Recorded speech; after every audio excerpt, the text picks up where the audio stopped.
by the dawn's early light, what so proudly we hailed at the twilight's last gleaming, whose broad stripes and bright stars through the perilous fight, oh, the ramparts we watched were so gallantly streaming. And the rocket treadless, the bomb bursting in air, gave proof through the night that our flag was still there. Oh, say, just that star-spangled banner, yeah, wave for the land under the fray, and the home of the brave.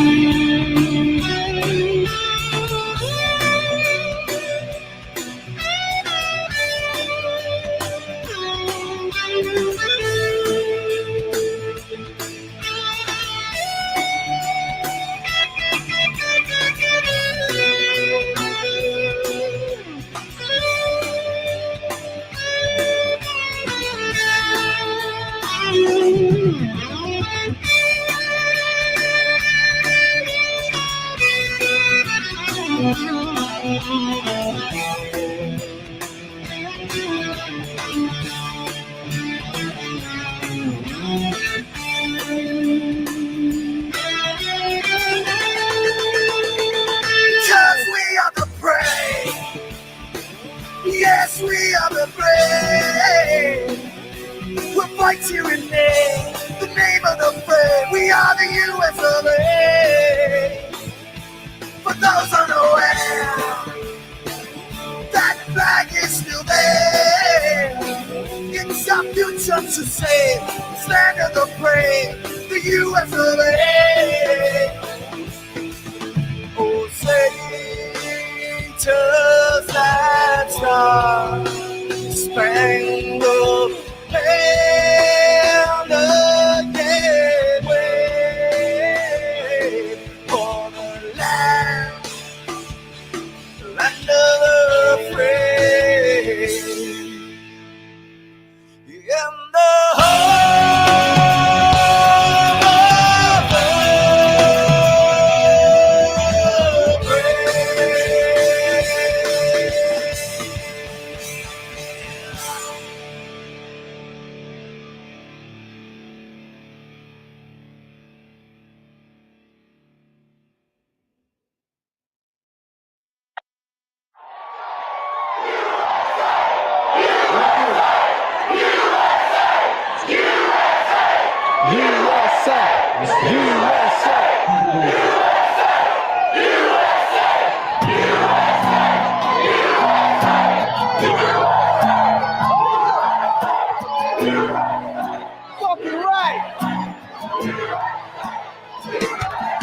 Can't take my freedom, can't take my land, you can't take my guns from me, young man. Don't tread on me, you fall where you stand. I played dirty as a dog, Lord, forgive my sins. The world that we're living in is going to hell. You'd rather bite your tongue and by the stories they tell. Stand my ground till the day I'm gone. Salute the ones who never made it home. I bleed red and my stripes are white and my skies are blue. I don't call 911. I was raised with guns that I like to shoot. I was born and raised here. I was raised to stand my ground. I keep one hand on the Bible. Yeah, come on. And a middle finger to the man.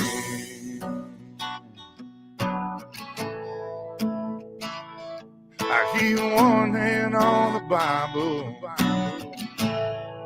and a middle finger to See, the we man. soldiers in this new age and tread on enemy lines. Old school in our veins and never change with the hands of time. All these crooked politicians on a mission just to find all the brains they can wash and all the rules they can't apply. Just a bunch of sheep inside these fences, always sleeping, mostly senseless, medicated, incarcerated. I hate to say it, but the truth is vicious. Lied to and deprived too. They got us in the system. Middle finger to the man. You either with us or against I'm us. bleeding red and my stripes are white and my skies are blue.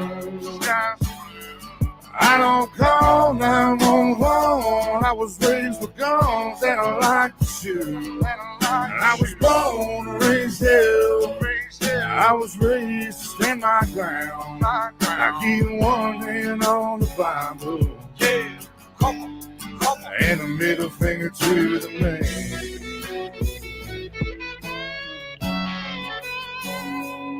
I keep one hand on the Bible and a middle finger to the We man. soldiers in this new age and tread on enemy lines. On the school in our veins and never change with the hands of time. I said we soldiers in this new age and tread on enemy lines. On the school in our veins and never change with the hands of I'm time. bleeding red and my stripes are white and my skies are blue. I don't call 911. I was raised with guns and I like to shoot. I was born and raised hell. I was raised to stand my ground. I keep one hand on the Bible. Yeah, come on. And a middle finger to the man.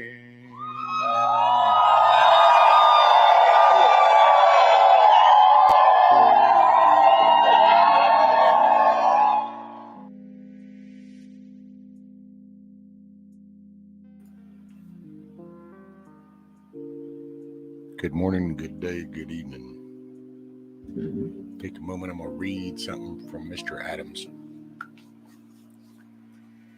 The Second Continental Congress, one of the quotes John Adams while he was doing his speech. He said, "We shall make this a glorious and immortal day. When we are in our graves, our children will honor it. They will celebrate it with thanksgiving, with festivity, with bonfires and illuminations. On its annual return, they will shed tears, copious gushing tears, not of subjection and slavery, not of agony and distress, but of exaltation, of gratitude, of joy. Sir, before God, I believe the hour has come. My judgment approves this measure, and my whole heart is in it. All that I have, all that I am, and all that I hope in this life, I am now ready here to stake upon it, and I leave off as I begun. That live or die, survive or perish, I am for the declaration. It is my living sentiment, and by the blessings of God, it shall be my dying sentiment. Independence now and independence forever." I wanted to share that. Thought that was rather good.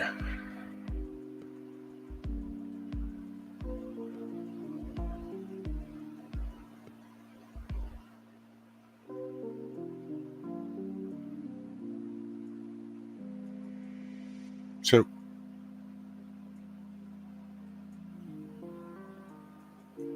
I guess that came through. I don't know. So hopefully everybody's doing okay. Y'all having a good 4th? Have y'all had a good weekend so far?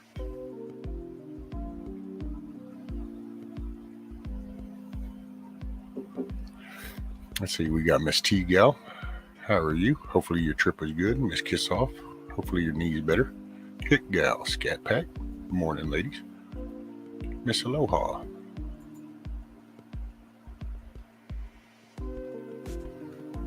Hey, Mr. Sean. What's up, Bonnie?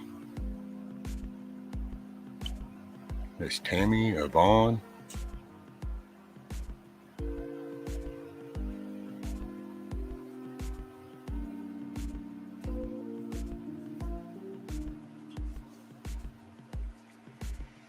Yeah, I was doing some reading this weekend, and one of the things I was reading was that, "What's up, Rennet? Good day, mate." What's up, brother?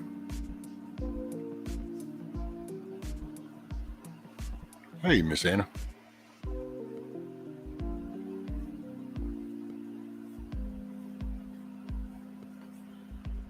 Oh, man.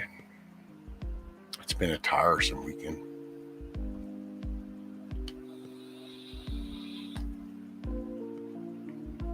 Oh, I realized that. Sorry, y'all can always hear that thing, too. I realized that. You guys keep hearing a shh. It's like, sorry about that.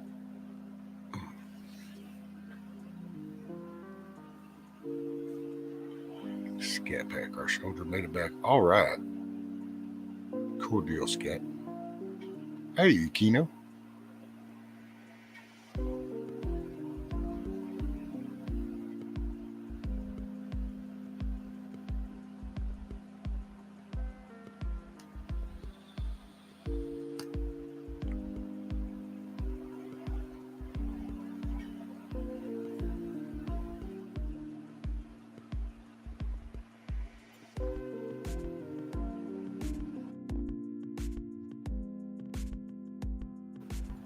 Okay, let's see.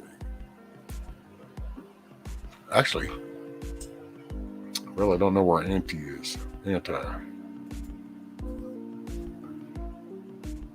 was gonna poor old Auntie asked me to play a song like twice, I think. And I kept going okay, and I totally forgot.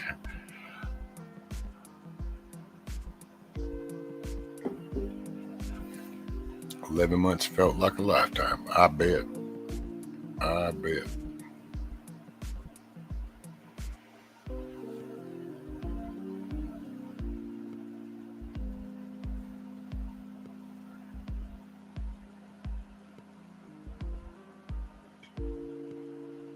Happy 4th, right?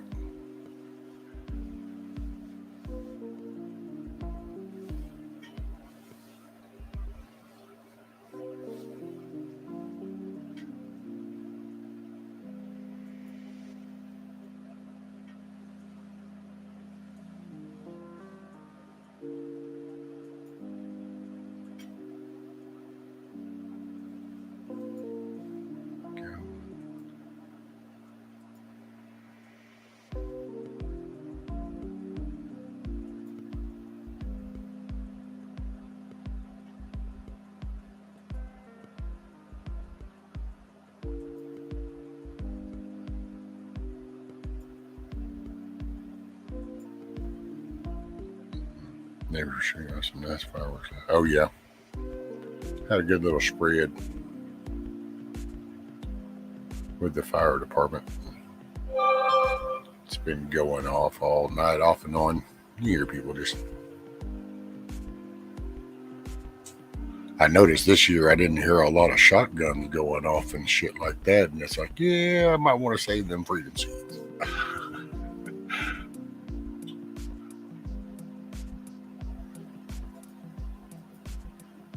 Oh, let's see.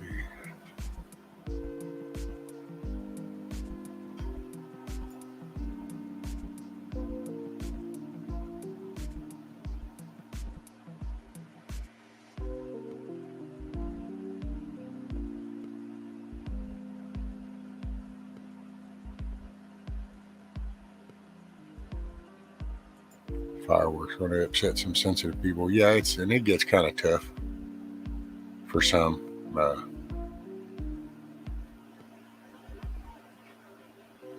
think it's a good, that's why you just distract, take your mind off.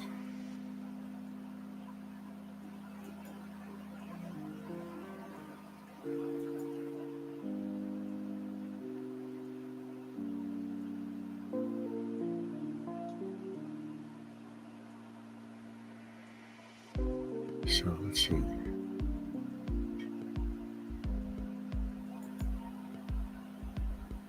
That's pretty cool, Kiss Off.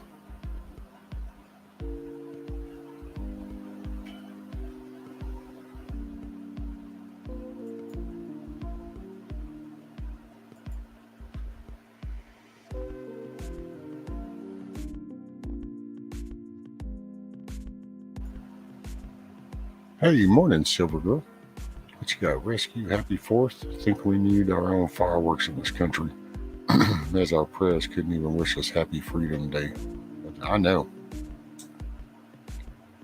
Well, you know what? They just don't. They don't believe in it. Hey, Mr. Tony. The gal says we were shooting ours last night as well as neighborhood. My one bloodhound is terrified, so we make dark room with music. There you go, hit gal.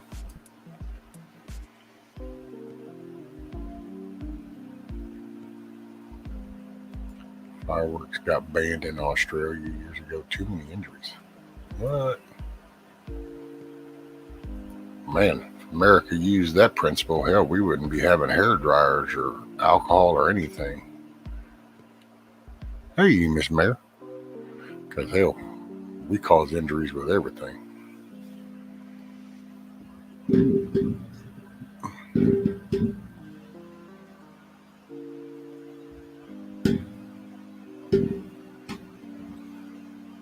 Hey, Miss Debbie. Morning, ma'am.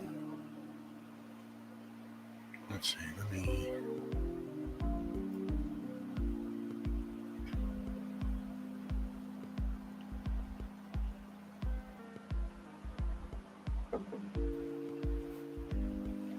Right, Ring? Yep. People always find a way.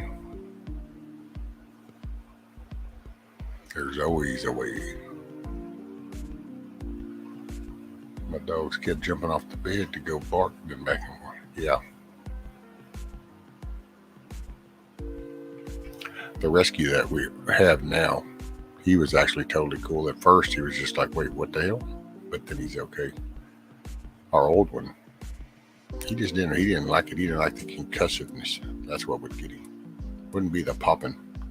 It would be if he was close and could feel that concussion.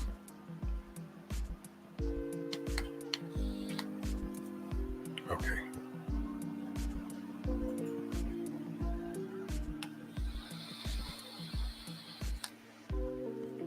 Oh, all right. Let's see what we got going on.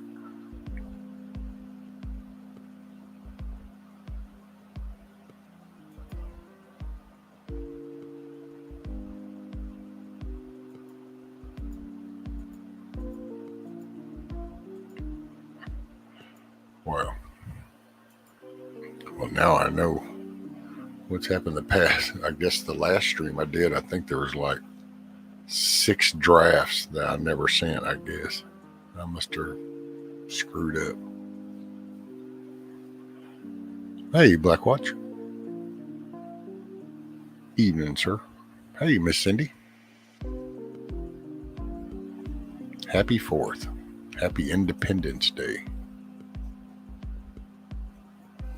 So, girl, are you on the coast this weekend? Did you have fireworks? We might have, but sounded like just little folks.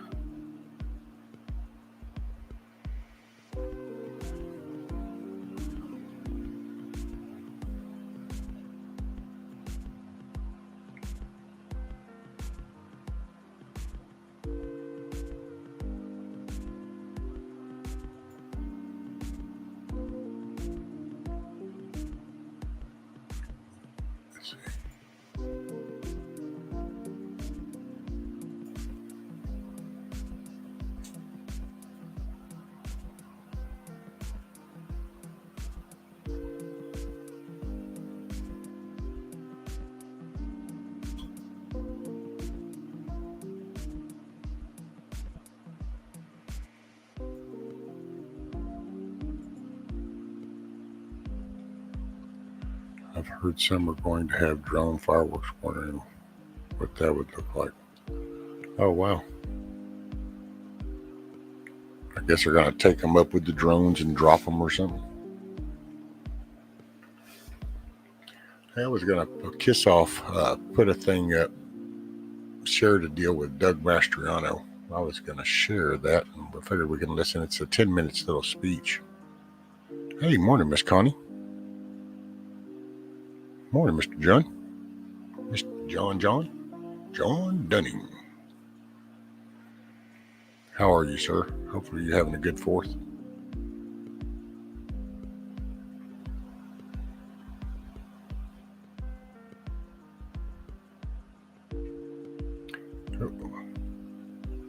Well, I guess I'll fly this power flag since Screw Tube doesn't have an American flag. Oh, I know. How you like that shit, huh? I was looking all day yesterday, and I'm like, wait a minute, there was one, and didn't there used to be?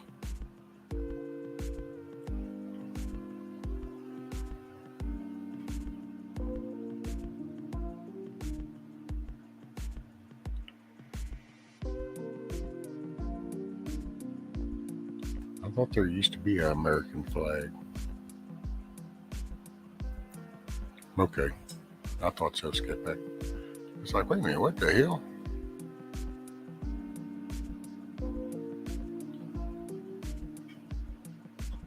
Hey, morning, Monique. Happy Independence Day, 4th of July.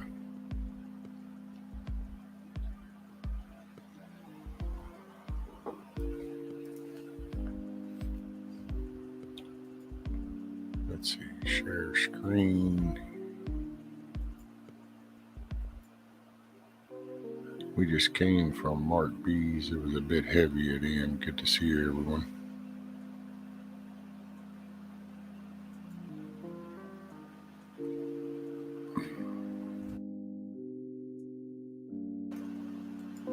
Yeah, I'll probably be a Debbie Downer today because I really am just not even.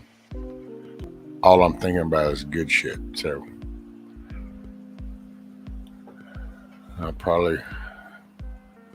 I'll be the weird guy stepping out of the norm. Man, anything that was yesterday, it don't matter. Anything that's tomorrow, it don't matter. I'm just here for today.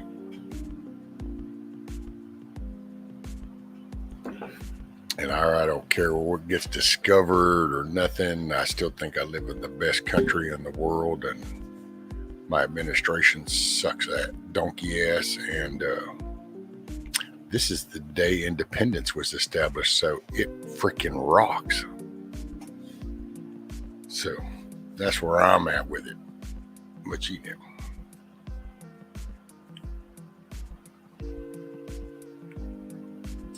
Man, I tried to come on YouTube a couple, but I don't know. I didn't want to get chasing that. Man, all that shit will be there tomorrow.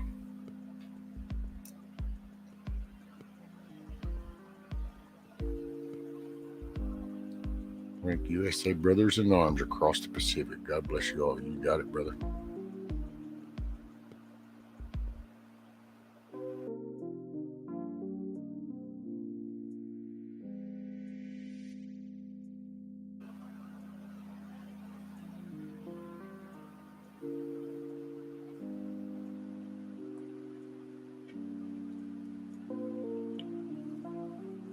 Miss Cindy. Huh.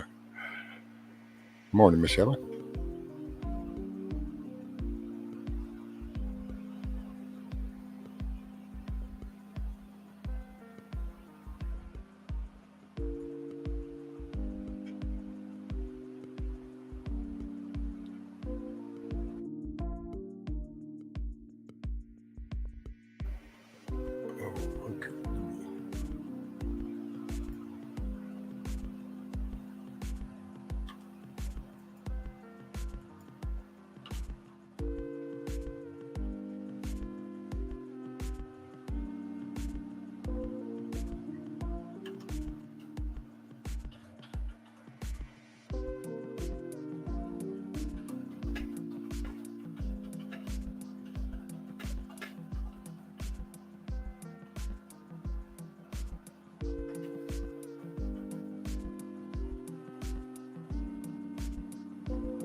Let's see, who else did I miss? Anybody saying nope? Okay, cool.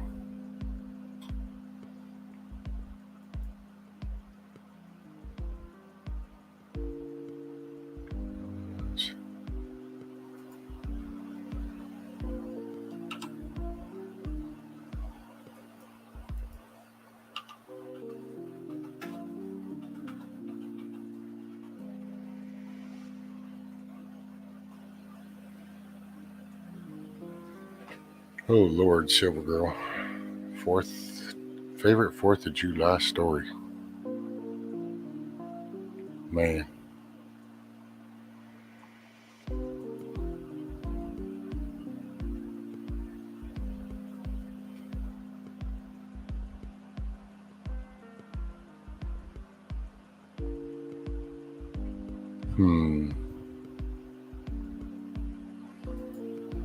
There was one actually, well, a long time ago. We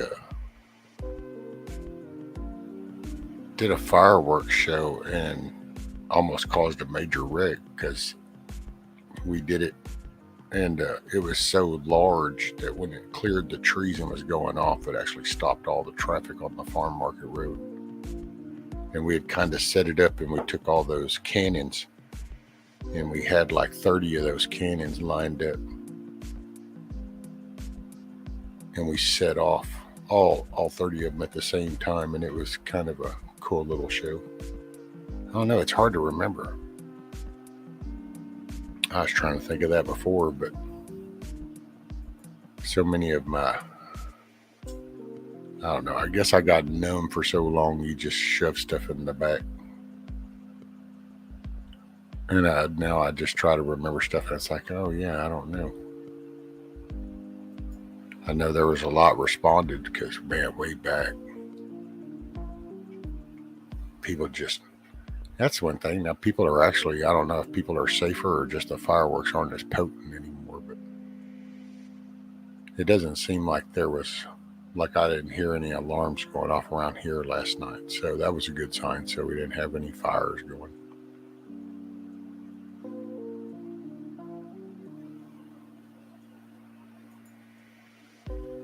Let's see. Okay, that's 3 hours long. The fireworks.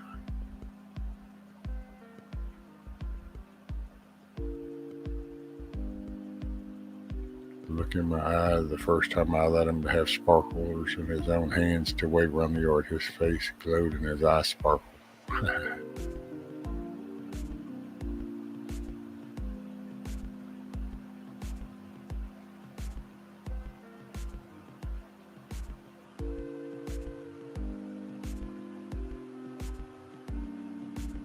Black Watch. Oh, wow.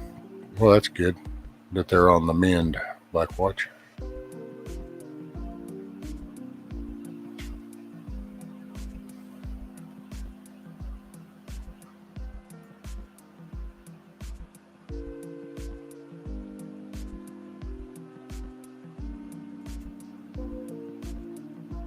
Man, I was shooting off those things that shoot fireballs and fall over, and we all ran. My daughter was maybe 5. She came back and said, I don't like that kind of.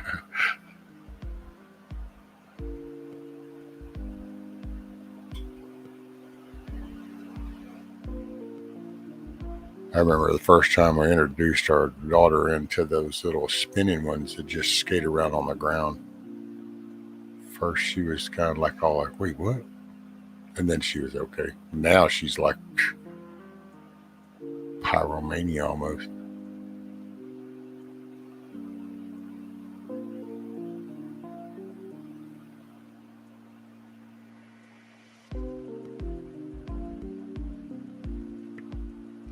Oh, let me get these things.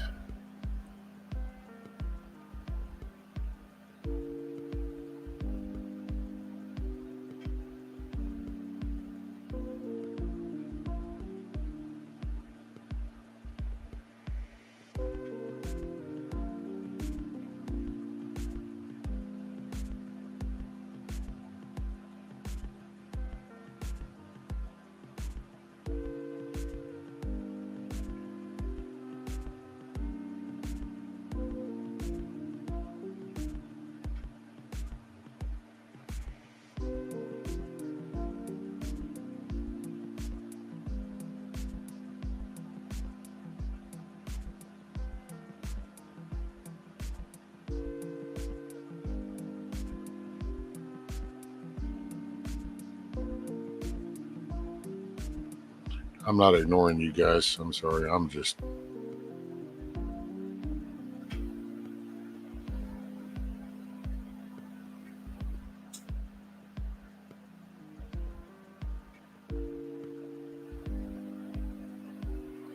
Okay, so let me see.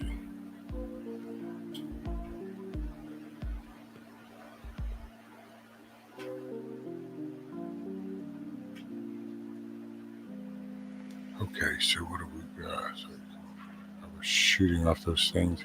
Oh, yep. Right rank. There we go. Roman Candle Wars. That was the shiznit.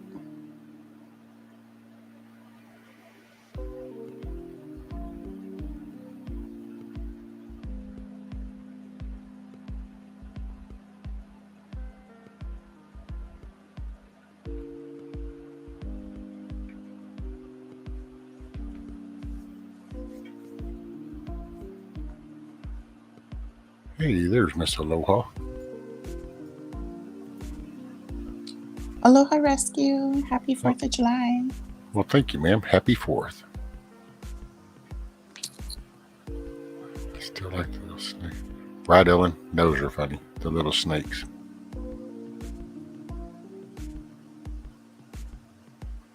I got over. He did that too until I caught him shooting at his best friend sitting in their car, brother.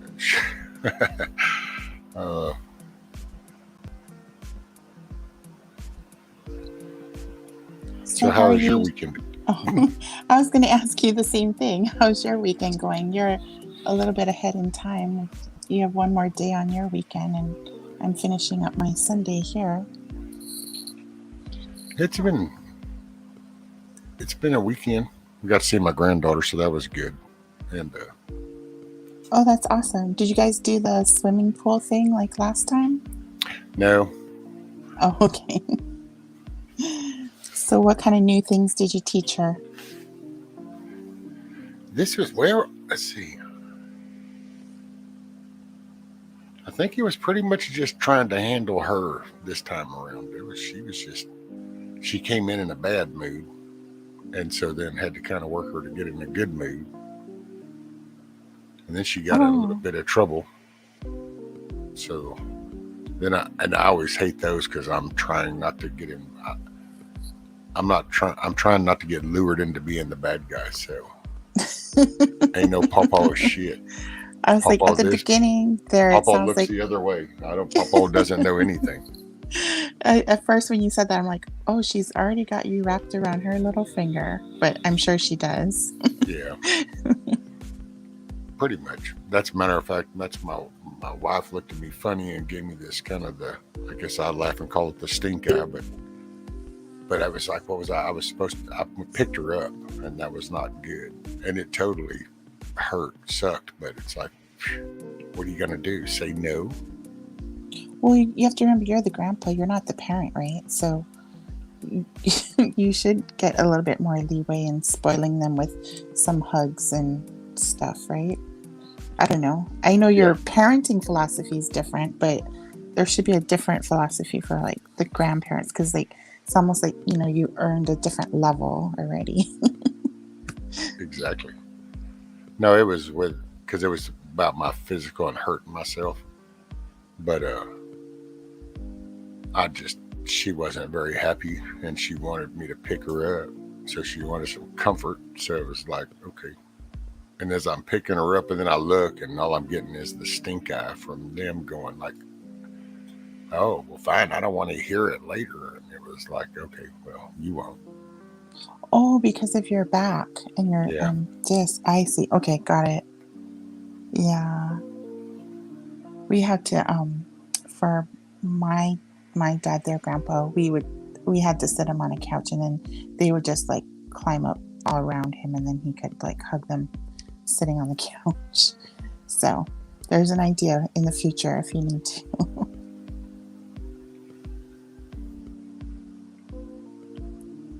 I felt like I've been hanging out with Steve and Nina all weekend.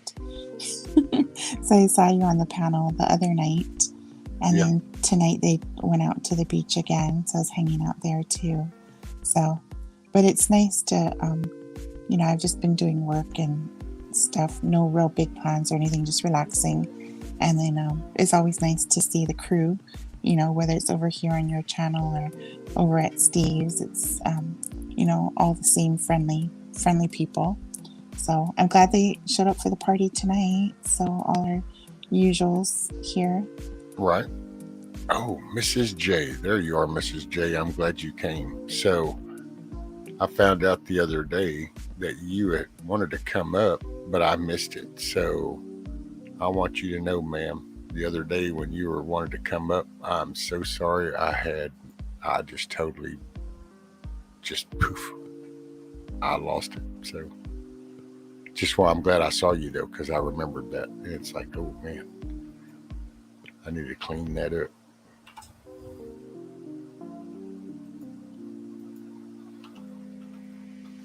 Let's see if I can.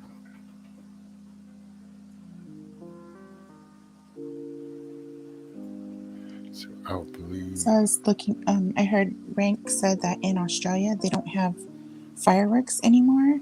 I'm not sure if he's still listening, Yeah. but I was wondering, is it just no like fireworks that you can light at your house in your street? Like, do they still have like organized fireworks shows that like people can go to and watch like the fireworks show? Because that's how it is in Hawaii now. Like, well, actually, not all islands. On Oahu, there's no fireworks that you can buy and like light at your home, but they do have like organized fireworks shows. So people will like go to those locations to watch the fireworks. And then it's that way for both 4th of July, there's more shows. And then New Year's, there's less shows because even though people aren't supposed to light fireworks, somehow it gets through the shipping to Hawaii and people like pre-order their fireworks, and there's a whole bunch of fireworks going off that aren't supposed to. So it looks like a miniature war zone almost. Like people are lighting like big aerial fireworks like from their like garage, well, like right outside their garage on the street. Yep. That's how it is around here. Everybody that's like the fire department or some places will do a show, but everybody's going to be firing their own too. And sometimes individuals are better than the organizations. So, I know. yeah, Rank said yes, organizations with a license put on the shows. Oh, okay. Yeah, so that's similar to what we have here. And then, Rank, I'm curious. So, are there, I guess, illegal fireworks where people somehow get a hold of fireworks and then light them off in their neighborhoods?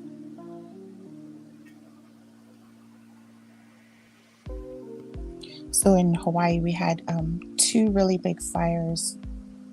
I think it was about 8 years ago.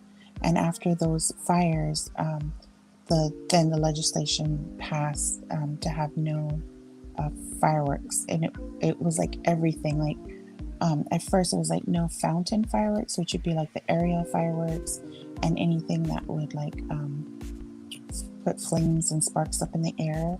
So we could do like still like sparklers, and some small fireworks. And then they just like did away with everything. So now the only thing that's legal is pretty much these like those pops, where you like throw it on the ground and it pops. Yeah. Yeah, those Snaps. ones. Snaps, yeah. And then the pool ones, like the ones you would do like for like champagne, where you like pull the string and then the little paper comes out and flies in the air. Yeah, pretty lame. Yeah. Fun but lame. Yeah. So, and one of those big fires was at my my old house. So basically it started in the valley, and then because the conditions were just perfect, where we had like dry season on the mountain trees, and the wind was blowing and there was no rain, the fire just flamed up the side of the mountain. And then my house is on the top of the mountain, and they had I want to say like maybe 8 to 10 crews of firehouses come in for that. And I had always wondered why there was a road at the top of the mountain. So past all the houses, there was still a road.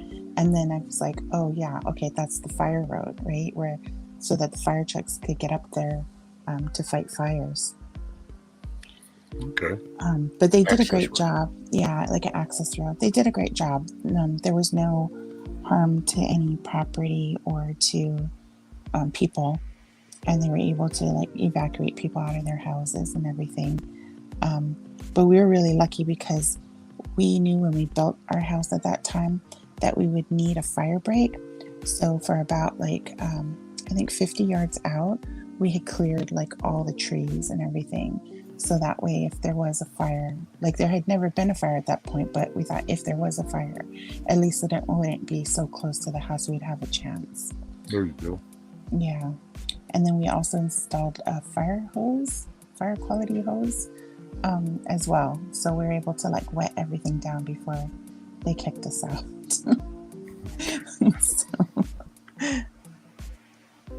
But because of that fire and then another fire on the other side of the island, which burned, I think, about 5 acres, then they passed the legislation. But nobody really follows it.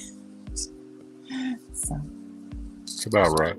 Rank said 1 year there was an uproar due to the fireworks being held under fire bans, whereas you couldn't light a barbecue.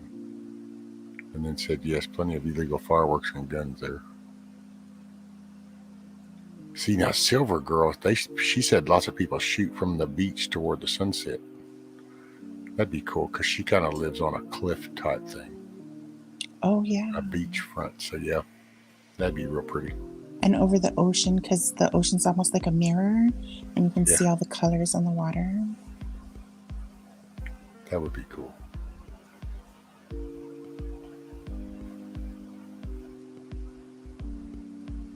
And then how is it there in Texas? Can you guys like go to the fireworks stand and buy fireworks and then light it off in your backyards and stuff? Oh, yeah. Yeah.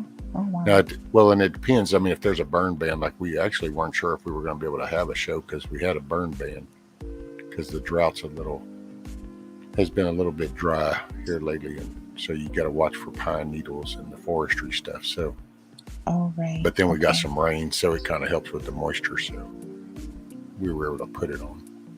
Nice.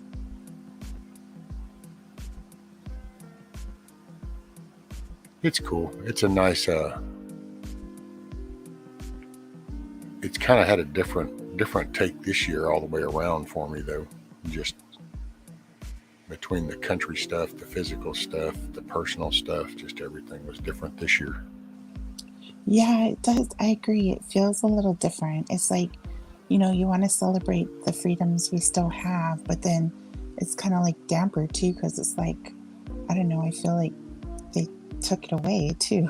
So it's kind of, it's kind of mixed, but we still got to celebrate what we have, you know, what we're fighting for too. Right. Hey, morning, Kush. Greetings. Kush says, greetings and blessings in Jesus' name. Happy feast, dear brothers and sisters in Christ. Amen, buddy. Amen. Well, Rescue, I do have a game that I came up with, but I'm wondering, should we get some people on panel so we can play maybe the panel and then also the chat? Last time when we played this game, no offense to you, Rescue, but our chat was way smarter. Yes.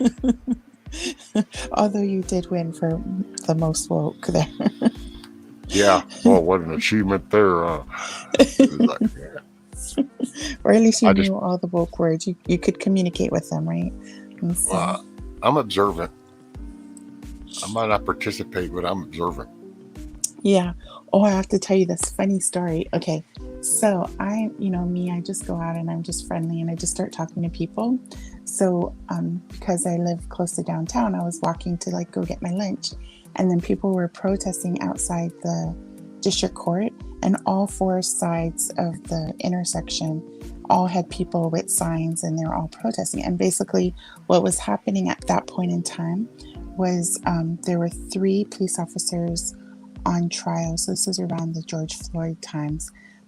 After that, there were 3 officers on trial because they shot at a young man, and the young man ended up dying. But the young man had stolen a car, and I think he had a fake gun. I don't think it was a real gun, but they thought it was. So those 3 officers were up on trial.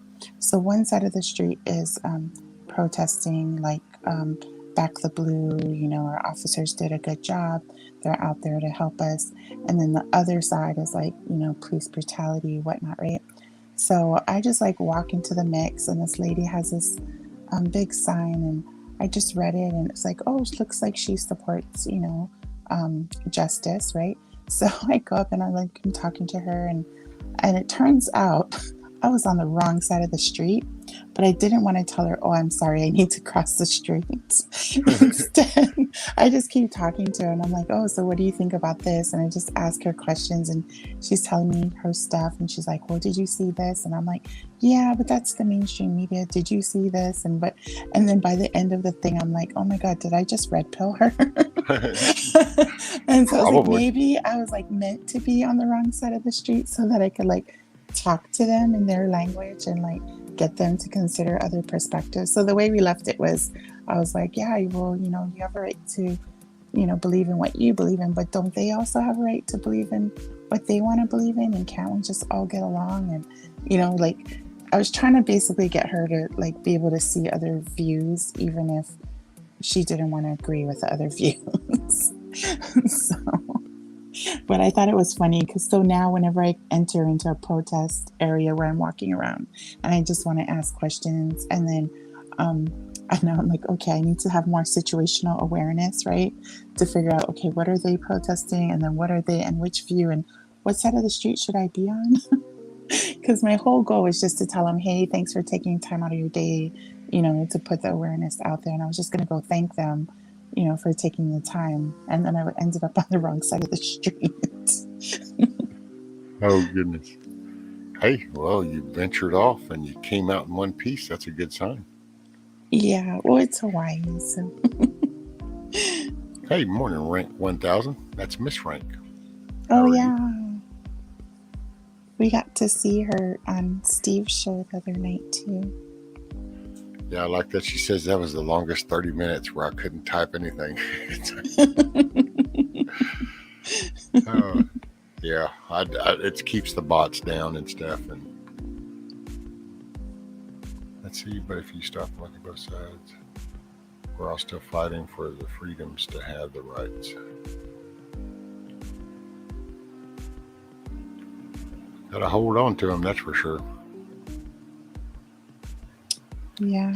Well, I understand. I wish all children could experience happiness and joy, remain innocent for many, many years. Yes, Miss Cindy, that would be nice.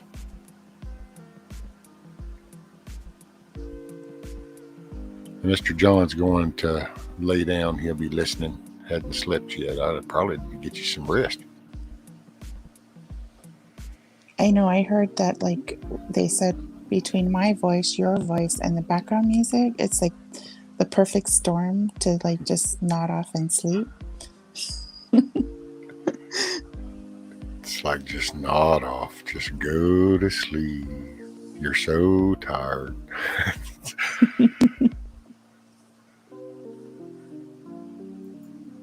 Which I imagine, I wasn't even sure if many people were even gonna like really show up this early, because I thought, well, if a lot of people are stayed up late to pop them. Because like we do a show down here on, like last night we did a little show, but then tonight there'll be more when the sun goes down, because today's the actual 4th. But try to do the show the day before for people, because some people have to go to work, because there's just some jobs are just 24/7. So you're saying there's like 2 days of shows? There's some shows on Sunday night and some shows will also be on Monday the 4th? Mm-hmm. Yes, ma'am. Oh, wow. As far as down here in Texas. And then is there like, do you guys have designated times or hours when you can like light off fireworks and stuff? Or pretty much all day any time? Well, yes and no. It depends on where you are. Like in my county, you can pretty much do it anywhere. There's no restrictions. Like if you get towards the city or in some of the other counties that are like mainly controlled by metropolitan cities, so then that county's controlled, and they can't, sometimes, or they'll have certain designated areas.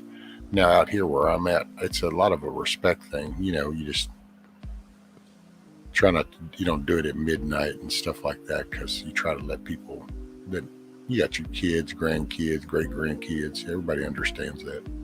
So when do people, like, out of courtesy, just like cut off their fires? Like 10 o'clock, or is it later? Yeah, it's usually 10, 11 o'clock. It depends on, like last night, it was about 11, 11:30, because it was kind of went on. Oh, okay.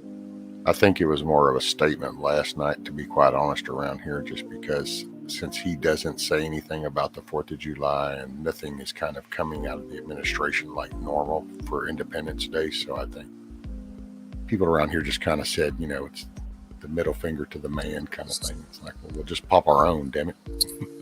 Yeah, like, what's up with that? It's like, I'm sure we'll get some kind of statement out of Mr. T, right? He'll put something out there about July 4th tomorrow if we watch the boards. Well, that'd be your today, my tomorrow. Yeah, and it should be. Hey, there she is. There's Mrs. J. Hello. Hello. How are you, ma'am?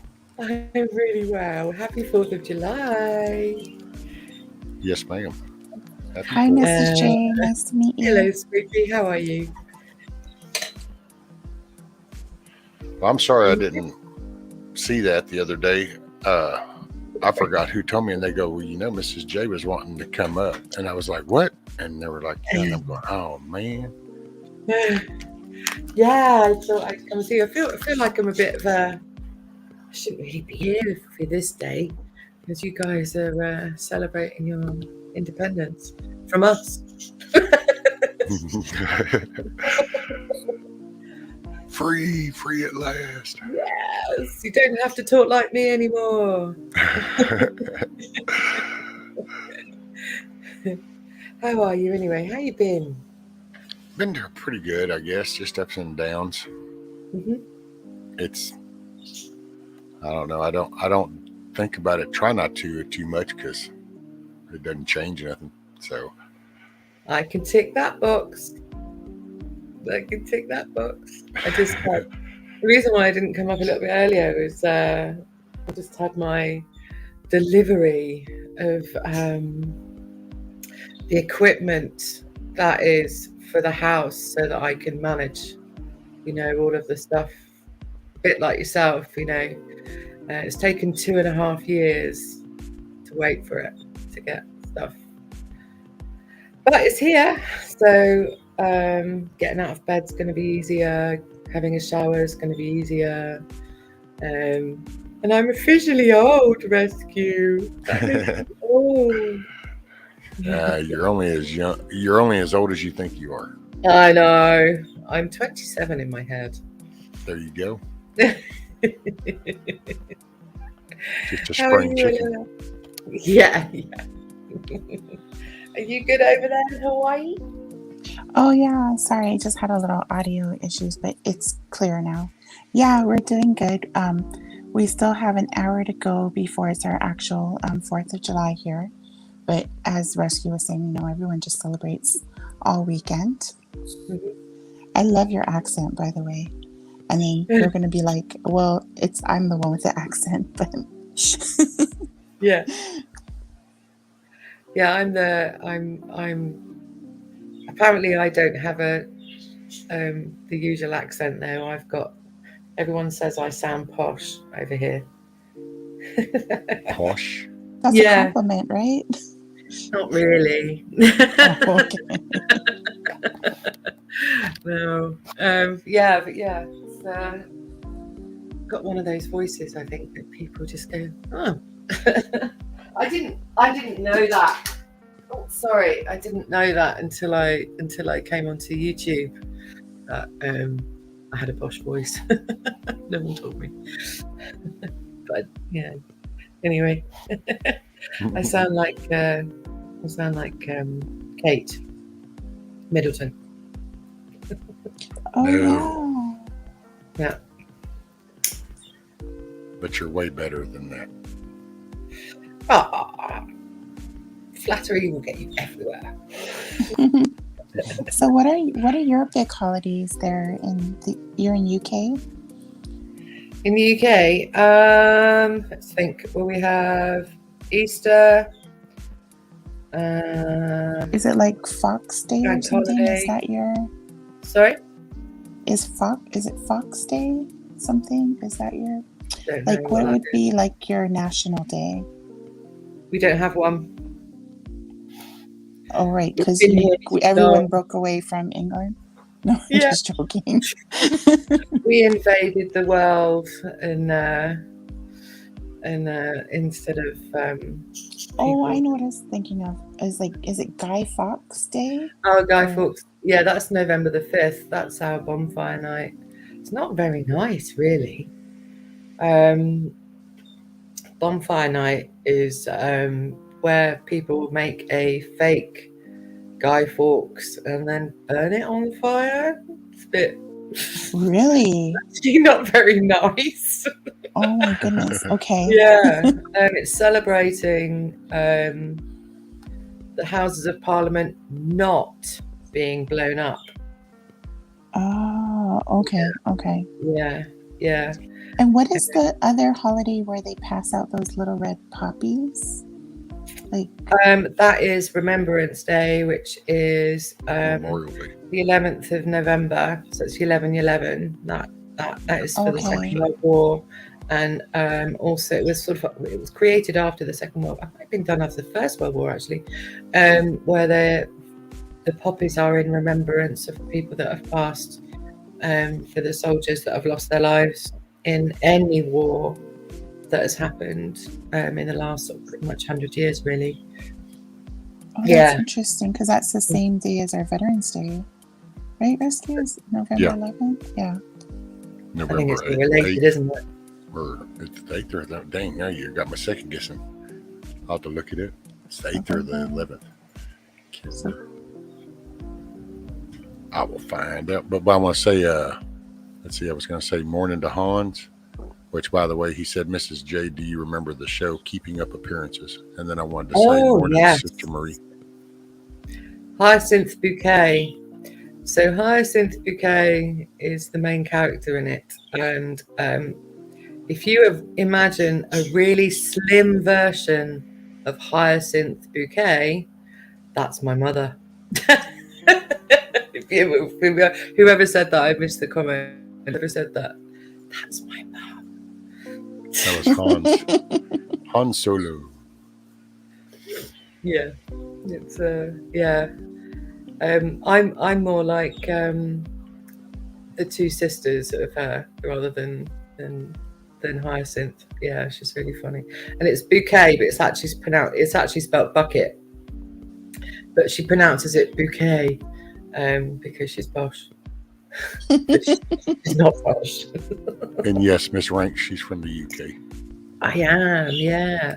I live in Devon, which is sandwiched between Somerset and Cornwall, and we're on the foot of England, right at the very bottom. So where you've got the very bottom of England, I live on the very bottom of the very bottom of England. So I'm as far south as you can go, pretty much, on the north-south. But you go along. I go along to Cornwall from where I live, if you know what I mean, because it's on the bottom bit. That's where I live. I live by the sea.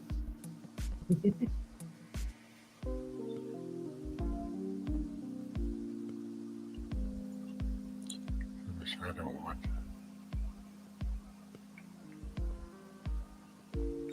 Talking all kinds about fireworks. Yeah. I love fireworks. Well, Miss J, we have rank 1000, which is Mrs., and rank 2000, which is the Mr., and they're both from Aussie land. So, and they're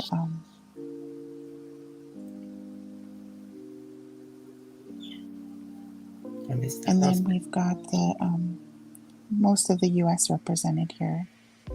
Yeah. And we have some Canadians, right, too. I love Canada as well. So Canada just had their Canada Day on July 1. And seeing some of the pictures online, it looked pretty cool. Like, you know, they dressed up in their red and white and they're off to the beach and the lakes and all that outdoor stuff. We've got a heat wave due for the next 4 weeks, so hopefully everybody will be out and down and outside over the next 4 weeks, so we can do some lovely celebrating, get out the houses. I hope people do. Since you're down on the south, are you near like the water or beaches or lakes down there? I live next to the sea. Oh, next to the sea. Nice. Yeah, I'm on the beach. Is it swimmable? Like there's a Yeah. Oh, cool. Yeah, I live in a bay, and I live in the warmest part of the country. We're about 4 degrees hotter than everywhere else, just because of the way the mountains are behind us and around us. And we've got a huge bay that's really, really deep. So we get basking sharks, tuna. You have all sharks? the big, yeah, not sharks like you guys have sharks. We get basking sharks. They're about 15 to 20 meters, I suppose, something like that. 15 to 20 meters? Yeah, that's huge. Yeah, they're massive. A meter, so that's like 30. 45 feet. Yeah, 30, about 30 to 30 foot. Yeah. Well, I think they're mainly like plankton type. They just eat plankton. They just come and eat plankton, but their mouths are the size of your house, you know. Yeah. Yeah, they're huge. Okay, Miss Ellen, have you a good night. Get you some rest, man. Miss Ellen's gonna go lay down, and I think Kiss Off might be nodding off too, because Kiss Off took her medicine, so she'll probably be getting the nod here before long.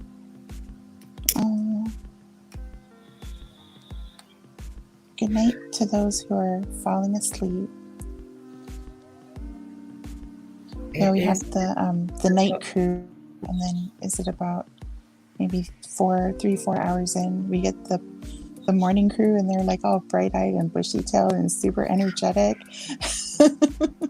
And I'm just like, I think I like the mellow crew, but then I get hooked in because they're just full of energy, and then I learn like so much stuff if I stay on with the morning crew and listen in on them. So I was saying, Kiss Off, I figured you were going to get the nod because you had talked earlier about taking your medicine. Oh, and Ridge Runner, I was going to read that. By the way, morning, brother. How are you, Ridge Runner? He said, I enjoyed the show. Are you being served? It was British and funny as hell. God, so funny. So funny. When I was a child, well, not child, when I was young, I worked in a department store. I'm from London originally, in London. It's called Bentall's, owned by the Bentall's brothers. Very posh, and very much exactly like that. but if you think sort of mid-80s or early mid-80s rather than mid-70s, it was just like that. Are You Being Served is such a good, it's so funny. And of course it's too controversial now. They won't let you see it. It's not on, you don't watch it on TV. It might be on satellite, but you won't find it on the telly anymore, which is so sad because of the connotations in it and stuff.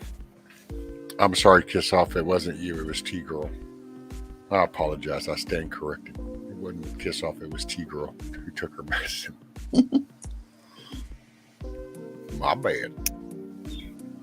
I know I'm getting confused with all the Cindys because we have like Cindy Stevens, Cindy Bloom. I thought there was one more Cindy too. So I get confused with all our Cindys. Sorry, Cindy and Cindy.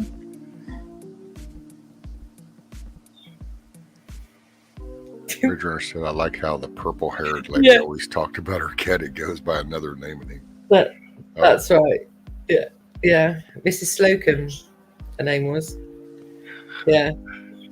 Really, honestly. I mean, I'd watch that with my parents, and of course, there was jokes for someone who, when I was young, that I'd understand it. It's a bit like Mike Myers, the way he does that double thing in Shrek. You know, it's the same sort of thing that where the kids will find it hilarious and the adults will find it hilarious because of the way things like that is referred to. Of course, now I know, but at the time I didn't. I just thought she was talking about her cat, but she wasn't. Once you got older, then you knew. Yes, and the same with Shrek, isn't it? My son now, of course, now he watches Shrek. Well, so he's 23 now, but like if he watches Shrek, he's like, oh yeah. Yes, you see why we found it funny as well, and didn't mind you putting it on.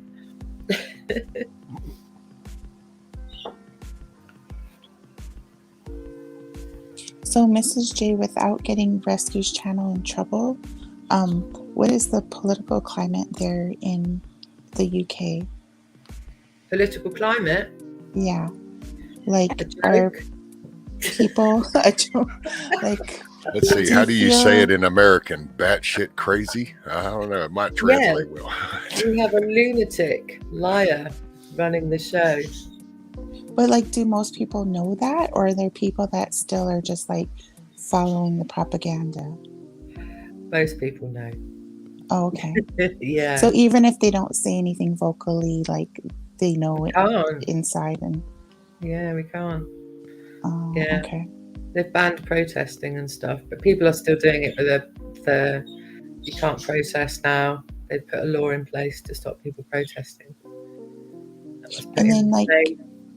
in America, we have like our 2A rights, and then in England, you guys don't have any like. Do you have access to any firearms, or do people have like hunting licenses or things like that where they can have a firearm for like shooting deer and stuff like that? Yeah. Okay. You have to go through it's really strict. My best friend's husband is a pigeon shooter. He does pigeon shooting. So he has a firearm, but that's it really. It's, I suppose I find it odd that you guys all walk around with weapons and we don't. But people have concealed knives here anyway, so it's. But that's more in the big cities, you know. It's not. There isn't that sort of crime where I live. Not something I hear around here anyway. We're a busy seaside town, you know. But it's more drunk people really. They have to register over there like those single cock pellet guns. That's right. They have to register those like a shotgun. So like a BB gun? Like a Yeah. pellet gun. Yes, a single cock pellet gun. They have to register that as a shotgun type thing. So it's Oh wow. yeah. Yeah. So like This- Canada's similar, right? Like they don't have firearms, but if you're like a hunter, then you can get a license for your hunting gear, and then you have to get the tags to designate what you can hunt.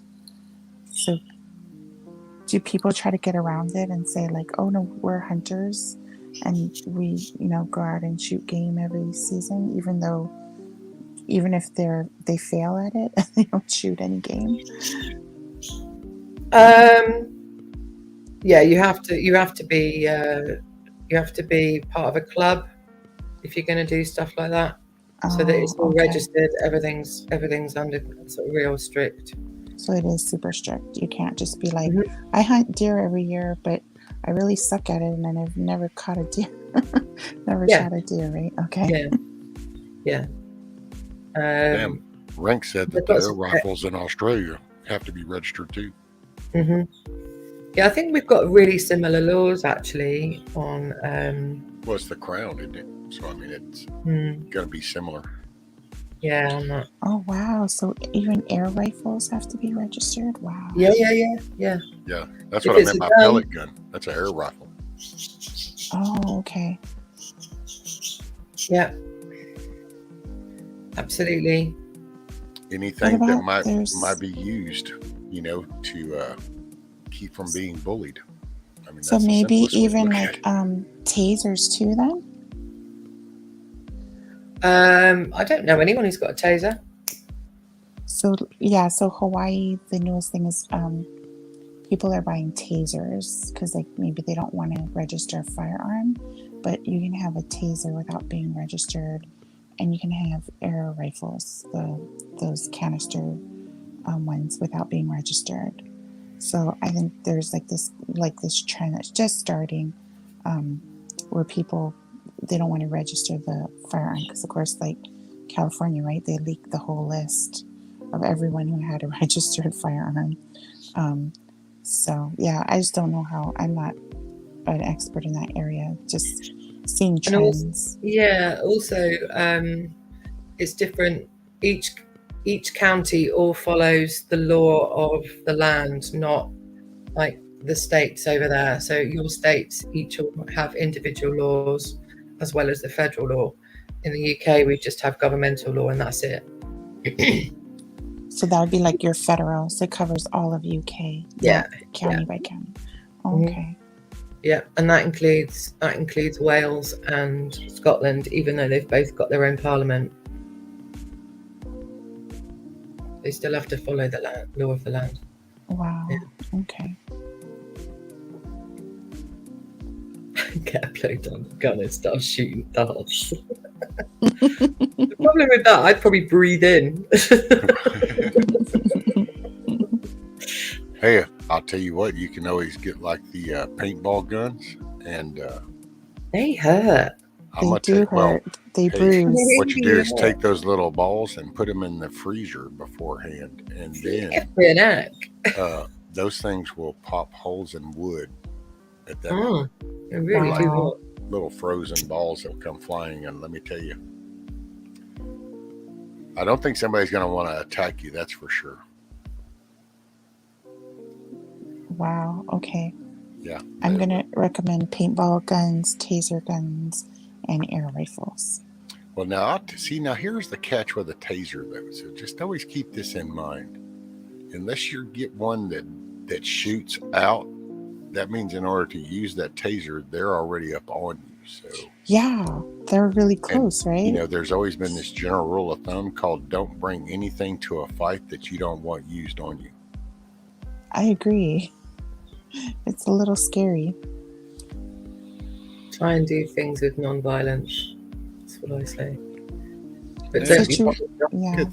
You know, just a thumping.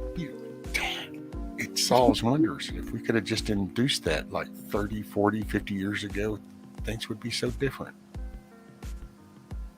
I used to call it a different kind of word. I can't really say it with ladies on the dang panel, though. It would feel really weird. But I used to call it the B law, the B slap law. Boy, if we would institute that, it would straighten up so much shit right out the gate.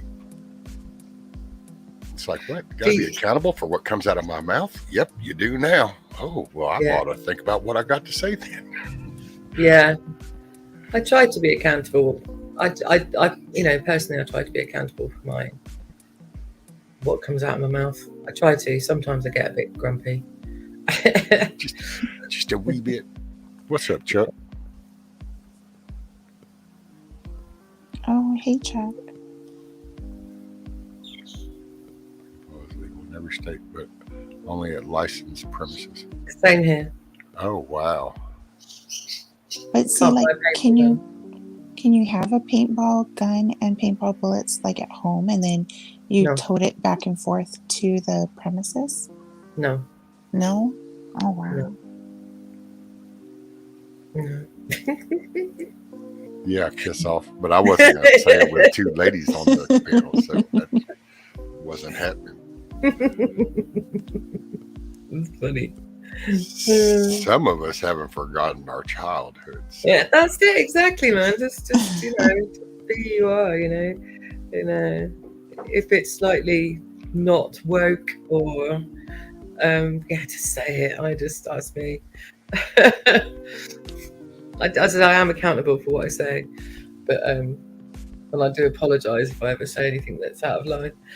It can be sometimes. It can be controversial in my views. Well, for you, Mrs. J, it would just come off as like British humor and like people would just laugh at it, you know? See what? Wow, Brink says yes, but only proper licensing in Australia. See, how do you license a paintball gun? It's like it's air, and it just I don't know. Man, they'd probably consider a potato gun some kind of freaking artillery or something. Then I haven't seen one of those in a long time. Yeah, not seen one of those in a long time. Well, and someone mentioned slingshots. Oh, Ridge Runner. Get a wrist rocket and yeah, we're not allowed start to shooting pebbles. Yeah, that's against the law as well. So I can't make a slingshot. Are you serious? see? Yeah. Now, What people, about a I'm bow sorry. and arrow? Feel free. Anybody that's located in the United States of America, keep in mind, this is why today is an important day. See, over there, can't even have a slingshot. Can't even have a slingshot. Keep that in mind. Just how simple that is. Yeah, not allowed to do that. And what was the other thing you just said? Oh, what about a bow and arrow? I'm not quite sure, but I don't think so. Again, you have to be licensed. I think you can. I mean, I can buy a. You can buy. What are they called? I think there's the longbow and crossbow. I think the crossbow is the one you have to be licensed for. I think, if I remember rightly, but don't quote me on that because I'm not sure. Oh, so the one they use like to shoot game, that would be you have to be registered. Yeah. Versus like you have to go to a certain place again to do it if you're going to use a crossbow. You can't just go out into the woods and go and shoot a deer. Wow. I think all the deer belong to the Queen along with swans. I think it is. So you have to. I think that's how it is. I might be wrong on that. And I think you have to have permission again. But I know people because I live in Devonshire where that right, Cindy is bent. Cindy said, "Oh geez, LOL, no slingshots. What about throwing bricks and frozen water bottles?" That happens a lot.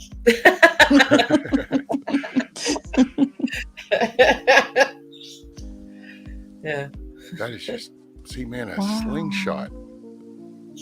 So I know, okay, like, so my let me see if I can kids- break down this childhood memory. So we used to sit and when they came up with and they had the rubber bands and kids would think that was cool as shit. So then we would fold paper up and we would make these little V-shaped deals and then we would take a rubber band and we would pop each other. So I guess if you walk outside and do that to somebody, all of a sudden you're in jail for assault with a deadly weapon. I guess it was a folded up piece of paper and a rubber band, heaven forbid. Well, my kids have this slingshot toy, and it shoots like pom-pom balls. But like, would that be illegal? Because it's a slingshot. It's just that I guess you could replace the pom-pom balls with rocks, but that's it. Yeah. Wow. So Morning, Wings of Faith. I know how to, because I learned how to do all that when I was a kid. I learned how to make slingshots and bows and arrows. I made sure my son, we're only talking about it a couple of weeks ago. I said, from the age of 3, you know how to make a bow and arrow. And he said, yeah. I said, well, now you know why. I said, because I've been awake that long, but I've been preparing you for this amount of time that I know where you are now, that you're going to be fine. Because I know you can go out in the wood and make one. I know you can go out and make a slingshot. I know you can make a bow and arrow. I know that you can do that. So I'm just like, if anything ever does come to that point, I don't know if it will now because everyone's just sat inside doing nothing. No one's doing anything. Well, that's good. You taught him skills. I did, yeah. Rennick says over in Australia, he said, my mate was looking at jail time for having handcuffs without a license, 14 years maximum penalty. For handcuffs? For having a pair of handcuffs without a license.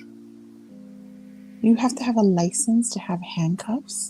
Apparently in Australia. Gosh. I think what they need to do is get some fake fur and put it around the handcuff and then call it something else. Yeah, exactly. Yes. Okay, I guess Freezing dog poo. So Ridge Runner said, when you don't have freedom, your A be sitting in the corner waiting to be used. Yeah, that's why it's in the phrase. That's why I said the Second Amendment. It's a tyrannical government. That right there ought to sum it all up. Who would have a problem with the Second Amendment? Well, I don't know. Maybe a tyrannical government. I don't know. It kind of rattles that off pretty clear. What's sad is that big events. I mean, not Glastonbury, but like, you know, big events and stuff. The police all have firearms now here. So the police have firearms. One side. Yeah. Silver Girl said, let's all close our eyes and imagine the American flag lit up in lights above the whole USA and God waving it for all to see while the evil is dissolved into a pile of salt. Boy, that would be nice. Oh, It's a nice analogy. that's great imagery. Thank you, Silver Girl, for that. Yeah, I learned to use I can't do it now because of my back, but I learned to use a bow and arrow. It's about 15 years ago now. So I learned how to make a longbow. My ex-husband showed me how to do it all. And then I used to train every Sunday. I can't do it anymore. I used to be a part of a club with my bow and arrow. You need a crossbow. Yeah, it's just the compression side of it. It's the pulling, all of that is just too much for me now. Well, they've got some deals now though, Mrs. J, where it's a single cock and it's for like handicapped people or you know, people with shoulder problems or arm problems. But it's got a little deal and you just put it down, you put your foot through the end of it, and then you reach down, you take this little deal, and all you do is cock it back, kind of like you're pulling a lever, and it's what does the cable. So then you can just. Cool. I was training for the Hunger Games. Do you know what? It was a bit like that actually, because I didn't want to go to a club where you just fired it at a round shot and picked up another arrow and fired it at the same target. The club I belong to, in fact, it's in Somerset, which is just north of here.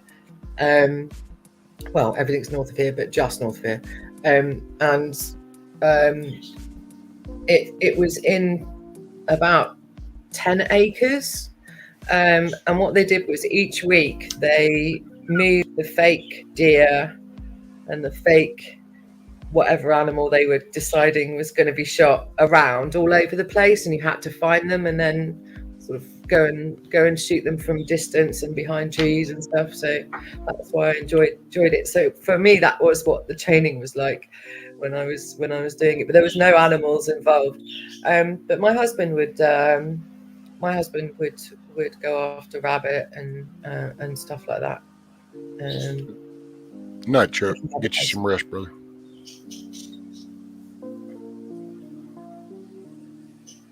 Sorry, Mr. J, didn't mean to cut you off. No worries. Rank says, so Mrs. J, you were training for the Hunger Games. Absolutely. Yeah. I've been training for the Hunger Games for about 30 years. I'm that person, but I said since my back injury and my leg injury, I've not been able to. A bit like yourself, rescue, you know. Kiss off rescue. You're gonna kill me, but it's your coffee cup, Harley Davidson. Well, yeah. They have the same coffee cup. I think you guys have the same coffee cup collection. The green one too. She's got the same as the green one. This is like the second or third one. You guys had the same coffee cup. So this is where I do my snobby bit now and be the posh bird. Is I only drink out of a china cup. I can't drink out of a mug that is not made of china, rather than, you know, they're sort of ceramic mugs. Oh. Yeah, I have to have it in a china. So mug. you like the thin rim on the coffee, the thin china rim. So the same, like, people are like that with their wine too, right? Like some, like, they can't drink their wine out of like a regular cup. Like they have to have that thin rim on the wine cup. I have to have that too. So yeah. is that the major difference in? Because I mean, this is ceramic, but it doesn't have a thin little edge. So is that kind of what makes the That's a teacup mug. thing? That's a mug. But it's the same material that makes it. No, it doesn't taste right. It's something about the it's the So thickness of the rim on the cup. So like people will pay like, I don't know, hundreds of dollars for like wine glasses where the rim is super thin because the wine is supposed to taste better drinking out of a thinner cup. And then I can see like, because English, like you guys like invented tea probably, right? So I can see Mine did. it can We did our usual and pretended it was us. and made it better, right? Yeah. Of course So we did. yeah, so the teacups. No, but I understand because I inherited a couple tea sets, and those sets like they're so fragile, and it's so because it's so thin the rim and the I have the two. china, right? Yeah, I have two in my collection from that I've inherited. Basically, I've got a coffee set, and I've got a tea set, and my tea set is so the porcelain is so thin that you hold it up and you can see through it. Wow. Yeah, it's really thin. And then my coffee set is actually from the 1920s. It's Art Deco, and it's gold, peach, and green, like pale green. It's beautiful, and that again. The cups are really delicate, but not as thin as the teacups are. So can I ask, do you still have the whole set? Yeah, got both of them. Wow. Yeah. Well, you better not invite me over for tea. I'm so I don't use klutzy. it. It just stays in the cabinet. It doesn't come out. I just look at it and then once a year clean it. Yeah, it just stays there. My son will inherit that one. Like that Yeah. Monty said, England is like being a felon. You're not allowed anything that will propel any object unless you have a permit. Yes. Kind of like that, huh? Oh, and Hans said, Mrs. J, do you or somebody else have to polish your tea and coffee cups? I have to do it. I do mine, as I said, once a year. They live in a glass cabinet. I've got a Deco glass cabinet. Morning, Miss Art Karen. Deco glass cabinet. So, how do you polish a teacup? I don't. I put them in hot water and leave them, and then the dust comes off them. If there's not much because they're in the cabinet, but the dust comes off, and then I wipe them with a cotton cloth, and then I put them back away again. And everything is like hand wash. You can't put it in a dishwasher. No. It's gold and it's got gold all over it and stuff. So you mean to polish your teacups, you basically wash them? Yes. Okay. I don't use them because they're just like so freaking thin. Hey, I'm gonna try that. Somebody calls and I happen to be I'm polishing my dishes. That's it. That'll throw them off over here. You're what? I'm polishing my dishes. Yeah. But yeah, just doing a little elbow rub. And I used to have to. That was I remember being trained how to do that as a young person from my mum. This is how you do it. And she would get them out of the cabinet, and it was a really big deal. You know, the day the china came out of the cabinet and got washed, and then went back in the cabinet again and never got used. Damn, Kissoff's trying to label me. She said, now if I can get rescue in tight jeans, cowboy boots, and a white dress shirt, I can label him. What's the label? What's the label? And then Monty, I'm so sorry. He said his dog passed earlier today. Oh my goodness. That is we bad. gotta cheer him up. I have a child's tea set for a doll. They are thin. Present came from England. Treasure item no one wants now. I know, Silver Girl. See, that's the same thing. Got these cool little teacups, and they have these red roses and gold trim around them and stuff, but can't find anybody that appreciates that stuff anymore. Is it Royal Dalton? Is it the Royal Oh, yeah. Dalton Prince Albert? Oh, those things are probably from back in 1920s, 1930s or something. They Is were it the like, Prince Albert collection with the red rose? well, I don't know. I've never heard that, so I don't know. Yeah, there's a real famous one that we have here. It went out of fashion, sort of, I suppose, in the 60s, really, where they started to bring out all of the crazy art designs and everything. But actually, in the last, I don't know, 10 years, it came back in again. But I think it's again heading back out again. So everyone got out that China, and then it's all. Well, it could be 50s or 60s, maybe. It could be something like that. I don't know. I'll go get one. Yeah. I'll be back in a minute. I bet I'm right. If it is Rob Dalton, it'll be that one. I love it. He does these show and tells, and it's like so awesome because he's got some cool stuff, especially when he shows like pictures and stuff. But I think I'm like most of the people in the chat here. They've got all these like beautiful tea sets that are in cabinets that they're not using. That's where mine are. It's like I'm too afraid to use it because if I break one, and then yeah, and some aren't even full sets because there was some that were broken. Like I have more of the plates that go underneath the teacup than the actual cups. So I was like, okay, well, I'll put the cup and the plate, and I'll have an extra plate for the crackers and the snacks and the cakes. And then I had to do my daughter wanted a tea party with her friends, so every girl had a different teacup because I didn't have a whole set. That's really popular now to have one. Is it? Yeah, to have.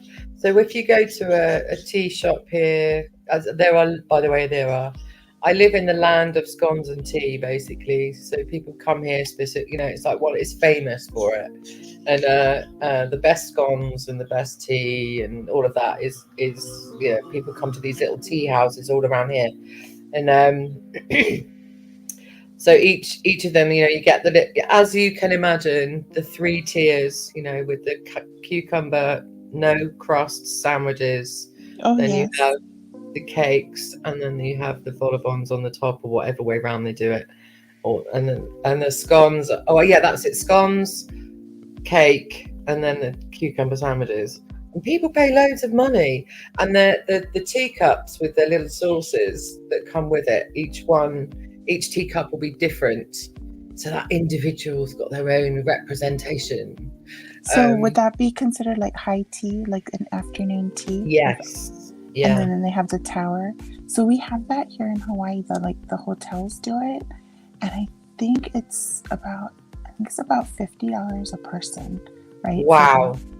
In US dollars for like the tea, and then there's enough on there that you get like maybe 3 different types of sandwiches, the scone, and you have to ask for the cloudy cream. They don't just volunteer it because it's like kind of pricey. And the jams, and then the cakes for the desserts. But we'll do that here. We did it like here it's only about for tea and scones. You're looking at maybe £7.50 a head. But if you're having high tea, it's probably about between £10 and £15 a head. Okay. And that's loads as well. It's really nice. But I've never done it down here. I suppose it's just not. It's what tourists do, isn't it? So I don't really do it. Yeah. Okay, well, I don't know. Couldn't figure out where. I know they're in here somewhere.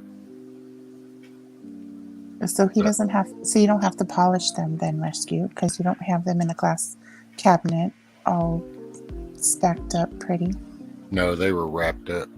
I took them all down, and so they're in safekeeping.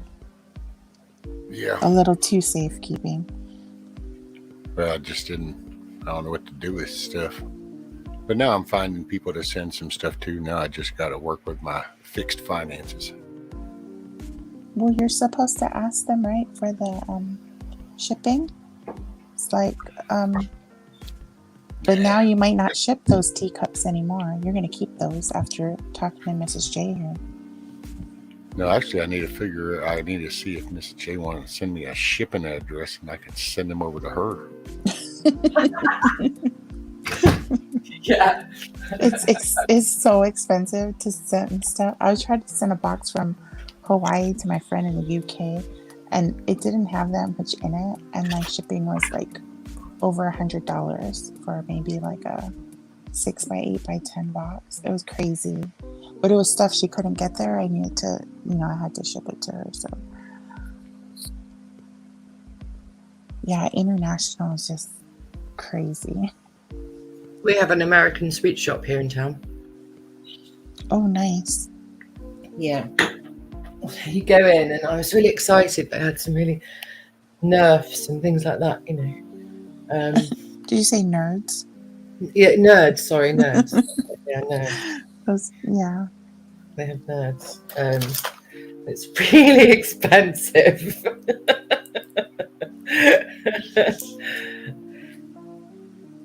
So what are you going to be doing for the 4th of July, my lovely? Is that rescue or me? For you, my lovely. Yeah. Sorry. I actually have the day off. I don't have kids tomorrow and I don't have work. So I was just thinking I could just sleep in and do nothing. This is my barbecue hat. I love the That's hat. a good hat. Does it wiggle? Does it have a wiggle on it? Yes, that's the badger. If it wasn't for the headphones, usually I have this down and then this is back here.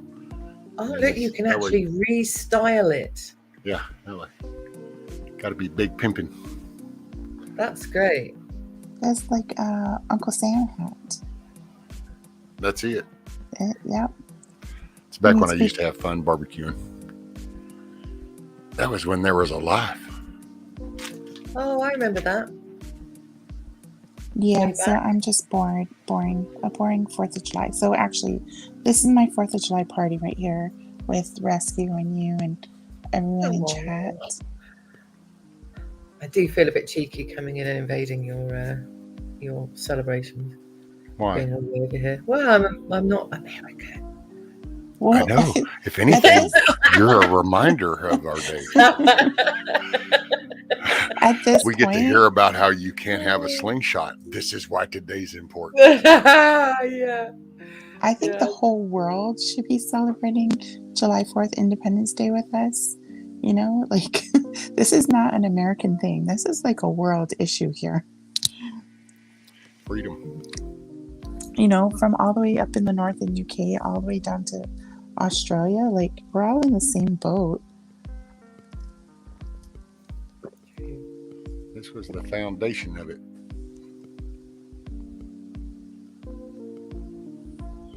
That's why it's important to keep a hold of it. That's why our brothers and sisters like in the UK and Australia and Greenland and South Africa are like, hey, y'all need to kind of get your shit together. Don't lose sight, because we started the change, and if we lose our shit, then we're going to lose the change. So with that, what do you think about? Because I was listening to news for an hour before I come and said hello. With Trump, do you think he's going to announce his presidential candidacy in the next 48 hours? Do you think he's going to actually do something? I have an opinion on that. Go ahead. Yeah. I think he's hinted at it enough, but I think there's something to do with the campaign laws and I don't know if it's with collecting contributions for a campaign or whatnot. Like, I think he cannot announce anything yet. So I think he's always hinting at it, but officially he can't actually say it. So when it's good because I mean I've been listening to American radio since I lived in the States a long time ago for a year, And since then, I've listened I've followed American politics and stuff. What was I going to say? I went off on a tangent then and took myself sideways. About how he can't. I don't think he can announce it, even Yeah, though I because think that's today his intention. we were told today on national news that he is probably going to announce his presidential candidacy today because it's the 4th of July. That's what we heard today. He's already the president. He never left. And that's another reason he never conceded. So yeah, Just be easy on the E word or the F word after that. So no erection and no frogs. Right. Well, we can skip on to another. Are we not topic. allowed to do that, no? I think we're all on the same page as to what happened and where it's going. Oh, that's fine. Yeah. That's cool. Yeah. But we're not allowed to do that either. No. Oh, well, no, apparently I just verbally said that F word a couple of times in a stream, and all of a sudden I got flagged for misinformation. So with that actually leads me on to a nice thing. We've done it, Rescue. We've created a alternative social media platform. We did it. We've done it. We've made it. Oh, yeah. I think you mentioned that in chat. Was it the other week? Yeah. Like you guys were working on setting it up, and so is it like a go now? Yeah, it's up and running. And I would love to, if that would be okay with you, Rescue, is that maybe we could do a live together on my channel, and talk about exactly stuff like that, because you can say what you like. Wow. Any of you can. So and give me your views and opinions, because I want to hear what you guys have to say, and we're being stifled about what we're allowed to talk about, and that's incorrect, because we are, both of us, in a free country, and why has our right to have a conversation been taken away from us? So that would be an amazing start to my channel. I would love for that, if you are up for that, Rescue. Oh, yes, ma'am. You just tell me when, and Oh, if you want, do you want to put a link in? Direct Yes, I can. Yeah, I can do that. I hadn't thought about that. Yeah, I can. Oh, actually, no, not that way. I'll do it that way. Give me 1 minute, okay? Yes, ma'am.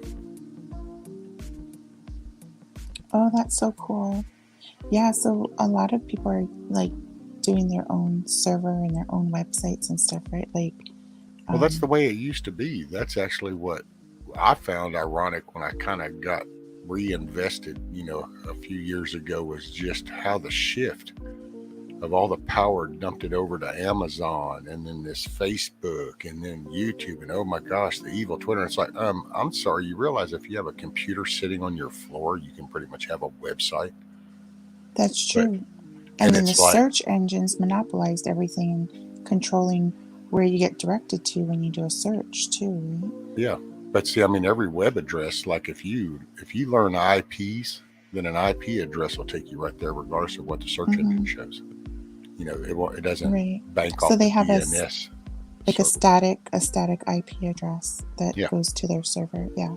Well, and you can even have like a home one where it's a random fluctuating. Random? Yeah, and it fluctuates because that's how most home IPs aren't static. It's only businesses that'll go static. So, but you can still have a directive, like a run of the script yourself, that will actually redirect. So every time your IP were to change, it would still redirect to your own little domain name. Okay. Yeah, so I used to have a static IP address for my business for our server, but then I had to pay extra for that. So now I just do the random, because it's a lot cheaper. So. But yeah, now we're getting all geeky on everyone. Well, just because it's the whole shift. That's like how they control all this right here. Hell, that's if people forget Parler. They remember the name, but they kind of forget those first few little whacks that they did to Parler, and that was kind of a really telling sign, because that was a classic mean to the little phone call thing of like, hey, Bob, yeah, shut that off. Okay, yeah, I can hook you up. I mean, that's how all that kind of domino affected with Parler. Create your own, do your own media, then you shouldn't do that on here. Okay, and then went over there and said the Play Store and Apple Store said, yeah, we're not going to offer your shit though. Wait a minute, what? Yeah. Oh, well, here, then we're going to host it over here. Nah, you know what? We called Jeff and Jeff's going to cut the servers off. So guess what you don't have now? It's like, wait a minute, what? And it's like, yeah. See, people didn't pay attention to those key element people that made decisions. It's like, so Apple decided you're not going to be allowed on the store. Google says you're not allowed on their store. Then you have the server farm says, we're not going to let you have a server either. Yeah. If that isn't showing you control. I remember when that happened, some of those creators were giving out their IP addresses. So they're like, if we don't pop up in Google or search engines, you just type in these numbers and you'll get to our site. Yeah. What I'm going to do is I'll pop it in the back chat because I'd like to do a interview first, because what we've done is we've completely and utterly removed all the test runs, all of the practice runs, all of the is it working runs, and we've just got it on Friday spot on now. So what I'll do is if I pop it in the back chat and then we'll do a show and then put that on so that people have got content, because I haven't put anything on it yet, because I've just literally this is how fresh it is. The last month I've been working on it and we've cleaned it up. It's called syop.tv, syop.tv. That's who we are. And we're a bunch of people who are all different backgrounds, different types of people, etc. My syop.tv click link is actually on my YouTube channel as well, but I'll put that in the back chat for now, just because I want to do first, I think, because otherwise you're just going to go and look at it and go, oh, there's nothing on it. What? Because I've cleared all the test runs. Because I want to talk about things like Ghislaine Maxwell, I want to talk about Robert Maxwell, I want to talk about the Illuminati, all of those things that I'm not allowed to talk about. And that election side of things. Oh shit. That's okay. We were talking about South Africa election. Cool. Oh, that one in South Africa. Yeah. See, this is well, and if you think about it, it's kind of like being kids in the classroom and you're trying to whisper and plan your little weekend get together, but you don't want the teacher to hear kind of shit. And it's just crazy how, like, in the past couple of years, like all of a sudden, bloop, we're all juvenile kids in elementary schools. And it's like, wait a minute, what the hell just happened? You should be able to say whatever. Hell, if you don't like what somebody says, you just walk away, tune them out, turn it off. Like on YouTube, you just hit the red X. It's not a complicated process. Yeah, exactly that. Exactly that. And that's what we're doing. We've sort of creating a federation of people. That's how we're looking at it. So, each person's their own person, but we support that person in the decisions and the choices that they make, because it's their view, it's their decision, it's their choice. You're allowed to be able to say and do what you want, man. But we can't. It's a bit like the laws that we were just talking about just a minute ago. I'd like to talk about that openly with you. I'd love to do that, because it's brilliant that we have this connection right now. But what would make it perfect would be able to share knowledge. I'm a herbalist and I've trained to do aromatherapy. I'm not allowed to talk about it. I just get shut down as soon as I mention medical misinformation. As soon as I say anything that mentions that, I'm just taken off air. So and I want to be able to talk about that openly, because I feel that our natural remedies have been quashed by those people back in the 1920s that begin with R, that have a really big building and a massive bank and that run the world. Those people. So, and I can't talk about it, and I really want to, and it's frustrating, and that's why I started doing it. That's why I started being a part of the project. We've got lots of lovely people involved. I work with Fake Mike Real News. I work with Joe Cool. I work with people might know some of these names in the chat. Auditing America. Then we have some people over here in the UK that you guys probably won't know about. So as well, and then we're the underneath, we're the belly of it, and the foundations of it. And my job, I'm the designer, so I do the design part. I don't do the web design part. I do the art design part of the project, and I'm doing the marketing as well. I'm just working it all out at the moment. And it's the plan is it'll be the price of a flat white. That's what we've decided. And we're just working on costings, and we can do it at that, because we're non-profit. We don't want any money. We want to save the world, not make money. Right. Morning, Miss Sharon. Already rank 1000. You and the mister, y'all have a good evening. Have a great day. Hey, Miss Rank, I'm gonna put my email in the chat. If you or the mister will get it, and if you don't mind sending me an email, that way I can send you an invite sometime whenever I go live. So, Rank, there's my email if you want to send me one. It's up to you finding me. Because I lost my channel, everybody. I don't know if you all know that, but I did lose my channel, which did have something to do with me really stepping it up when I lost my channel. And I've lost a lot of people who I followed and supported. And I'm just thinking I might not have Finding Nemo on my... Oh, no, I am subbed to you, darling. Sorry, I didn't think I was. I had a panic then that I wasn't subbed to you. There I am. There we go. Cool. Sorry. Yeah, see, it'd be cool it'd be cool to get you and get like Milkmaid and Virginia. Yes. And because y'all are just doing with the plants, and get Wizard up here even. Absolutely. It's magic. That would be really cool. But it's actually just alchemy and just tradition. And it works. It's worked for the last millennia, apart from the last 100 years. So exactly that. I would love Virginia and Milkmaid to be on board as well. That would be amazing. If the four of us had a conversation. Wow, what we could say. Well, yeah, and it's just, because it's Sharon, and what's sad is I mean, it was, I don't know how you grow up hearing these terms like, oh, that's old wives' tale. Well, where'd that come from? Because people could just talk. Mm-hmm. Now you can't. It's like, oh, no. And it's like, wait a minute, what?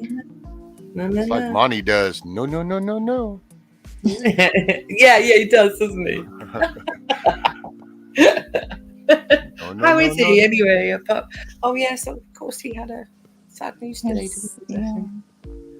Hey, Monty, if you're up to it, I know you suffered a loss today, but if you're up to it, come up on panel and join us.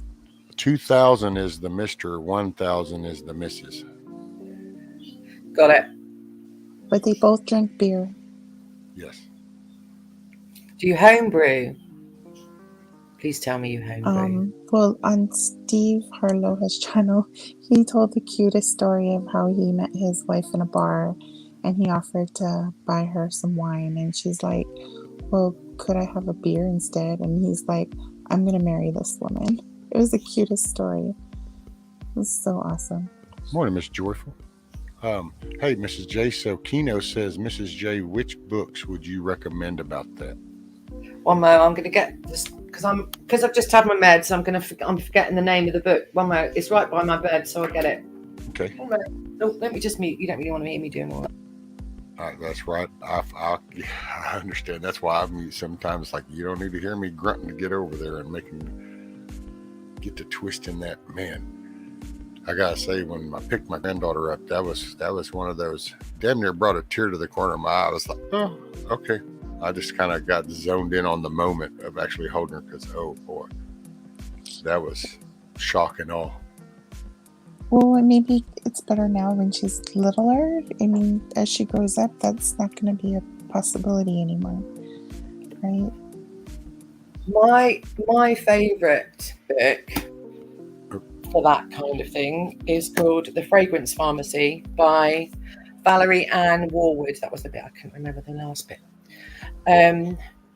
It's really cheap, and it's the Bible, and the book is just so clever. It's got let me have a look. It's what all of the herbs do. It's how to use them. It's how to cook with them. It's how to manage lifestyle, your body, your inside and your out. It's so good. It's such a good book. And I can't recommend it enough, really. It's just really good. If you are a user of essential oils or herbs, it's just fab. It's really good. And it's really cheap. You can get it. I mean, I picked this up, I think, in a second-hand bookshop about 10 years ago. And I only paid about £2 for it. But you can get it for about a tenner, I think, or like $10, I think, something like that. It's really good. What was the name of it? It's called The Fragrance Pharmacy. It's got a pretty cover.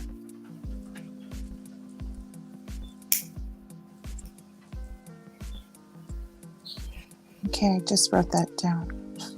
It's well worth it. Is it still in publication? Yeah. Oh, It's okay. just like one of those books that everyone needs on their bookshelf. You know, I just can't recommend it enough, really.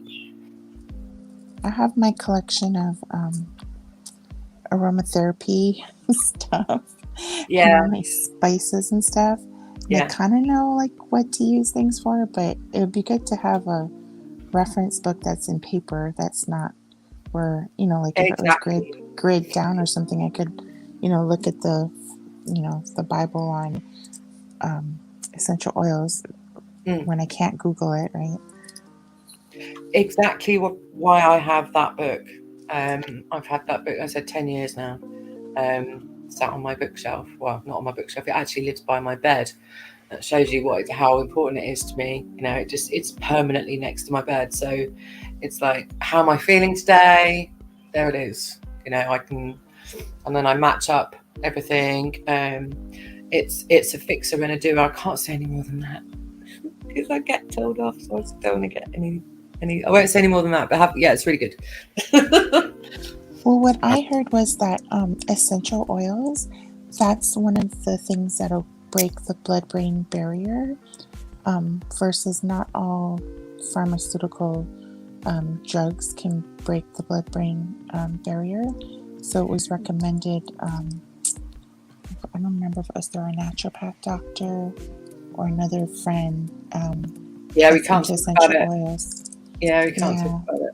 Yeah. I put a link in the chat to it, and it's on Amazon for $16.68 in paperback. Thank you, Rescue. Yeah, it's I can't talk about it because it's what you got to get that STRIKE. It's what does it, and it's a shame because it's true. Okay, Miss Karen, you have a great 4th of July, man. Thanks for stopping in. Yeah, there's so many foods that are good for health and taking care of those ailments and stuff. But I think, not knowing what to eat and when and how. I think the delivery system is important too, right? Like, do you make tea out of it? Do you drop it under your tongue? Do you add Yeah. it to soup, right? So this would help guide a person on that. Yeah. And I can't talk about brands either. So again, it's something I would do. Not something I would do. No, something I will be doing on my new channel. That not on YouTube again, guys. Unfortunately, can't do it. They just misinformation and strike me. So yeah, it's a shame. I can't do it. But I can recommend a book. Definitely do that.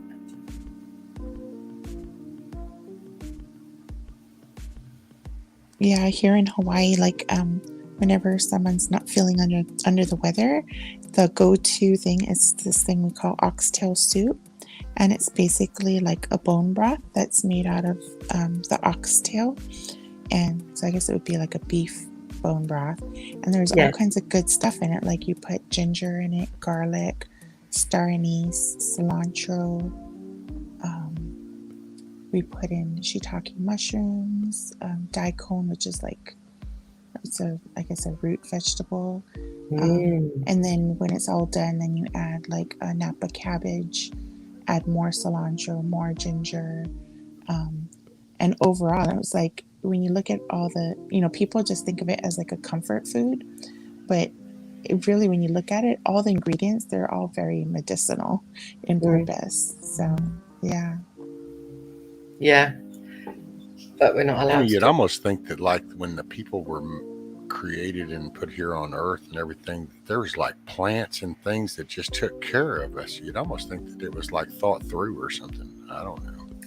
And then, unfortunately, we came along and removed it all. Yeah. And then we decided we know better. The wheat.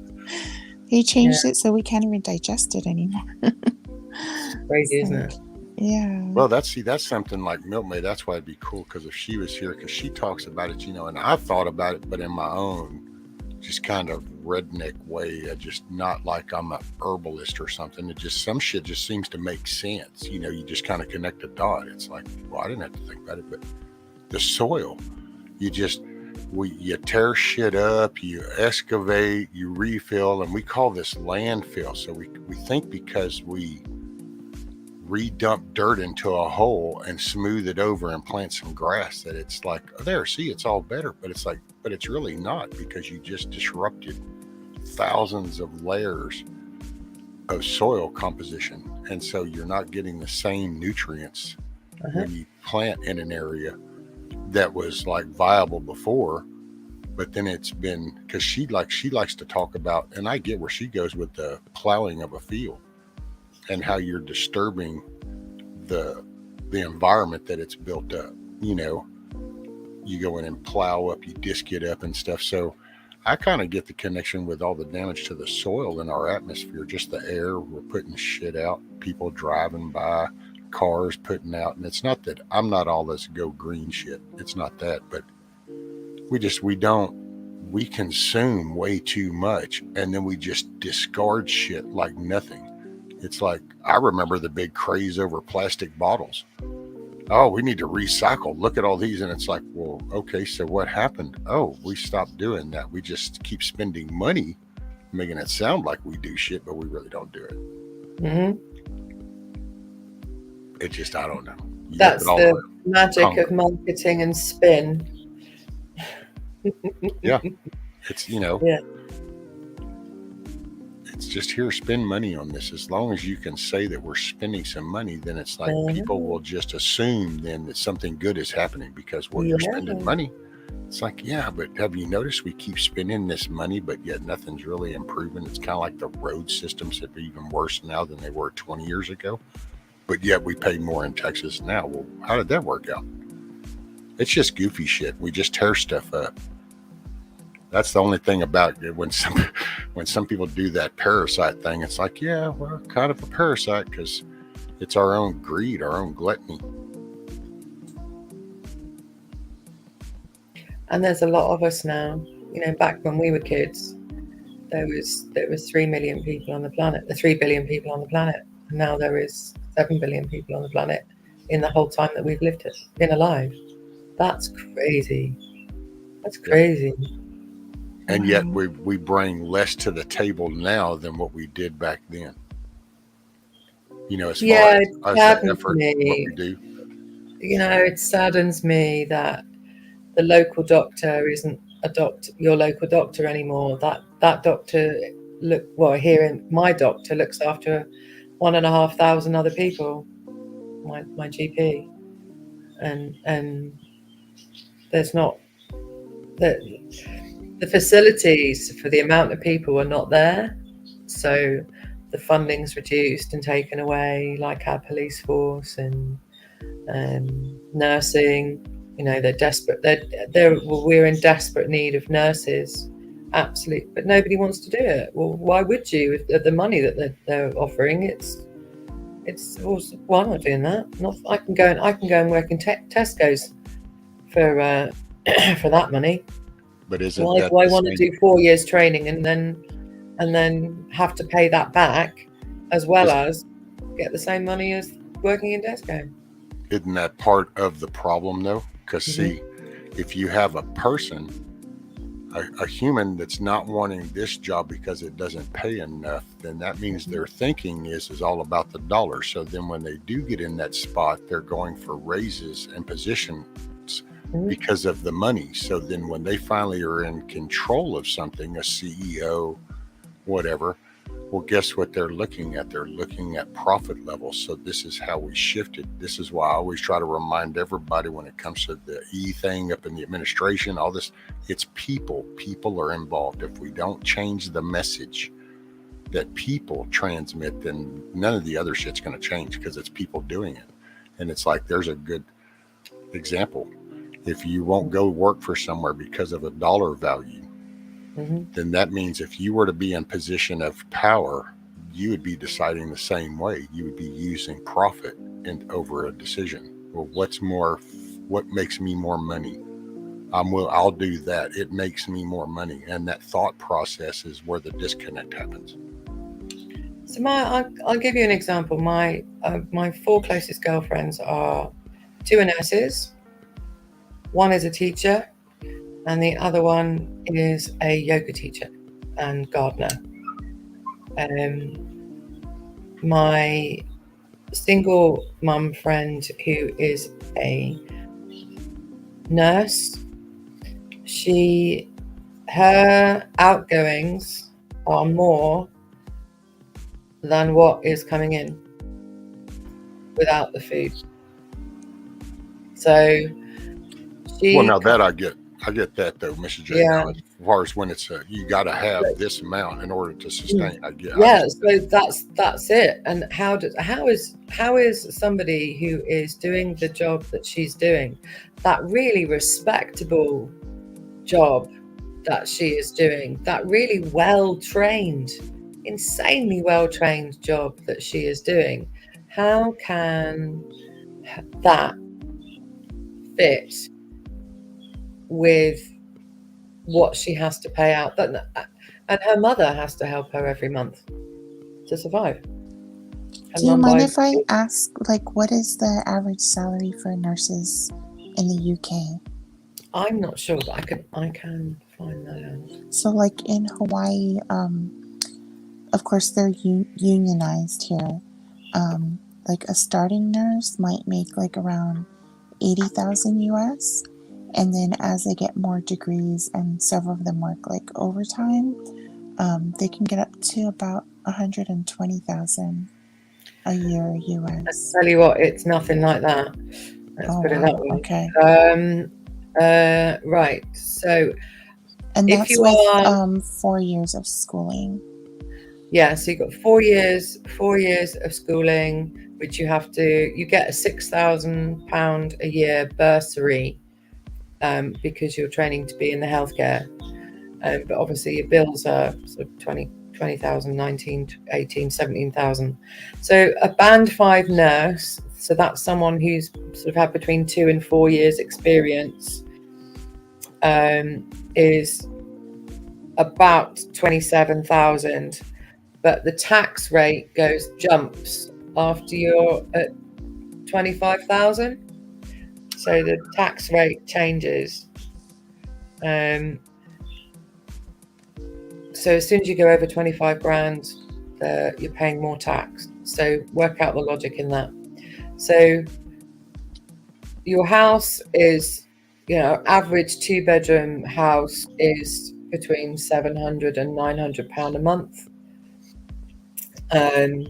You can't get a mortgage because you can't save to get the mortgage.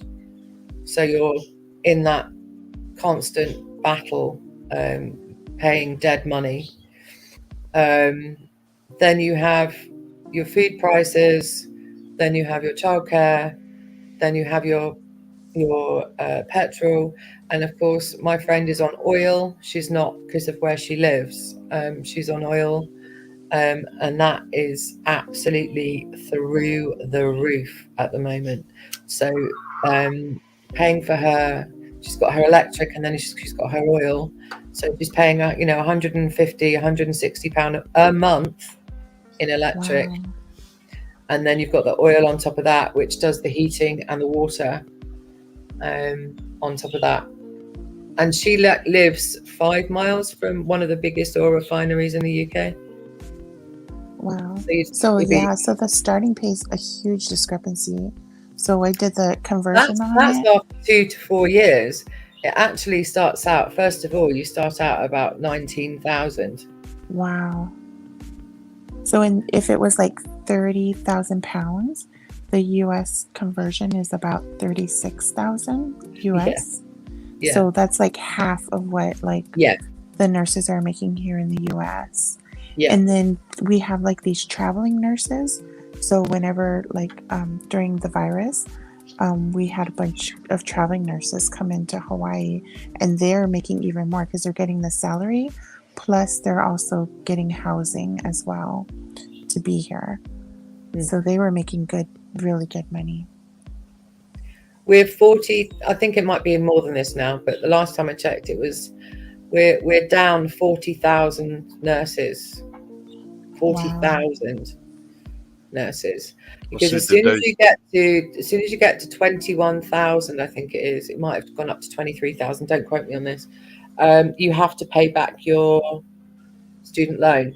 So once you hit 23,000 or 21,000, I can't remember which one it is, you have to start paying out of your salary your student loan back that you've borrowed. So you've got a £60,000 load of money, or let's reduce that to 30,000. Let's say 30,000 for 4 years, with the bursary, etc., etc. So you've got £30,000. You're already £30,000 in debt. Your first year, you're not paying that back, but as soon as you go into the next band up, you immediately have to start paying that loan back, plus you pay more tax.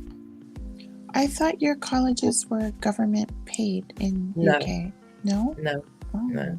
No, did they do the same over there with the nurses about with the poke, and if it's like if you didn't do that, then you got fired? Because like over here, there were a lot that got let go because they didn't join up. Correct. Yeah, or they quit. So did that happen over there? 40,000 is before that. Oh, okay. Yeah.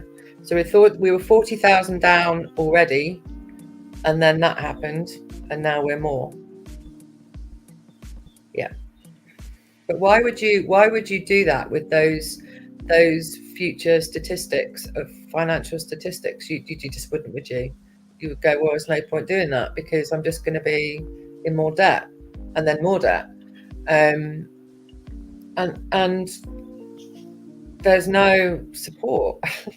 Well, but if you look at we have poor people, and we have poor people given circumstances, but then we have people that are in bad circumstances financially because of bad decisions, bad choices of way of life. So they basically piss off money left and right, right? Mm-hmm. Well, if that's there, here we go back to the people part again, because so if a person with that type of thinking ends up in a seat of power with playing with other people's money, this is how things get all crazy, because people don't see there's no accountability, there's no consequences. So I think that's some of these just, it's such greed that Yeah. So I wanted the whole to. oath of wanting to Yeah. help is gone. I mean, in all honesty, right now, and the way things are, if I had a medical degree, I'd be offering services. It's like, hell, as long as I can pay my bills and, you know, feed my family, then I'd be willing to see whoever. And it's like, you know, because it's just, you would want to try to make that. And I don't know what causes that, Mhm. that inertia to kick off to where all of a sudden we go back to, you know what, this is just the right thing to do. Mhm. I don't Yeah. know. There's no incentive. If only our government thought that way and used some logic. But I guess they're going by a different agenda than what logical people might want. Well, they're the product of the society that Oh, Tony's transformed made a to. very good point there. A lot didn't get the dibby doo, and they didn't get booted. He's correct. But of course, my friends did, because Well, the was it the they political had views? the panic. You know, well, what if I don't have a job? Oh, how are we going to survive? How are we going to support ourselves? We actually came up with at one point. I said to my friend, I said, look, what we'll do is, because I was selling up anyway, because I knew all this shit was happening anyway. So I'd already was in the process of selling everything, and I said, look, what? And I was ill as well. So I said, well, how about I move to where you are. I'll look after the kids and go to work. I don't want any money. I'll just move to where you are, and I'll be the nanny kind of thing. Do you know what I mean? Because I can't do anything. So, but of course, that luckily we didn't go through all of that and that horrible part of it. But you know, when we were first talking, you know, she was really scared. You know, really, it was horrible for her. And I just, it's like, what? And of course, she's done it. She's had all of them. Yeah. Yeah, you make a good point, because I think a lot of people are, when times get tough, they're going to have to come up with some creative solutions. And like, that would have been a creative solution. Yeah. You know? That was the bestie way we were going to come up with resolving the situation. But what I ended up doing was, she ended up doing what she did, and then I ended up moving down here, because I needed to be in a place where I could just get Chill. close to everything, you know. Hey, Kiss Off. So you and Cindy were talking about the diesel thing, and that can actually happen real easy enough, believe it or not. I mean, it shouldn't, because the driver should be paying attention, but those connections in the ground, there's only a visual that says the difference, but the hookups are the same. So it's not like, oh, well, that hose won't fit onto there. No, it's all the same. He just, either he dumped the wrong section of his trailer into that tank, or he hooked the hose to the wrong tank. What's sad is that I wonder how new that driver was that was delivering fuel. But anyway, that was another conversation they were having in chat. Apparently some diesel got put in some gas tanks at a station in Georgia, and of course put diesel in a gas combustion car, and well, your shit's not going to run anymore. That's right. I learned the hard way. And hey, Miss Silver Girl, how are you, ma'am? Uh-oh. Oh, it's like a fax Nope. machine. Something's wrong with the mic, Silver Girl. Is this it? Is this the aliens that have been predicted? I had to mute you for a minute, Silver Girl. It's doing, let's see. I don't know if you can hear me. There you are. Oh, now it's coming in good.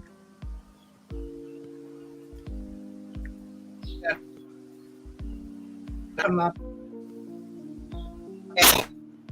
Oh. Nope. Sorry. It does sound like the alien invasion story that they've predicted. What about There the you go, smell just the about whole hilarious so conspiracy stuff. versus right? Oh well, yeah, Cindy. But I will say this: that if you run up to there, depending on what's going on around there at the time, because they just pop that little thing, and some guys will hold that hose. I've seen them hold that hose 3 foot back from the end, and then just use it to poke it, step on the thing to lock it. So it just. I mean, at this point, anything's on the table, so I can go there, but I can see it and accidentally happen because it has happened before. But then again, there's some crazy shit right now, so who knows? That's okay. Miss Silver, she'll be back.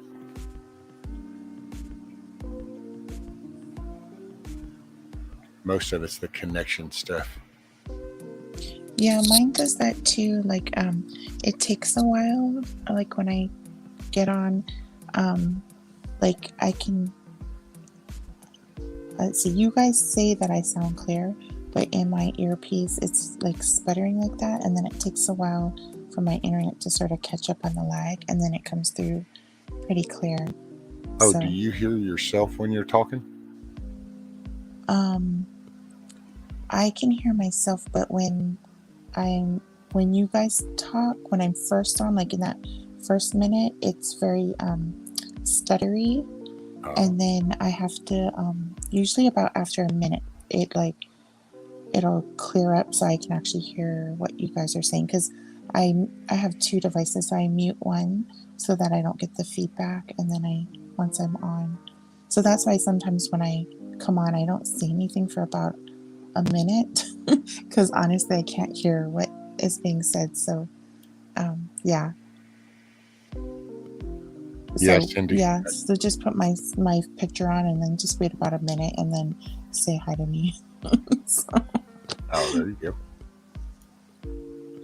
Yeah, Cindy, I ought to see the damaged engines. The gas station ought to be replacing those, but well, there's that other little part of things that are going on. You know, parts aren't exactly readily available right now on a lot of things. And so, insurance, right? The gas station's going to say, oh no, your insurance needs to pay for it. And then insurance will subrogate maybe back to the gas station if they make the effort. Damn attorney. That shouldn't be nowhere on a customer's level. That was on that provider when they purchased it. Matter of fact, if they buck the system, I'd actually try to get me an attorney and file fraud charges in, because if you actually hit that button and purchased 83 octane gas and instead you got diesel fuel, well, I'm sorry, where's my product? And you damaged it, and that actually could be, yeah. I sometimes you got to pull the system and use it against them. And then these people's cars don't work, right? And then where are they going to get another car? Well, you got to buy an expensive used car or wait a year for your new car to come in. Oh, shoot. Try longer than a year. They got football fields full of Fords right now, I know. That have no ECMs. They don't have any of the computer modules for the brains for the vehicles. Right. The vehicles are built, it just doesn't have the brains. And yeah, actually, Wings, that's what, if the station was like, so there's different styles. So if it was a franchise station, then that owner would dump that over to the carrier, pass the buck to them. But if it's actually a distributor station, then it's kind of internal. They'll just blame one apartment. We'll do it to another, and they won't pay anything in the long run. That'll be what happened, because they get that. Man, see, businesses need to be able to fail, and government and tax dollars need to stop saving businesses. You make bad decisions, you should fall under it. You know, you don't want to fall under, then. But it'll depend on that. Like that right there, if I was a station owner, then that'd be the first phone call I got saying that. And it'd be like, okay, well, I need to verify that receipt. Look at my cameras. Yes, you were right here. It's following what you're saying. Okay, boom. I'd be on the phone with that carrier going, okay, just so you know, you might want to write this little claim number down, because we're fixing to have a series coming in. By the way, I'd bring somebody over here and pump that shit out of my tank, because that's on you too. But it's that accountability. So rescue, technically, you're correct. However, I would bring a different perspective to it in that that's why we have auto insurance, because you call your auto insurance, somebody did damage to your vehicle, you make your claim, your insurance covers you, you either get it, they'll either fix it, pay to get it fixed, or you they they say it's a total loss and you get money to get a new car and you move on. And then that way you're made maybe not whole, but you at least have something in there to cover you, and you let the car insurance then sue the station and whatnot to get back the money that they had to pay out on your claim. So you get justice a little bit faster using the car insurance route, but if the legal system was fast and reliable, because sometimes it's not so reliable, some of the decisions we've seen, it will take a while for it to work through for you to finally get your money and your justice, and in the meantime you're suffering with a broken car or no car at all. Oh yeah. Well, that's Just the another conundrum we're in. perspective. Yeah. Oh no, I'm totally with you. The first thing that comes to my mind, because I'm just watching a bunch of ugly, nefarious stuff happen. So Oh yes. my first thought would be, okay, so I'm gonna call my State Farm, and then guess who owns the insurance company that covers them? So you kind of then all of a sudden your importance level goes to shit, because that's what happens to a lot of this stuff. Yes. It reaches a level, and that's why I know it's like HR, human resources. That shit sounded so brilliant when it came out the gate. It's like, wow, this is going to be cool. Whatever. That just becomes another company's tool. And so it depends on where it is, because once again, it depends on the people that are utilizing these titles and stuff. See, I like that. I mean, it would be nice to think, hey, oh wow, this just happened. Call my insurance. Oh wow, this is what happened. And then they pick the ball up. But right now, because I got to say, I'm not there's just BlackRock, Vanguard, State Street. There's something to that. And when you just kind of look at how business gets done at all levels, then you kind of go, yeah, so there's kind of something to be said about all this. This is why you really don't hold other people accountable, because it's a show. Because in the very back end of things, the money's all going into the same coffer. And then good point. You have to have full coverage, because normally auto insurance will cover the other car that the person hits. And I don't know where everybody else coverage. is, but around here in southeast Texas, you're lucky if you get liability on a lot of people around here. Do you guys liability, which is really ironic, because there's common sense for you. So limited liability, I think it's like 10,000 in Texas. Is there a law that you're life flight from a serious wreck is going to run you $7,000 right out the gate. So if you get in a bad wreck, your bill's $7,000 just for life flighted. So, and the person you're not going to have nothing. So 7,000 is like the deductible, like you pay the first 7,000. No, that's going to be that helicopter ride, unless they have to go a real long distance, and then it'll be more. So basically, you get T-boned by me, and all I have is limited liability. Unless you have personal insurance on you, you're fixing to be screwed, because I'm going to T-bone you. You're going to get extracted. You're going to get put on life flight, and then you're going to get flown 50 miles to the nearest hospital. And then that bill right there just wrecked up that $10,000 that you were going to get from my little old measly liability insurance. Only so it just got sucked up, because most people don't know this. If you get life flighted, when that helicopter's landing on the roof of that hospital, somebody's going and putting a lien on whatever event just happened. If there was an accident, they'll be putting a lien probably on that to get their money for that life flight. It's just expensive shit to run that helicopter. That's not the same as an ambulance. So So we also have underinsured insurance. Yeah. Uninsured. Yeah. So like if the person doesn't have insurance, then like my insurance would cover for what the insurance they don't have. Yeah. And that's it. But see, most people don't get told how the importance of that is. And because you don't even really realize that most of the cars probably on the highway beside you have limited liability insurance, if any insurance at all. Yeah. I had to learn this the hard way, not through car stuff, but because I live in, condo building, water. I've had like basically shit water dumped on me several times.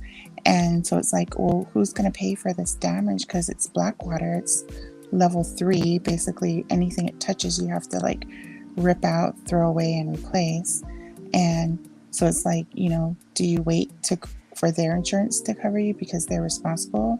Or do you go through your own insurance and get it done faster, even though you have to pay a deductible, but then they'll subrogate it back to the upstairs who caused the damage and collect their money? So I had to learn all this insurance stuff, I guess, the hard way. So I'm confused on that one. So black water. Black water is Poo water. Yep, sewer water. What? So it could be from shower or a toilet. Okay. Yeah. So in this case, I had it was two times. One was toilet water. The other one was toilet water. And then I had one with, they just overflowed the sink, and it was like clean water. So it wasn't black water. But if it's not dried out within 3 days, then it becomes the black water, because it now grows mold, mildew, and other stuff. Yeah. So upstairs, if they're, wouldn't their insurance cover? So my insurance, so I bring in my people to do the dry out, the cleanup, the repairs, and I file the claim with my insurance. And then my insurance will then take care of like collecting from the upstairs neighbor from their insurance. Otherwise, I have to, like, if I don't go through my insurance, I have to wait for their insurance and bicker with their insurance to pay me what I need to get done. Yeah. So at this point, all I can do is, now that I'm taken care of, I can maybe go back to the owner upstairs and say, hey, you better pay my deductible. But then at the same time, my insurance is going to go up because I now made a claim against my insurance. So where you're at, I guess I'm trying, because see over here, like if you were renting apartment, kind of anybody with neighbors that are in the same building connected, but then you would have like a renter's insurance. Yeah. And it's, but do you actually like have like a owner's insurance for that light? It's a little more complicated than that, but yeah, in general. So the building has insurance that'll repair it back to what it originally was. And then we have either owner's or renter's insurance to cover all of our contents, or also to cover any upgrades we did. So if the original floor was carpet, but now I have wood floor, I have to get insurance to cover my wood floor, because if I didn't, they would just put back in the original carpets. Okay. Yeah, but water is a big thing in our buildings, probably any city for that matter. But right now, the age of the buildings on Oahu, a lot of them are approaching that point where the pipes are getting clogged or leaking or different things. Yeah. Well, that's with no maintenance and the shifting of soil and stuff. It takes maintenance, and you've got to maintain things. And buildings are the same way. Matter of fact, around here, it's just common rule. That's why most people don't. If you find an abandoned home, it doesn't seem to take long, and it just deteriorates real fast. Oh, totally. Homes only seem to last for 100 years when people stay in them. Isn't that so ironic? It's like it feeds off. Yeah, because they're upkeeping it, right? They know what's working and what's not working. So actually, the toilet leak from upstairs, it was basically because a single guy lived upstairs in like a 2-bedroom, 3-bath condo. He was only using one shower and one toilet, and he didn't use the other toilets.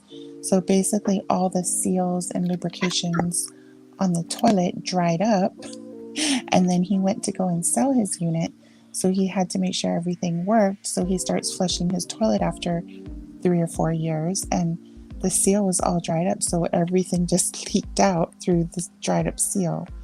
So yeah, so there's your 100-year That proves Well- your 100-year house theory.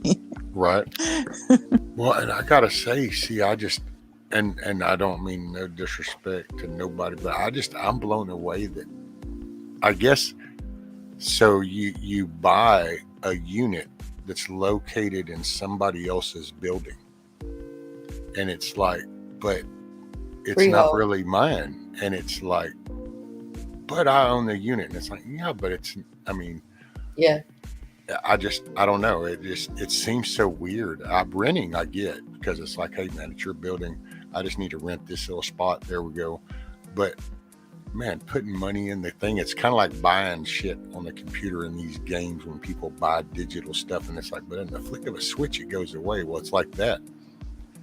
Some guy just says, you know what? I think I'm going to sell this property, and I'm going to sell it to that guy over there. But wait a minute, that dude's like the lieutenant in the cartel. But he's going to give me a good price. And next thing you know, you got to shift to your surroundings just like that. But yet it's like, but I own this. And it's like, I mean, I don't know. That just seems so bad. No offense. I'm not trying to be, didn't mean that bad. Well, but we have like Hawaii was actually one of the original places for leasehold properties where you don't own the land and you Yeah. own like your space in the building. Yeah. And that was because of the monarchy and the kingdom, and we had like basically 5 huge landlords on the islands. And so they would lease the ground for like 100-year lease. And then people thought, oh, wow, that's a long time. And then they put a huge apartment building on it. And then you come up on the 100-year lease and like basically they own the whole apartment building because Yeah, that we they have that own the here. land. Yeah, we have Not that here too. necessarily. It's called freehold here. And Prince Charles owns the freehold for the whole of the south of Devon and all of Cornwall. Wow. So anybody all who that. has a freehold house anywhere in that location, Prince Charles gets the money. So they're paying lease rent for the land. It's yeah, they call it freehold here. It's a slightly different name. But yeah, so you buy the property and that property is lovely and it has a lovely garden or whatever, and you have that freehold and you have the 100-year freehold on it. And then if and you have to pay a certain amount each year to the freeholder. So for them, I don't really quite understand all that bit, but because I wouldn't ever go near that. But you then pay the which country is our specific isle? In our I'm septic from Devon. aisle. I'm from Devon. But it's I'm not like from a Devon, I'm in set. Devon. It's like a set amount for like the whole 100 years. I think it's different. I'm not quite sure how it works. Also Don't get can me. change. Don't. Okay. Yeah, I'm not sure on that one. So let me. What's this? So you're somebody. Prince Charles owns it, but that's that free wall you said, or I think you. Yeah, the freehold. He owns Freehold. all of the freeholds. So all they the own it, and so when you buy it, you're purchasing it, but not really. It's kind of like this. It's This what we would yours. call a lease. Yeah, and it's your house, but he owns the land that it's on, but it's your Oh. house, so you Yeah. freehold. Yeah, it's really bizarre. And then at the end of the freehold, the whole property would revert back to Prince Charles. I don't know quite how it Or works. Did it hit 100 years yet? Like, is it close to the 100 years? Well, it's thousands of years because this has been going on a Oh. long time.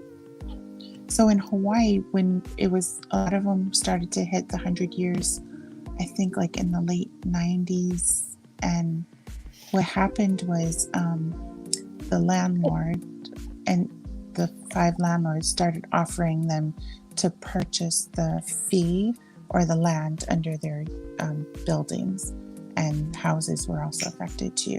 So then people took loans to buy the land underneath their units.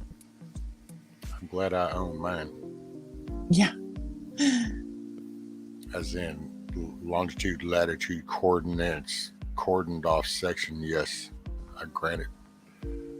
I know I'm limited on some. Actually, I don't know. I guess I could. I'd have to look Yeah. to see. There's probably limits to depth you can dig, just so you don't go in and screw up a damn humongous water table down there for everybody. So there's why there are limitations. So Although the people put limitations are screwing it up.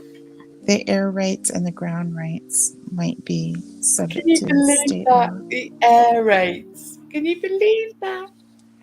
When you say that, I own the air above your building. Just so you know. They do, because they fly What is airplanes that? above it. Well, once we took flight, that became just a whole nother landmass. It's just that it's up in the air, but it's all even broken down off of altitudes on the traffic levels. Kind of like you have your city street, and then your bigger streets, all the way up to farm market roads, to highways, to interstates. It's the same concept up in the air is what they've done ever since It's we took flight. it's the Emperor's New Clothes in my eyes. That one. It's Well, just it's like now with the drones, because see, drones are the latest thing. So now you got to enter, because there's ships constantly flying up there. Most people just don't see most of this, but there's always stuff flying around up there. I just think it's really funny. I do. Yeah. Sorry. Well, hell, look at California. California doesn't even want to let you collect rainwater. It's like shit falls from the sky, and it's illegal for you to catch it. And it's like, holy crap, who'd have ever thought that? Someone made it up as they went along, didn't they? Someone totally made it up when they went along, and it is quite incredible how you can't get to grips with it's like, again, it goes back to a cartel word, doesn't it, in my view anyway. I just see it as I'm saying to you, hello, yes, you can buy this building, but you can't extend up because I own all of the land. Sorry, I own all of the air above it. So you can't build a next story up because I own the air. Now, when you say that out loud, that's dumb. Yeah. Just it's being. I know it's being done. I know that people are doing that. And these are the things that we're fighting against. These words here, how can you even consider that is a normal thing to say? This wouldn't have happened 100 years ago. We wouldn't have had this conversation 150 years ago. Well, this is how you get to statements like you'll own nothing and be happy, and it's because you'll slowly be handed enough options that you really don't take pride in owning anything. You're okay with hopping to the newest model phone, the newest year model car, the latest paint job on the house, the newest block, the best HOA, the newest apartment complex. Oh, I'm going to move to the newest city. Oh, I'm going to the newest part. We always chase the new. Why? Because then you don't anchor into anything. You have no roots. You're always chasing the new. Water's free. You can go and, you can go to the river and there it is. Yet we have to pay every month. Until somebody buys that land that it goes through and then goes, I don't want anybody walking here. Yeah. And absolutely. then then at first everybody's like, hey, what the hell? I want, and then wait, next thing you know, they're over there. They're not even paying attention to the fact that they can't even go to the creek anymore. This is how we got here. Yeah. Incredible. You lose sight of your roots. You lose sight of just the simplest little things. Sitting down at the evening table, having supper, holding hands, saying a prayer, whatever, but enjoying that time. Oh, wow. Why would take a moment and process that into your day, and then you'll see the impact. Make it a point to have supper time with family and watch it how hard that becomes, and then you'll go, well, exactly. And the more reasons why you can't seem to manage to do that would be the more reasons why that's a problem. Yeah. Do you make sure that happens in your family? Do you have that where no mobiles, no screens, it's dinner time, we're going to sit back and have dinner together, and don't even think about putting that mobile phone on the table and texting anybody? Do you have that, or only when my granddaughter's here? Mobile still sat on the table. That's so funny. I made that rule in our house, and so we would I knew dinner time was important and you're supposed to talk about things, with the family. And I made that rule, and then I was the one that was breaking it all the time. So I'm It there was at the you. dinner table with my phone, right? And then my kids are like, "Mom, put your phone away. You're not supposed to have screen." They're like schooling me. Yeah. I was like, "Oh my gosh, this thing backfired." But you know, it's good that they're doing, you know, they're following it. Yeah, and hopefully that tradition will continue, because I know in my family, I'm the one that out of everybody, I'm the one that says, no, man, we're not having. I don't want to see a screen. I don't want to look at a screen. I don't want to have anything to do with a screen. If we're having dinner, we're having dinner together. It's a time, you know, that precious time, that half an hour, even if it is just half an hour of communicating with each other. How's your day? What have you been up to? Not, oh, have you just seen this on Facebook? Have you just seen this picture on YouTube? Have you just seen this video? If you just watch the news, it's absolutely vital that we hold on to that time and turn everything off and just be with each other and not think about what's going to happen next, what might happen next, where's things going next, rather than just being in the now and appreciating each other. It's like you were saying about your barbecue thing. I think barbecues are really good for that. Where you can all just really hang out together, have a meal together, share time together. And today's a good day for that for you guys, you know, where you can do that. And I'm the one that, you know, my dad's really bad for it because he's the head of the household. He thinks he can get away with it. It's like, no. I remember we had dinner and I said, can you take the mobile off the table, please, Dad? He said, "What?" I said, an email can wait. That conversation can wait. Turn your phone off. What are you doing with that on the table while we're having dinner? You know, you've created a space so we can all have dinner together. There's no TV or anything in here. But no, man, don't have that at the table. Come on now. We need to be having a chat, not sat there looking at our phones, showing each other Facebook. That's a different time. Another captured space for my family is car rides. So like school drop-offs, school pickups. That's like, you know, about 20 minutes of time where you can have a conversation without a bunch of distractions, and they can't get up and walk away from you either because they're all in a seatbelt. Yeah. I can get my point across now. Yeah. So, They're the times, aren't they? And isn't it amazing how we're saying 20 minutes? The hour is 24 hours in a day, and we're grasping at that 20 minutes. And I'm a real believer in turning everything off. I run my house on mobile data, and I've just, in fact, like you're saying about the phone just now, you know, I've got a new phone, and I rang them and said, look, I want 2 separate lines because I'm doing so much stuff online and stuff with work and everything. I'm very disabled now, so it means I can dedicate my brain energy into stuff like this, where we're sharing, meeting, communicating, still connecting with all what's going on. And so for me, it's vital, but I can also turn it all off. And so I rang them and I said, I need to have I'd like 2 separate things. I'd like a mobile Wi-Fi box type thing. And they said, yes, not a problem. And I said, so what can you do for me? What's your deal? You know, what can you offer me to make my life better, more manageable with everything that I'm doing, etc., etc. And it turned out that when I bought my last phone outright, so they said, oh, what phone have you got? And I said, and they said, right, okay. And what we can do is if you send that phone to us, we'll give you £22 off every month on your deal.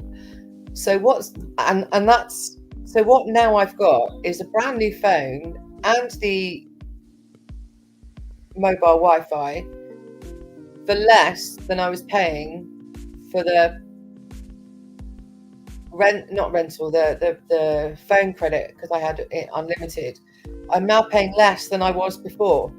Work that out. It's It's like how what? It's really crazy. You're But they like, why do- didn't I come see you sooner, right? Yeah, it's really bizarre. Good morning, Chip. Happy Independence Day. Happy Independence. I got said it wrong then as well. Happy Independence Day, everybody.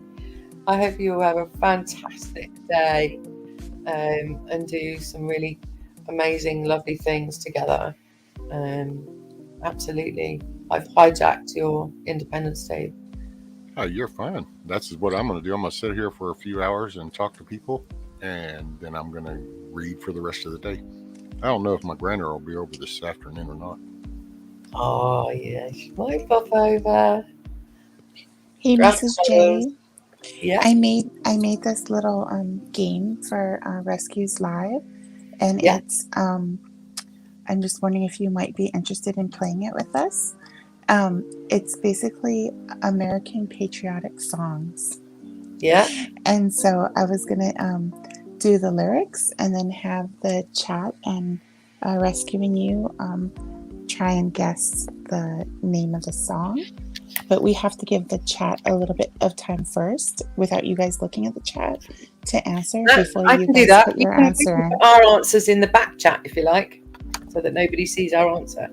Oh yeah, that's right. There's that. Okay, so It'll yeah, stop me just don't blurting say it out if I know the answer as well. I'm a bit rubbish so at just this. don't say it out loud until our chat picks it up. So is that Okay. okay, Rescue? Yeah, that's Okay. fine. I'll Okay. pop it in the back The chat. floor is yours, ma'am. Oh. Yeah. So I did a little research, and it's like I felt like I was in high school, you know, when like the new song comes out on the radio and then you listen to the song over and over so that you can start like writing out the lyrics to it, you know, and then pretty soon you wrote it out and then you've sort of memorized the song. So I felt like that when I was researching for this game. So yeah, okay, so this is the deal. So these are patriotic songs, mostly US related, and what I'll do, I'm not a singer, so I'm not going to sing the songs, but what I'm going to do is say the lyrics, and then for our chat, if you know the name of the song, you don't need to know the artist or who wrote it or who sang it, but just the name of the song, just type it in the chat, and then we'll do like last time where we'll give points to people, whoever gets it first in the chat, and then we'll also keep points between Rescue and Miss J. Now, I'll put my answers in the back chat. I do apologise, everybody, if I'm rubbish at this. It's okay. We had Ricardo on from Australia, and we did woke words, and he did not know very many woke words. And Rescue won that one for knowing so many woke words. So it was fun to have an international person in the game. I Okay, think so you need to sing at least a line or two of the song so we'll know which song you're referring to, just going off of lyrics. You need to sing some of it. I think you guys will know it. I was hoping we'd have Monty on here because Monty's like a really good singer and he could totally sing this for us. Yeah, I don't know what happened to him. I sent him an invite, but I don't know if he went laid down. No, but I know he's had a stressful day today, and he's had the loss of his precious fur baby. So yep. Okay, Right, so it's all yours. Here's the first one. Okay.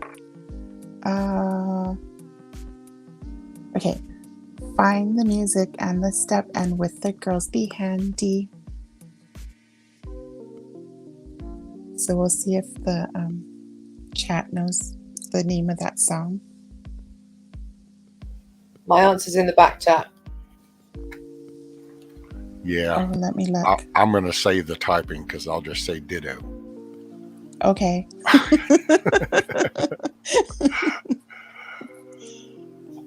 Yeah, Han Solo got it. Oh, I better make sure I'm in live chat so I can pick up all the... Yes, by the way, everybody in YouTube chat, be sure and go to the top and hit live chat instead of top chat. Oh, yeah. That way you stay current. Okay, so Han Solo got that one, and actually both Rescue and Mrs. J got that. And 10,000 stars. and the, just 1 point. Oh, okay. And the answer is Yankee Doodle Dandy. Okay. The rest I won't be able to do it as good as that one. Okay. So the next one is how sweet the sound that saved a wretch like me. I once was lost, but now I'm found. Was blind, but now I see. Oh, gosh, I know this. Can you do it again? Please. Oh. How sweet the sound that saved a wretch like me. Yeah. I once was lost, but now I'm found. Was blind, but now I see. Rescue said it, and Yeah. he got it. Wait Rescue for me. got That's it. all. Yeah. And then, oh yeah, Give me our a chat's so good. So Morning, Huckleberry. Amy got it in chat. Miss Aloha, the floor is Yes. yours for a couple of minutes. I need about 2 minutes. I'll be right back. Okay.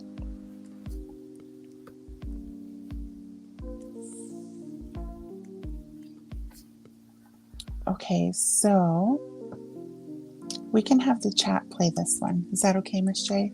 So 100% good with me. Just sit this one out. But if you know it, you can put it in, but not for the points for you, just for the chat. Okay, chat.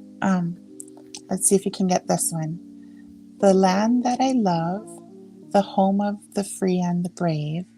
Every heart beats blue for the red, white, and blue. And then I'll say it one more time. The land I love, the home of the free and the brave.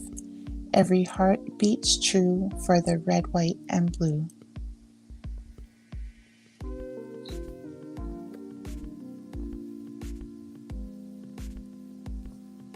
Oh, they're thinking. Yeah. They're probably all Googling it right now.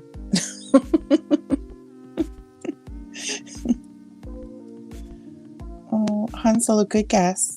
Not quite. So there's a delay. That's why I'm not saying things out loud, because I do that. Oh, okay. I am a blurter. I go, "Bleh." So I have to. So yeah, we got a shift kicker. Got it.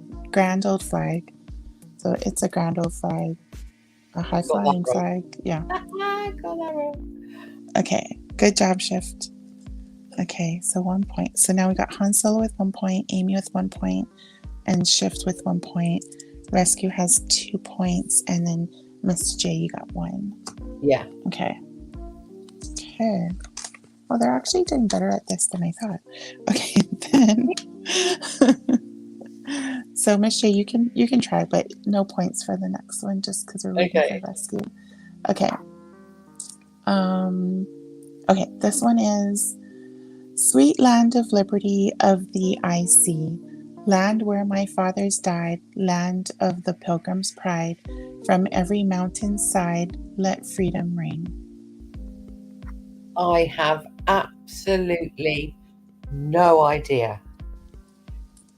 This is a real American song. Did you learn that one at school? Is that one of those ones? Yeah, I did learn this one at school. And then it's like one of those ones like on the patriotic holidays, like we have Memorial Day, Veterans Day, 4th of July.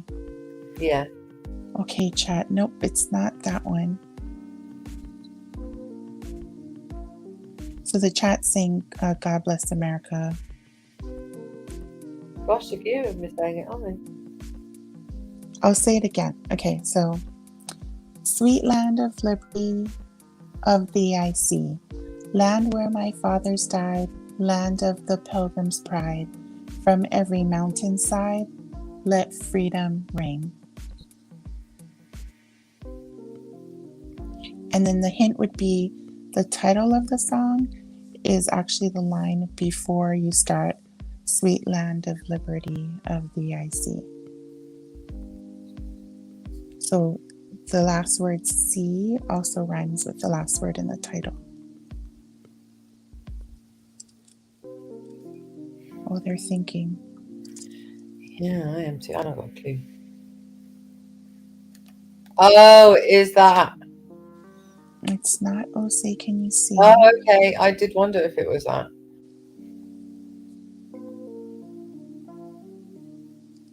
Unless, I could be wrong because let me Google this.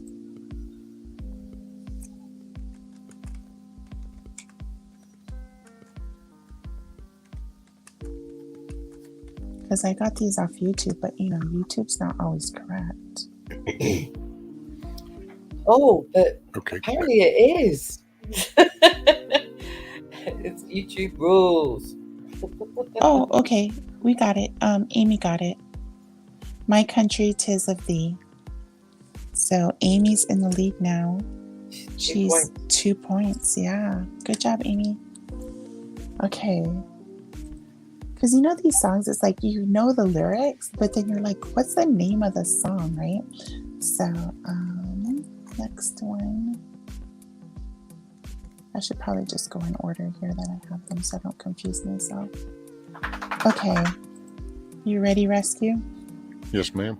Okay, so this one, I think everybody in chat knows this song. So get your typing fingers ready. Okay. And I'm proud to be an American where at least I know I'm free. And I won't forget the men who died who gave that right to me. And I would gladly stand up and defend her still today, 'cause there ain't no doubt I love this land.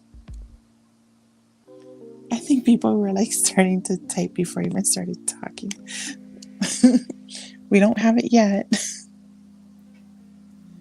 Oh, Kino got it.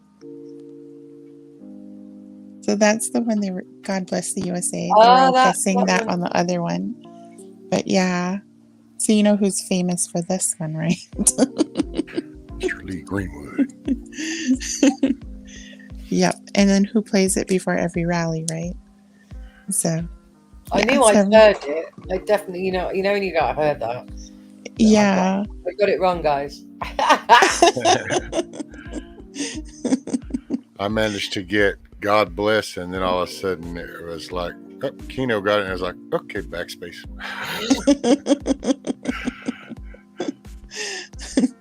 Okay, so right now, let's see, Amy has 2 points. She's in the lead for chat, and Rescue, you're at 2 points in the lead for the panel. Okay, next one is, okay, the lyrics are, from California to the New York Island, from the Redwood Forest to the Gulf Stream waters, this land was made for you and me.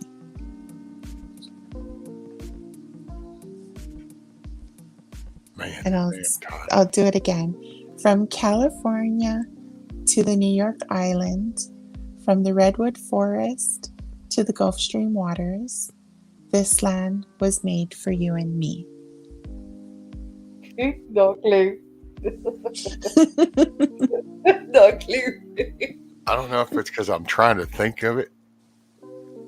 This is your land. Yep, you got it. No, Living in the Moment did. I just read it off the thing. Sorry.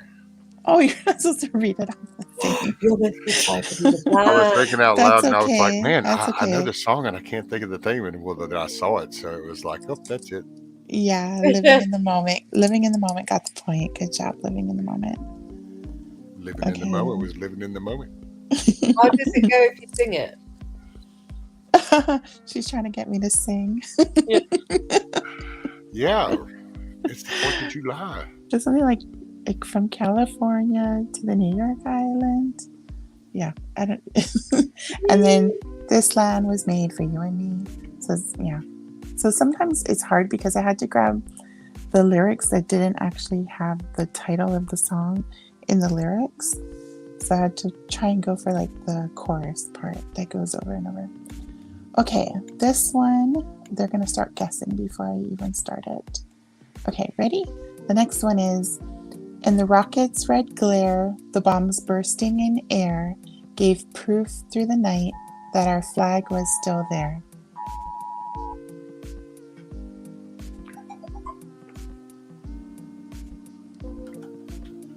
I'll read it again because I think it might have cut off when I was reading it.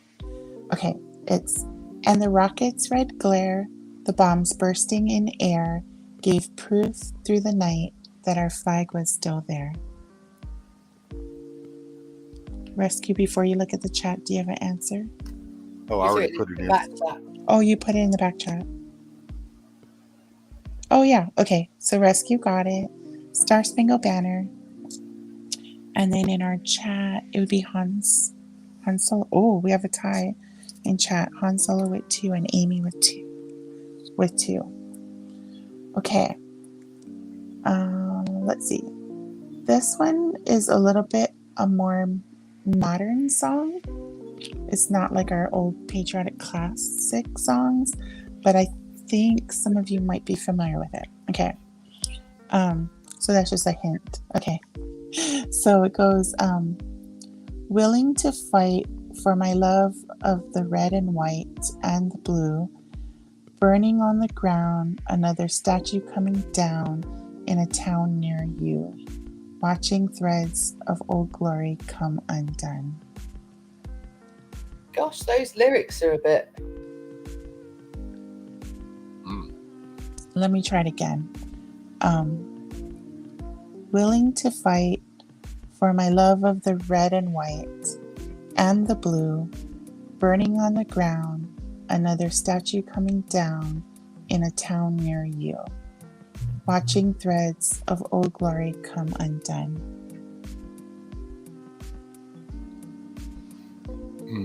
Oh, It's kind of hard because it's not a classic, but it's like a newer patriotic song. And do you I have think any it idea, had, Rusty? I have no idea. I mean, I think I can, a couple of artists that it might be from, but I can't even begin to think of the names. oh, here's another hint. Big Chat did a nice collage compilation on this song. But then he's done it on a lot of good compilations on a lot of songs.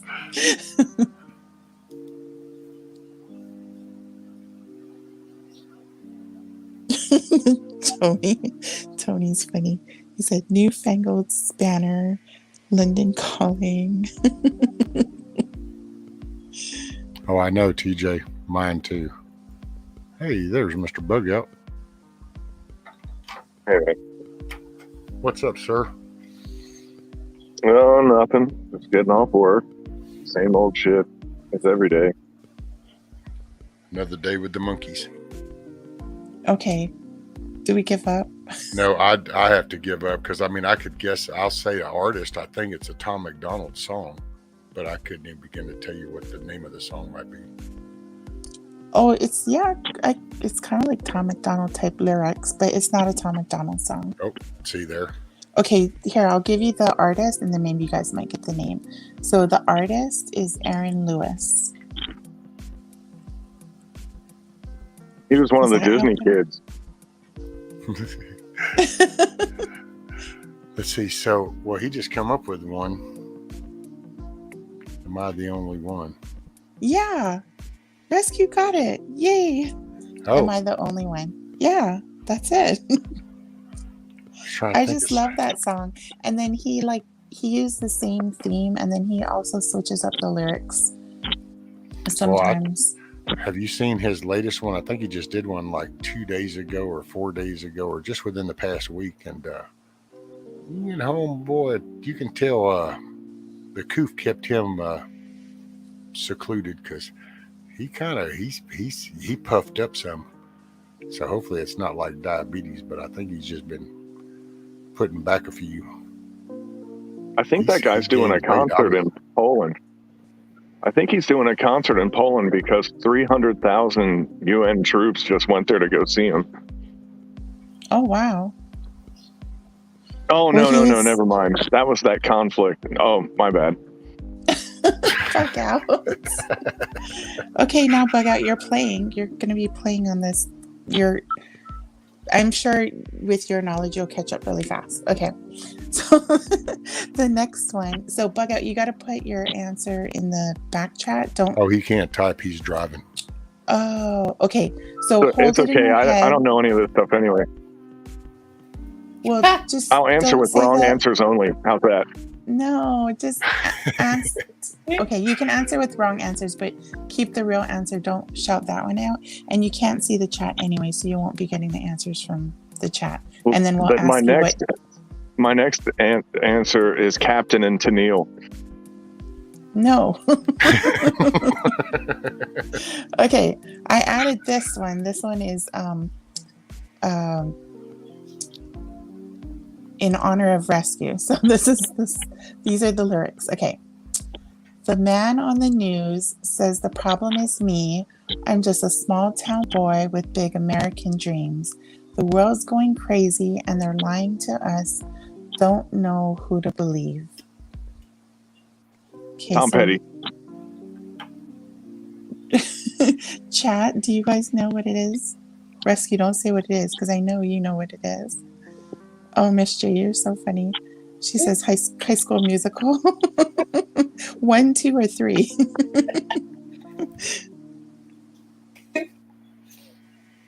Hey, with all the new pronouns, when you go to the bathroom, is there a number 3 yet? Well, Not if yet. you I think watch they're working the on it. movie Home with Boov and it has like Rihanna doing the voiceover, they invented a number 3. Oh, What? wow. There's a movie called Home, and it's about the Boov, this alien, and then Rihanna plays like the American girl, and then J-Lo plays her mom. But it's a cartoon. Yeah.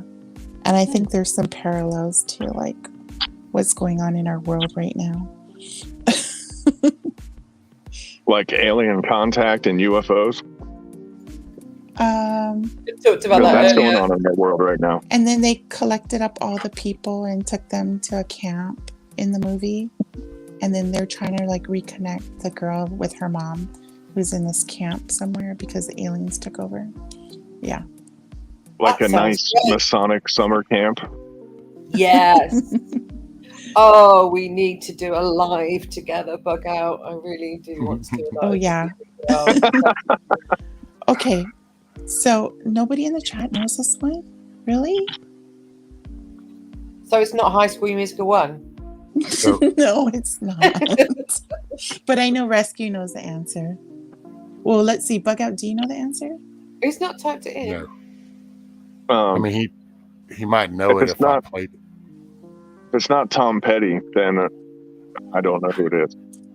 Tom Oh, Petty. okay. I thought that was your fake answer. But it is, but Okay. I don't have a real one, so I don't want to use up all my fake one.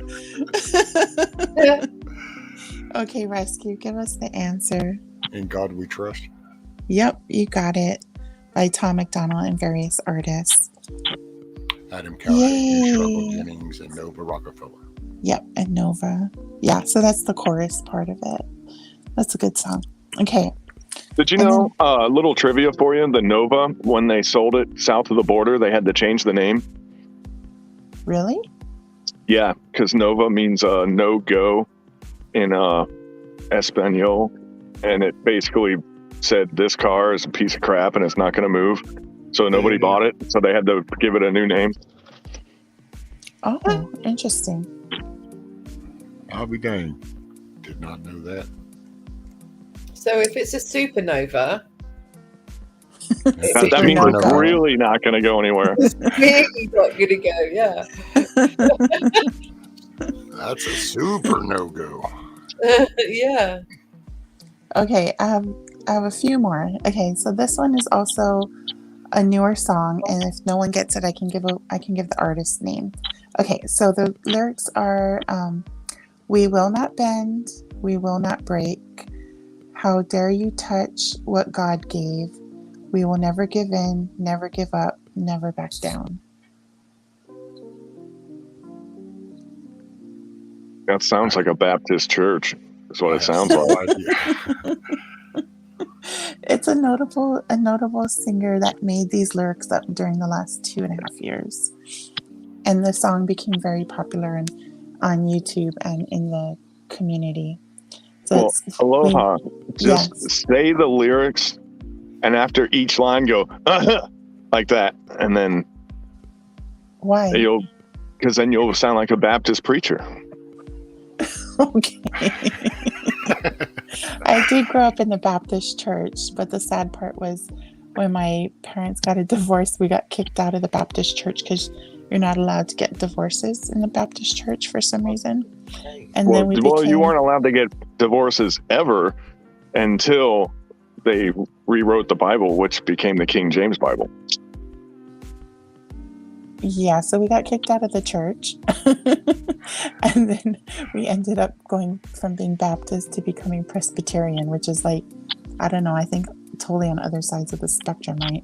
As far as how they worship. So it was pretty shocking for me as a kid. Okay, so the lyrics were, we will not bend, we will not break. How dare you touch what God gave? We will never give in, never give up, never back down.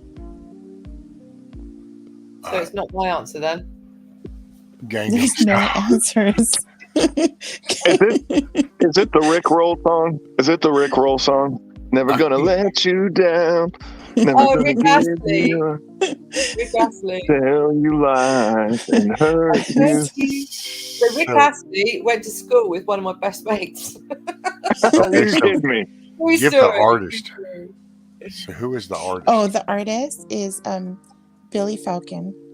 Oh, see, I have. I don't know who that is. Yeah. When was he born? I don't know. He used to be like a well-known singer, and then in his second life he younger? as a singer, he went very patriot. No, Is he kind of younger? He's older. He has white hair. Oh man, because if he was the right age, he could be Millennial Falcon. I think that was an aircraft in Star Wars. Well, that's your next trivia question. I don't want to ruin it. Technically, it wasn't an aircraft because it was a spacecraft. Did they own the air above it? Oh, because there's no air in space? Yeah, so they Or don't is there? They'd have to own the CO2. Well, this is 2022, so shit, the sun's not the sun anymore. So here's the funny part. You know, oxygen, it is an oxidizing gas. It's like highly poisonous. Oxygen is like, it would be like to the rest of space, oxygen would be like us having a planet full of sulfuric acid or something, you know? Like this should have never happened. This was like the totally worst combo to make a planet out of. And yet here we are. Okay, maybe the song is too new. But everyone knows it. Like, okay. Well, maybe they don't know the name of the song. So this is Never Surrender by Billy Falcon. I'll have to look that one up. I probably have heard it, but I just didn't. And what did I say? You said Gangnam Style. Yeah. Oh, there you go. That's some K-pop fashion right there. Yeah. Yeah, Amy was Never Surrender. I'm a semi-local at a Korean barbecue joint, and like every once in a while they get really crazy and play K-pop, and the stuff's catchy. That's all I can say. Like, it's like, as gay as the music sounds, I find myself liking it sometimes because I've just heard it so much now. It's got that rhythmic draw to it. I'm the same with Eastern European music. Yes. It's like, why do I like this? I just saw Gogol Bordello like about a month or two ago. Yeah, they're great. Yeah, they're really good. I've seen them a couple of times live.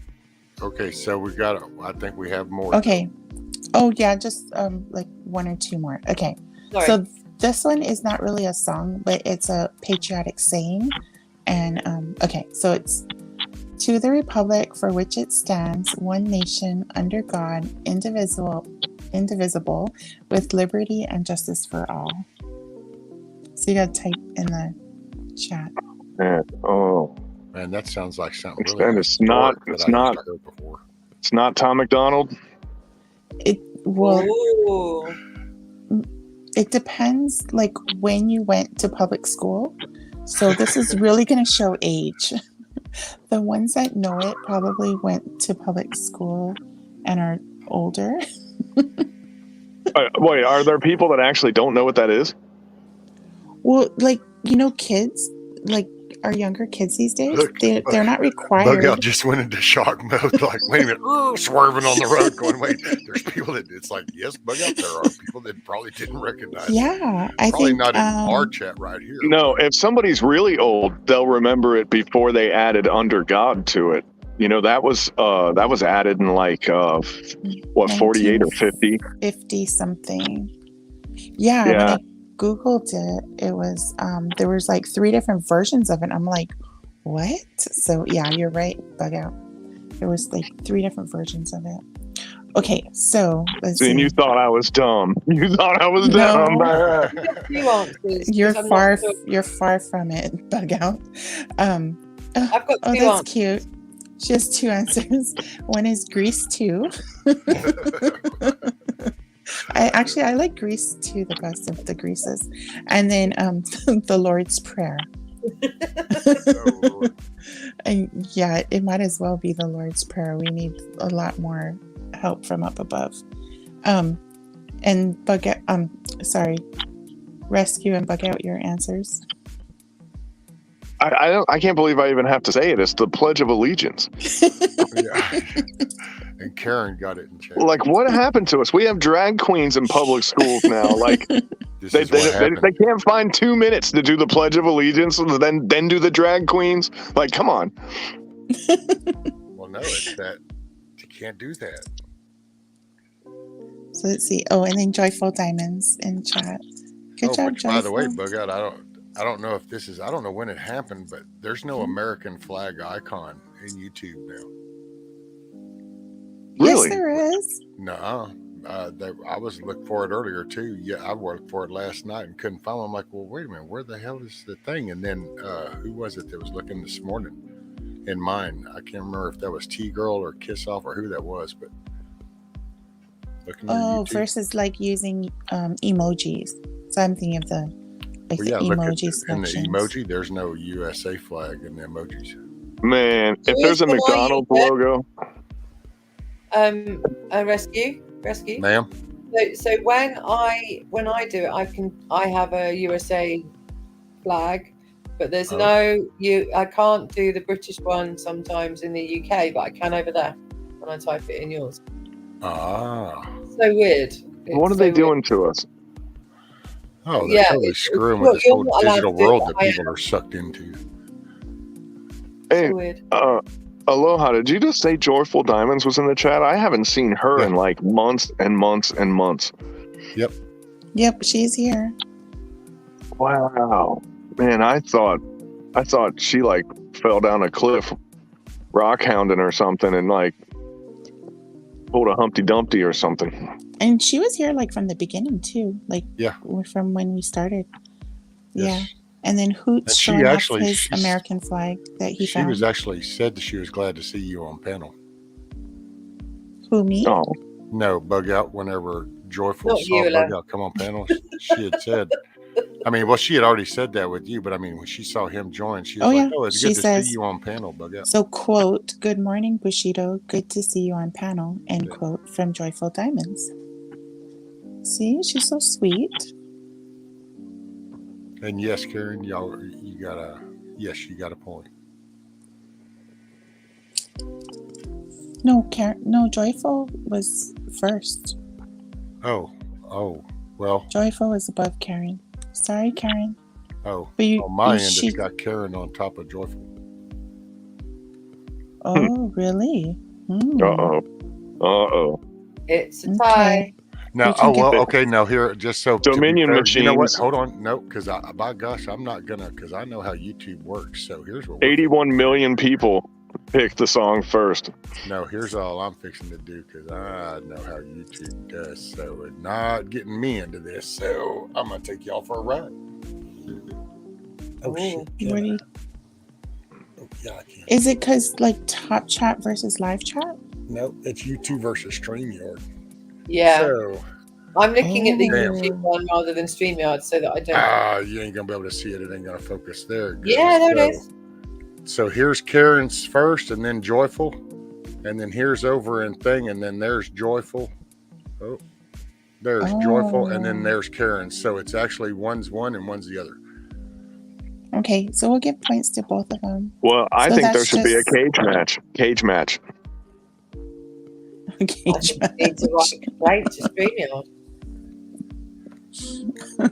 Okay, I have two more, but I don't Ready? know. Okay, so these are like I didn't want nobody mad at me. these are country songs that are like patriotic country songs. Oh, But- do Argentina. Okay, so but I don't know if people are gonna know this because like when I looked it up, I knew the song, but I had no idea what the name of the song was. So try your best. Okay, here we go. There's a lady that stands in a harbor for what we believe, and there's a bell that still echoes the price that it costs to be free. I pledge allegiance to this flag, and if that bothers you, well, that's too bad. But if you've got pride, and your pride you do, we could use more like me and you. Oh, I really messed that up. Here, I'll do it again. There's a lady that stands in a harbor for what we believe, and there's a bell that still echoes the price that it costs to be free. I pledge allegiance to this flag, and if that bothers you, well, that's too bad. But if you've got pride and you're proud you do, we could use more like me and you. I have no idea. I've got my answer in the back chat. Okay, back chat. Dolly Parton, 9 to 5. We'll take a sec. Bug out. Joyful says, "Big worms hug to you, Bushido. I have not fallen off a cliff, Rock County." And then she said, I race to get my answer for pledge. Oh, by the way, yeah, Karen was going. I thought if one got it in chat, then they all got a point. So apparently they were thinking that maybe the chat was a collective. Oh. Okay, sorry if I was So- bad on my instructions. And hey, Ricardo, So- how are you, brother? So the chat is experiencing socialism. Is that what's going on? Well, I was treating them as individuals, and like Yeah. right now in the lead is Han Solo with 2, and Amy with 2, and then 1 point for Karen has 1 point, Joyful Diamonds has 1 point, Living in the Moment 1 point, Kino 1 point, and Shift Kicker 1 point. I And got then, probably, yeah, you have yeah, you have- one you have point. 1 point, and then Rescue's at 6 points, and then Bug Out's at 1 point. I did get a point. Wow. Well, that was Pledge of Got Pledge of it. Pledge Allegiance. of Allegiance. I already And forgot about that. That's pretty bad, isn't it? Well, that's okay. You can join everybody else that forgot about it. So then we have, oh god, okay, so it's not Stairway to Heaven, but that's pretty humorous. And then Stairway to Devon is his play on words from Tony. Wings of Faith has Lady That Stands. Yeah, Devon. No, okay, let me give the artist. The artist is Aaron Tippin. I've never heard of these people. Everyone's like, Aaron who's Aaron Tippin is Tippin? like He's a got a country stamp or singer. something. Yeah, Aaron Tippin, didn't he play for the Red Sox? that's it. You got to stand for something or you'll fall for anything. That's P.T. Barnum, bro. The country song. Well, I knew this would be a hard one. But it was on the Patriot playlist that I got on YouTube, and it was a decent song. Well, that might be. Hell, I'm surprised that I know him. So this is based off of YouTube suggestions.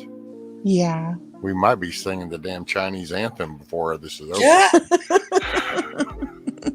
Actually, though, it's really weird because YouTube will push guys like Topher, for example. Right. Yeah, Yep. Topher's a good one. The only and thing they is I couldn't occasionally- use his lyrics. But it's really weird because for as much as YouTube hates anything that is remotely viewed as a good quality of patriotism. I guess if the money's right, they'll push artists that are patriots. I don't know. They gotta have a weird split personality over there. Right. I've thought about that too. Just thinking of the staff having to sit there and looking and going through the scripts. Like, how do you just do that? Do you Well, especially in the chime in on shadow of the go woke, go broke craze, where people are just starting to go, nah, not feeling it, you know? And so YouTube is probably really tiptoeing around this stuff right now. You gotta be kind of. It's like back to, you know, the old days 2 years ago, where you had to like not just openly like, you know, ostracize an entire demographic or political like ideology. Well, what they're probably doing is pushing Topher, but then loading it with like liberal ads, right? Well, and that's what I would do if I was them, you know, I mean, to be honest. Dude, if you have a chance to get on a new computer, like fresh Windows, just go to the, you know, Explorer right out the gate. Just go to youtube.com and look at the crap that's right there in the top of the fresh viewer type thing. It's like, holy moly. Yeah, I know people that they don't have a YouTube account. And I'm like, how do you find anything? Because you're like, if you don't dial yourself in, you can't find shit, man. Because I used to go to computers in the airports. I don't know if they still have it, but in Dubai they used to have like computers set up that you could just sit down at and use. Well, you don't want to log into anything on a computer in Dubai. You know how that goes. Oh, yeah, you got the little internet cafe places, little coffee shop thing. Yeah, you know, you got like 6 hours to kill before your flight. It's just not enough time to go to the Irish pub outside of town and get wasted, but it's like enough time that you got to kill some time before you get on the plane, you know? Decisions, right? Hey, I got something for you. So, Joyful Diamonds asked me if I didn't mind if I'd please tell you this. So, Bushido, I give him big warm hugs and a kiss, and then told me only if I feel like it. So see, I felt like go ahead and sharing that on. So Diamonds off gives you a big old hug, a big warm hug and a kiss. Oh. She realized you can't see chat.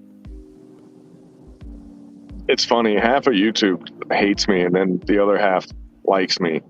I'm really hot or cold with this whole social media stuff, man. Now, do you I'm think the same. do you think it's I'm the half that same. likes you, though, or do you think it's only a quarter of that likes you, and then there's the quarter of that other half that just kind of like goes with it? Well, it can be a quarter as long as it's the loud ones. That's all I need. Oh, okay. You're getting real technical there, Rescue.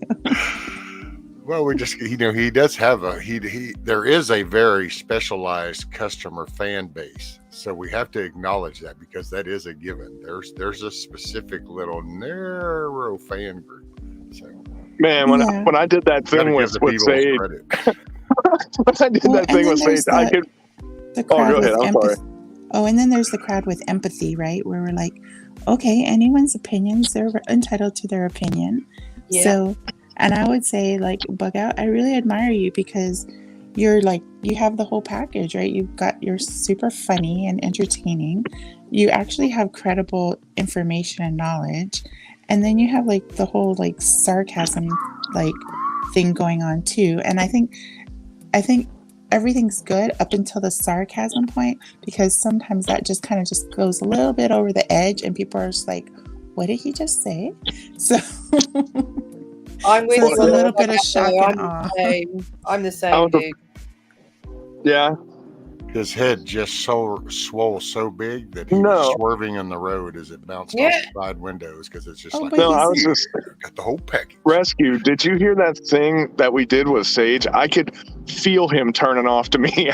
Every time I open my mouth, I could feel him going, I don't ever want this guy on my show again, you know? I was like, I'm so not getting a Christmas card from this guy. I don't know. I mean, maybe he liked it, but I did not get that feeling. It hasn't come out yet. It comes out this morning. Well, 7 o'clock.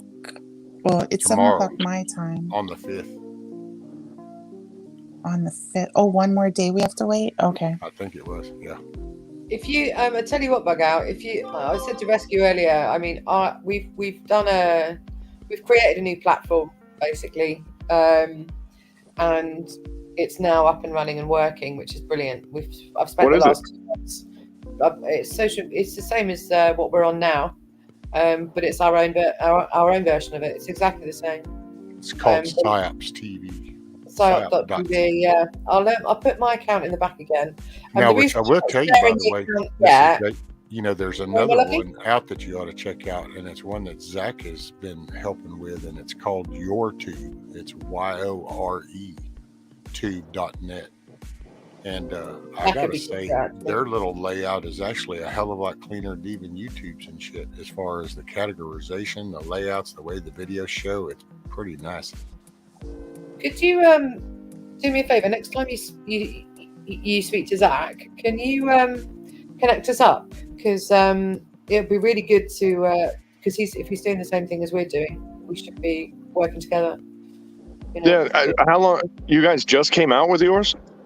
Yeah, it literally Friday. It worked. Finished all their testing. I've been testing it for the last 2 months, and doing shows on it for the last 2 months. You know, making sure the chat's okay, the flow's okay, easy to use, subscribing, and all of that sort of stuff. We've got it all now. It's all done, and it's up and running. How many people developed it? I'm really honestly curious. 4 people. 4? How long did it take? We started the project 6 months ago. Oh, wow. That didn't take long at all. Yeah. But we're all the right people. It's taken a while to get the right people, and then bosh, as soon as it was done, it was like, yeah, there we go, done. Yeah. I've been testing it for the last 2 months, doing live shows, talking about all of the things that we want to talk about, Bug Out, that we're not allowed to. But unfortunately, we've had to delete all of that because it was our test run. So I'll have to do it all again. Hence why I've not put it in the chat yet, because I'd like to just get a little bit of content first. Man, I would love to get into something like right when it starts, though. That's kind of fun. Are you in? Do you want to come in? You can join us if you want. Yeah, that'd be fun.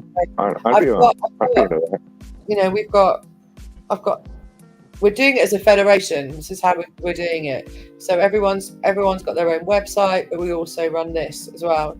And so the websites are all connected. So if anyone goes down, all of the information from that website goes to the other website, so nothing gets taken down. That's how we're doing it. Oh, that's so clever. Yeah. So because I lost everything.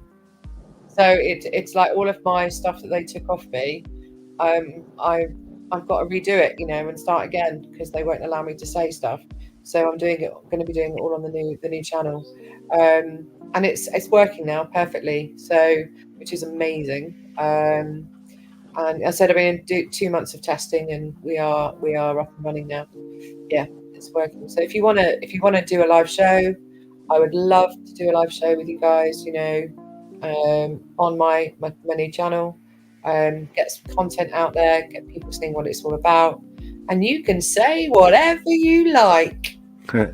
Hey, Joyful, that's my email in chat. If you want to send me an email, that way I kind of got a way to reach out to you, and I can get you and send you an invite up on panel and stuff. And anybody in chat that wants to be able to come up on panel or something, just send me an email. That way I got a way to contact you or something. But I just don't post a link. It's less stress for me. Ain't that word? Yeah, we ain't got that flipping corn bomb situation either, isn't it? Okay, so back to the game. Sorry. I put my other answer in. I thought that's what I've been living every day of my life nowadays. The game, right? Big game. Now it's not just an American game, it's like the world game. And she's so funny. So Mr. J's answer was The Hoedown by Miley Ray Cyrus. And that is incorrect. But she did sing some country songs. And I wanted to use that one song of hers, which was Party in the USA. But then when I was looking at the lyrics, like all the choruses have the title of the song. So I'm like, can't quite use that one. Okay. So, yeah. So the Aaron Tippin song that those lyrics are from were called "Where the Stars and Stripes and the Eagles Fly." So it's just one of those like country songs. And then I did have one more, but I don't. Given that you guys didn't know the Aaron Tippin song, I think this one's also a stretch. But I'll just throw it out there. So this is the last one, and the lyrics go, "I will always do my duty, no matter what the price. I've counted up the cost. I know the sacrifice. Oh, and I don't want to die for you, but if dying's asking me, I'll bear that cost with honor, 'cause freedom don't come free." My answer's in the back chat. Is that whole "Proud to Be an American" song? No. Oh. Oh. Is that your answer, Rescue? Yeah. Wow. Rescue got it already. Anyone in our chat know what it is? No, I didn't get it. Is it Louis Armstrong? No. What a Wonderful World. Karen is close. Not quite, though. Okay, so for our chat, the artist is country singer Toby Keith. You know what? I've heard that song before, believe it or not. And the second you said Toby Keith and it became his voice, I was like, oh. Yeah, that's a boat song, man. The guy I used to go boating with all the time that moved to Montana, he always played Toby Keith on his boat. And so I know all of his songs. So what's the title of it? I'll say it again. I will always do my duty, no matter what the price. I've counted up the cost. I know the sacrifice. Oh, and I don't want to die for you, but if dying's asking me, I'll bear that cost with honor, 'cause freedom don't come free. Because American Soldier. OMG. OMG, you got it. Good job, Bug Out. And Rescue got it in the back chat, American Soldier. And Mrs. J's. See, I did PSD in Afghanistan for a while, and all these country singers and shit would come over when I was on the big bases, and I would be there. Like I was PSD for him and Big Show, and I'm trying to think of who else. Chet Atkins, but they always do songs about soldiers, and I would always look at them and go, "You could do a song about a fucking Marine, you know, like it's it wouldn't kill you." Anyway. Are Marines and soldiers the same, or am I just Lord dumb? have mercy. Did you have to go there? I don't know. I just know they're like different branches of government. They're so sensitive. Or different branches of the military. You have to be careful. They're all the same. They're very emotional. And in one sense, it's all the same. But then, like, you know, you're talking about Calf Chief, Fallujah, banging and sanging. Like when the Marines get in there, it's always something nobody else wants, and it ends up being way bloodier than all the other ones. So it's just like a camaraderie, like a rivalry camaraderie type thing, right? Like they all know they're military, but like the Navy will think they're better than the Air Force, or the Air Force will think they're better than the Army, like that kind of thing. Well, the Army always thinks they're better than the Marines. The funny part is the Marines don't think about the Army at all. So there's that, you know. When you're used to looking down, you don't know what's up there. And then I get confused because like the Navy has like the air carriers, right? And then they have the Navy airplanes. So why the is Navy it like is a branch of the military that specializes in PowerPoints for human trafficking, sexual assault, and diversity in the workplace. That's what their main thing is. Half the Navy can't swim. We don't talk about this, man. Okay, we have to be careful with our words here. But yeah. Impressive. No, I'm just saying, like that's like every week you have to do right now. that. Yeah. I was in the Navy, and that was all I did when I was in the Navy. And then like I would deploy, and I'd come back, and I would do the same 4 PowerPoints over and over again. And then what does PSD stand for? Personal security detail. Oh, security. Okay, got it. So when the singers would come over and perform, you would be on the security detail for them. When I was at those places, yeah, you know, Oh, okay. it would depend on, like, because it was in different places. PTSD. That's what I was getting confused with. I'm That's like, what I I better really ask. do. Just Walking clicked to me, and I across. was like, well, yeah. I did oh. PSD for the State Department, like for the ambassador and shit, Cool. like Secret Service shit. You know what I mean? But Mhm. better, you know, Within because the like it's a war military. zone. No. I was a civilian doing that. Oh, civilian. Like contracted, like a contract Yeah. with the military. Oh, okay, cool.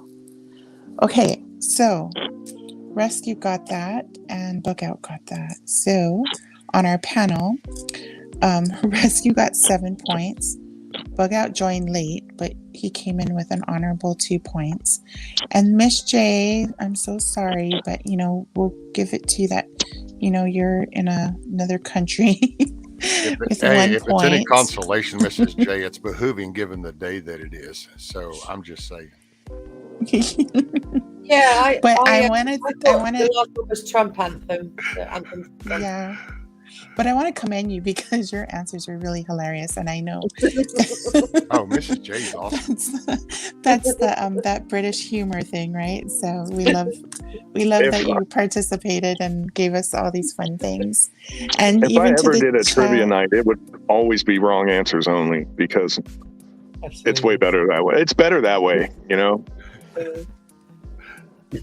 oh, but you don't know me well, but since you've known me, I'm pretty much like the straight and narrow here. So yeah.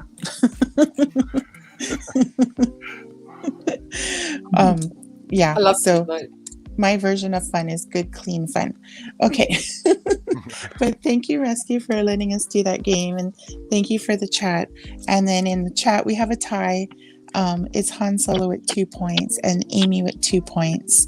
And we have honorable mentions to Chef Kicker, Kino, Living in the Moment, Joyful Diamonds, and Karen. So thank you all for participating, for all the right answers and all the wrong answers and the funny answers, because I think I got to give an honorable mention to Tony, because he threw up some pretty hilarious wrong answers too. Well, thank you for thinking of that, Aloha. I appreciate it. Oh, you're welcome. It's a good, fun thing to do. Yeah. And I think, Bug Out, I'm so glad you joined panel when you did, because you always add extra information. And thank you for also adding in your facts and information on a lot of these songs, including the Pledge of Allegiance, which technically isn't a song. But Well, yeah, I just you're made always up full all the Pledge of information. Allegiance stuff. No, you didn't. That's like I did. It's just a broken clock is right twice a day. You know what I mean?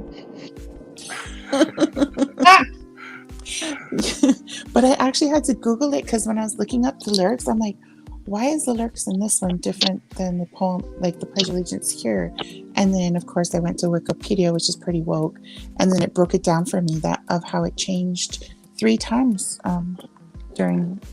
Yeah, and then the last one, That's how it they did do it. add one nation under God. Just change it slightly. Oh, and now it's completely different. Well, in this That's case, been it was happening, for though. the better, but it might change again, right? So, I realized Won't even recently have- that the definition of pontificate was totally rewritten recently. Yeah. So it is happening.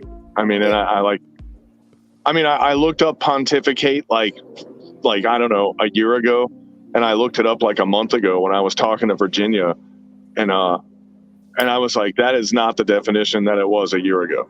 Like, it was not even close.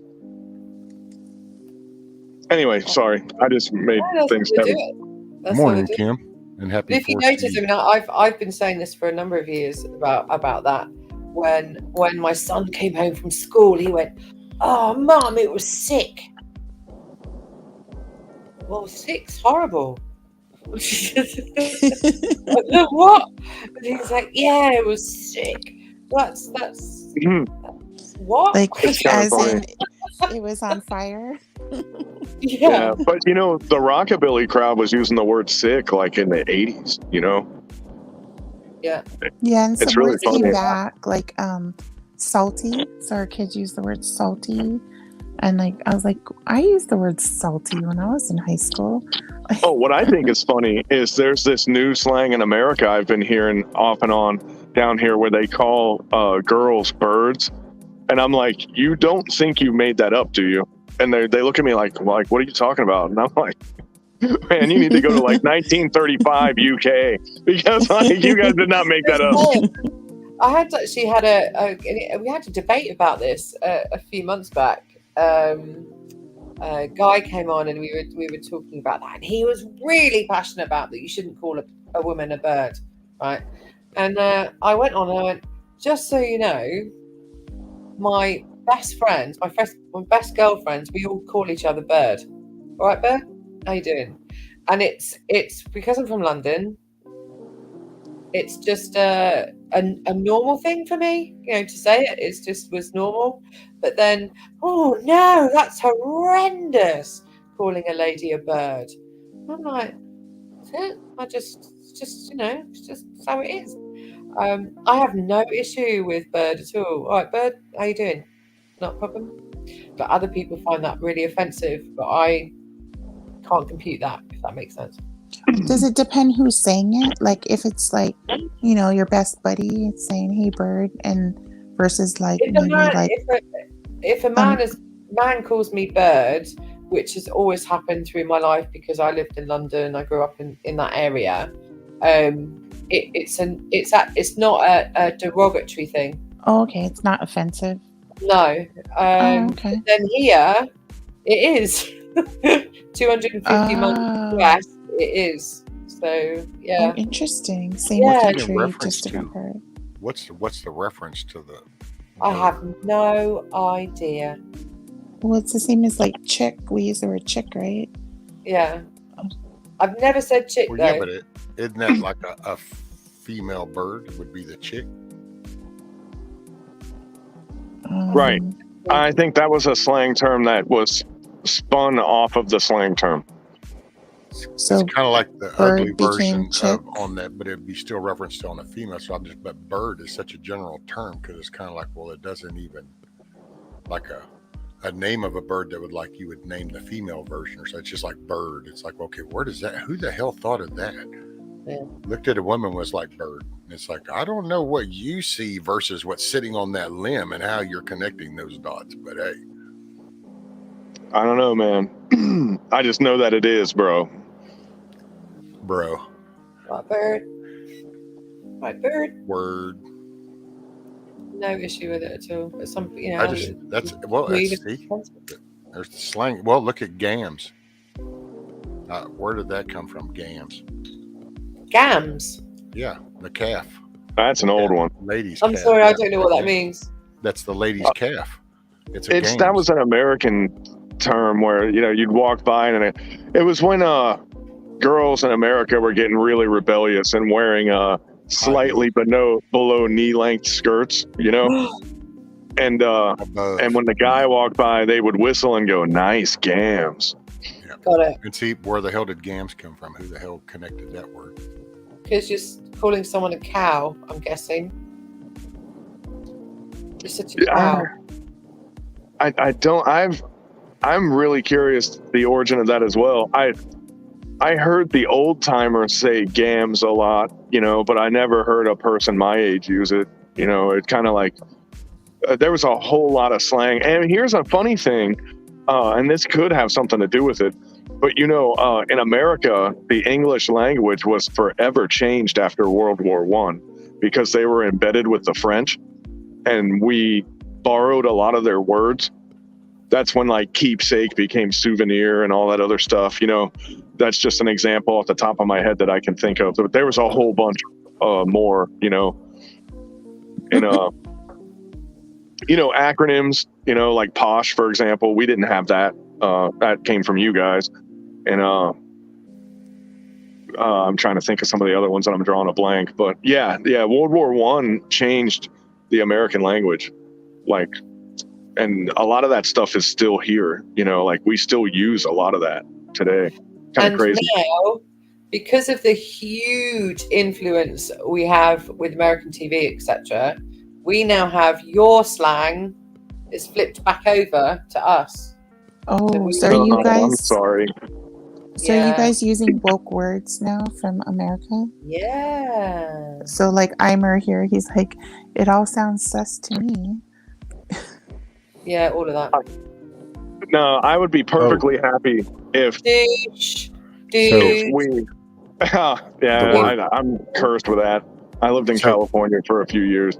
The gams that reference a woman's leg, it comes from the word gamb, G-A-M-B, and it's an animal's leg, and it's used on the coat of arms from Old English and French usage. Well, there you go. Probably came from the French then, huh? So that would explain the coat of plates being called a gambeson because it went down to your knee.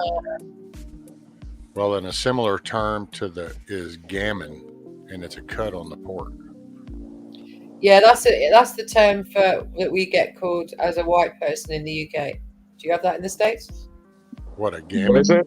Yeah, you're a gammon. Yeah, Yeah. it's really derogatory. It's just like such a I've gammon. never heard it.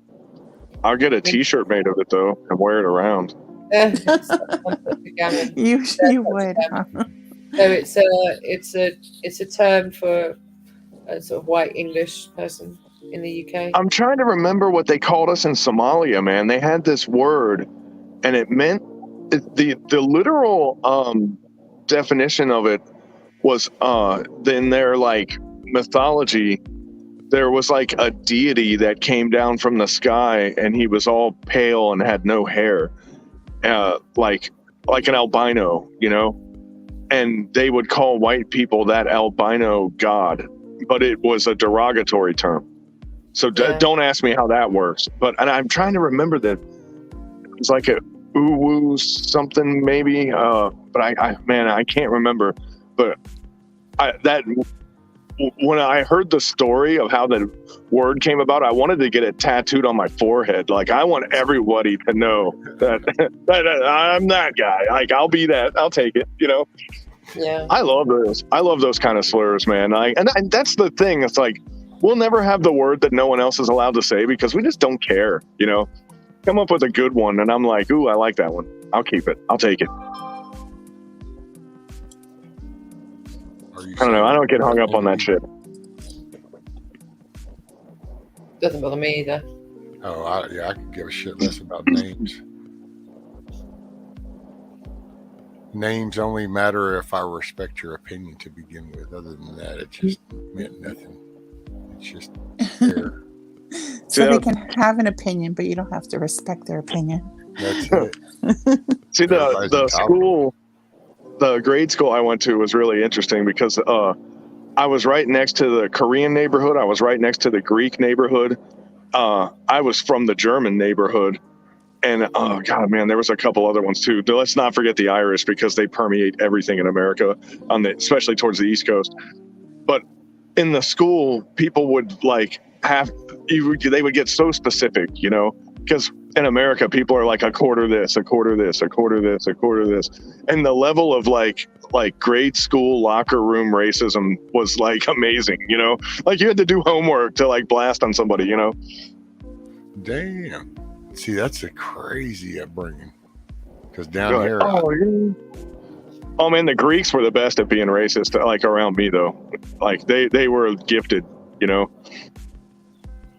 Like Hawaii was a little bit like that too. Like people think oh, it's such a diverse melting pot. You have all these races all together, but they were really territorial and there were some pretty mean racial jokes that went back and forth about the different races and stereotypes and stuff. And looking back, I'm like, wow, we really told those jokes. You wouldn't be able to repeat any of those jokes nowadays if you're being politically correct. Well, I see Hawaii kind of being like a microcosm of the mainland where you don't want to be the new guy, So if the new guy is the Filipinos, You don't want to be them. But then the second another group shows up, like the Filipinos get to take a breath for a little bit because now there's another new guy and everyone's focusing on them, you know. And Yeah, like well, now like, we're getting you know, all the refugees from like Syria and Afghanistan and the Middle East and stuff. So like I imagine that there's like some Turks and some other stuff that are going whew, in Europe, you know, because they're like, man, finally, like they can hate those guys for a while, you know. And then that's well, just kind of been how it was, you know. It's like once you give it 50 years or so, like, you know, everybody hated the Italians, and then 50 years later everybody's eating pizza and talking about how they love Rocky Balboa, you know. I mean, it's just, you know, I don't know, it's a rite of passage, right? yeah. Divert So, attention. like in Hawaii, on in intermediate school, we had this day, and now looking back at it, I'm like, oh my god, that was major bullying. It was called it's called Kill Haole Day, and Haole basically means like white person. And after school on that particular day, everyone would bring like basically shaving cream and raw eggs. And as the white kids crossed the field to go to the bus stop, everybody would throw shaving cream and raw eggs at them. And I'm like, now looking back at it, like we thought it was fun back then, but looking back, I'm like, oh my god, that was so mean, you know? And we were kids, and back then our parents didn't say, oh, you can't do that or whatnot. That was like the way things were. It's crazy. And Yeah, of course, you it's know, they were the minority. Like in Hawaii, like if you're white, you're in the minority. well, you know, I mean, give it 30 years in America mainland and it'll be the same thing. It probably already is. Yeah. Oh, at the rate they're coming in from down south, I would probably agree with you, man. It's you know, multiculturalism, and that's the funny part. And this is where I'm gonna sound like a guy with a funny mustache, but whatever. You know, everyone pushes this like national diversity and multiculturalism, but they always end up going into countries that were predominantly Caucasian.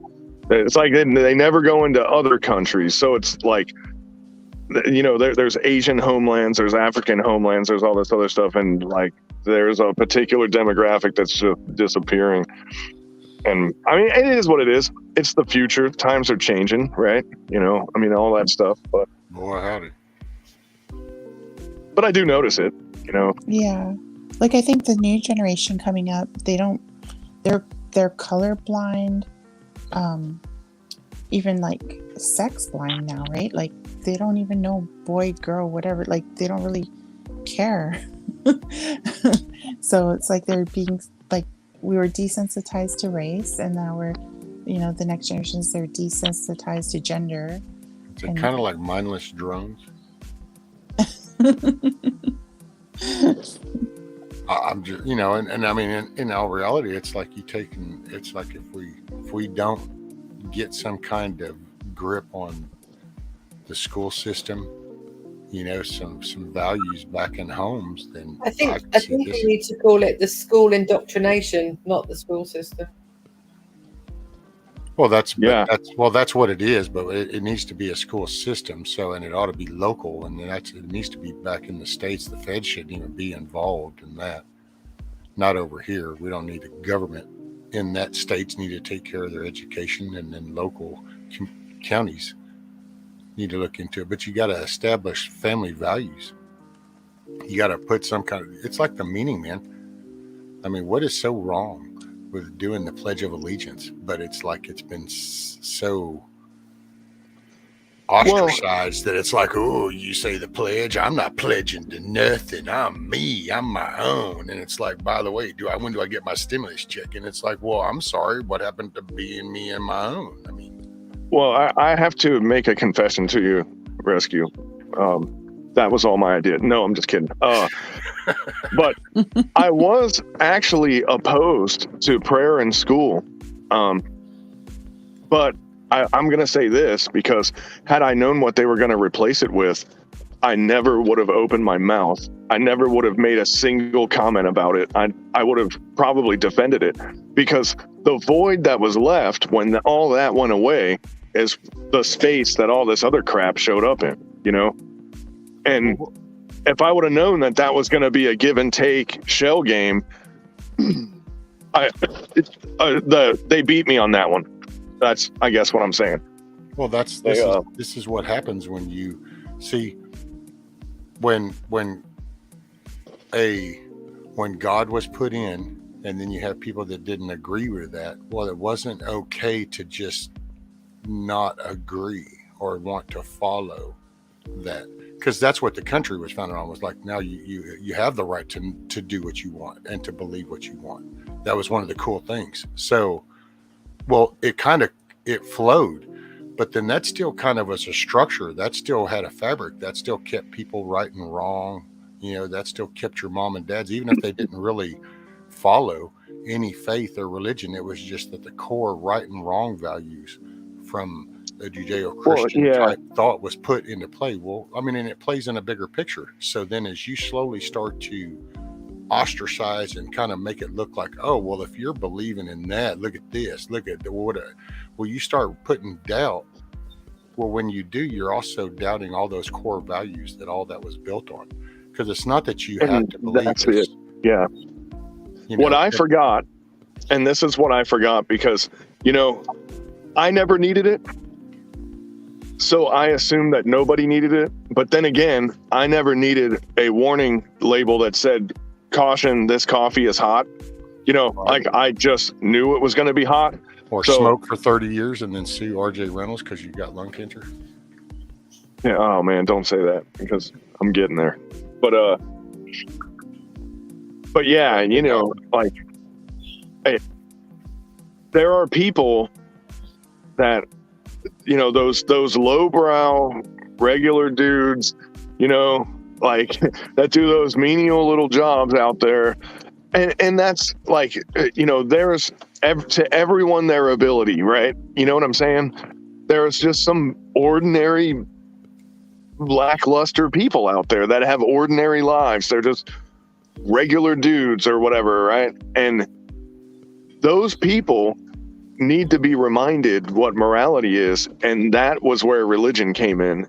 And religion today, okay, because like, let's look at the Spanish Inquisition, for example, or the witch trials in Salem. And it's like, it wasn't always this way, but today religion was a reminder of morality, you know, and there was really no harm in it. You know what I mean? And it stayed mostly Abrahamic in the public schools and stuff. Like, you could have been any of those three Abrahamic religions and it wouldn't have hit you wrong. Now, if you were a Hindu or something, yeah, okay. Like, they got room to bitch about it, but I mean, nobody else really did. And I hated being controlled in any means. I had a real problem with authority when I was younger. Oh, really? And, yeah. And they have a time. That's right. Hey, You couldn't be hypnotized and you were seeing through the shit. You're like, hold it. That's not logical. What you're saying isn't logical. It isn't logical. Eventually, they sent me to a Catholic school. They were like, we're going to straighten you up. We're going to put you in the school with the nuns, you know? And I would eat soap because they said, if you don't pray here at this time, you're going to have to eat soap.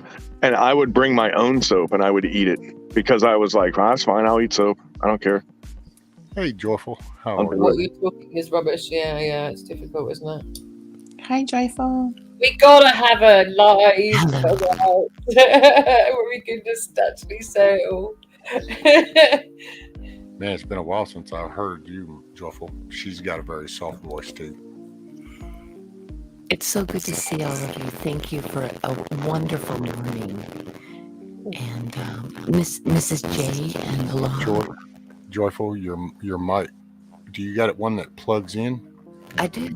Would you try plugging it and unplugging it real and see if, because it's got a little bit of static when you go to talk. Yes, I'll do that. Yeah, it's like pegging out. Is the volume? Maybe it's a volume thing. It's like burning out, if you know what that sound. Uh-oh. I would be back. And there was nothing. It's the aliens. You're right. She does have like one of those radio voices. Oh yeah. Well, while she's working, And it's been, gosh, months. It's been a long time. Yeah. How's that? Hello, Is that a Nicole. little better? Yes, ma'am. Okay, very good. Everyone was talking about like delay. It seems like things were buffering a little bit. So good to see all of you. Oh, Vishido, I love your where have you stories. I have been. I have an answer for this. Staying out of trouble, laying low, studying and researching, and just kind of doing some healing. So, yeah, I just need to take a break. After Ron's passing, that, you know what I mean? Yes, ma'am. Yeah. So, here I am. You got a little bit of buzz coming back in your mic, Joyful. Okay. And Aloha, you're backstage and it's saying device is not connected. So I don't know if something happened or what. You guys can see me while we're on this. I tried erasing this because I was on my cell phone. And I had to boot up my computer. Yeah, it's got a buzzing whenever you got to talk. It's kind of Okay, sounds good.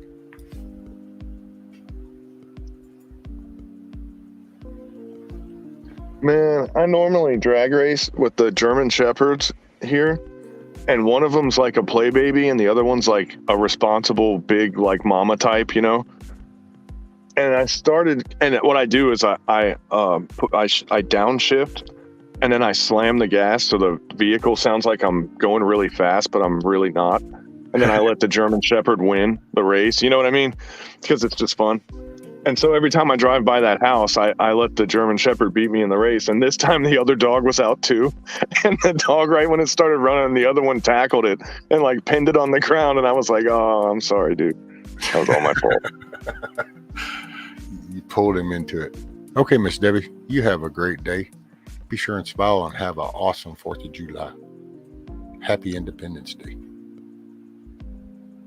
Let's see, John said separation of church and state, cults or religion was one form of government or what they called thing.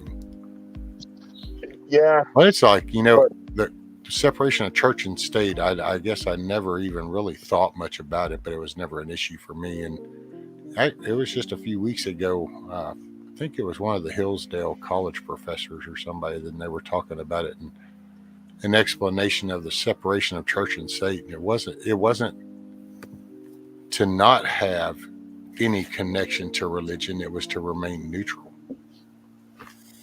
was the meaning. And I thought that All roads lead to Rome. That phrase is there. Oh yeah, and they even talk about that, and it talks about the Federalist Papers and kind of the research that a lot of them did and how they incorporated different forms of the Greek and the Romans, some Judeo-Christian, even though some didn't even believe in God at the time, but it was, there's that core value of just right and wrong, good and bad, and it had a place. Well, for separation of church and state, you have to go a lot further back than our lifetime. There's a lot of stuff that seems kind of bizarre, and some of that stuff, believe it or not, the tracks of the American Revolution began in England. I mean, it goes all the way back to probably even like Cromwell. Cromwell, I'd say that was a precursor to the American Revolution, I think, you know. Right, so Oliver Cromwell, he settled in Gloucestershire, in Gloucester, and at that time it was a walled city. And of course, Oliver Cromwell wanted to come and set the Republic situation going, so he gathered the troops, and they had a war in Gloucester, I suppose you could call it. Thank you. Where the walled city, all the walls were knocked down, and they had a machine called a Humpty Dumpty that did it. And some trivia for the Americans. Actually, a city was not a city until it had walls, right? In the UK? I know that that's how it is in Europe, like Germany and England, or Germany and Netherlands, but I don't know about England. But over there, they don't call it a. Yeah, they don't title it a city until it has a wall, like a city wall, and then it's a city.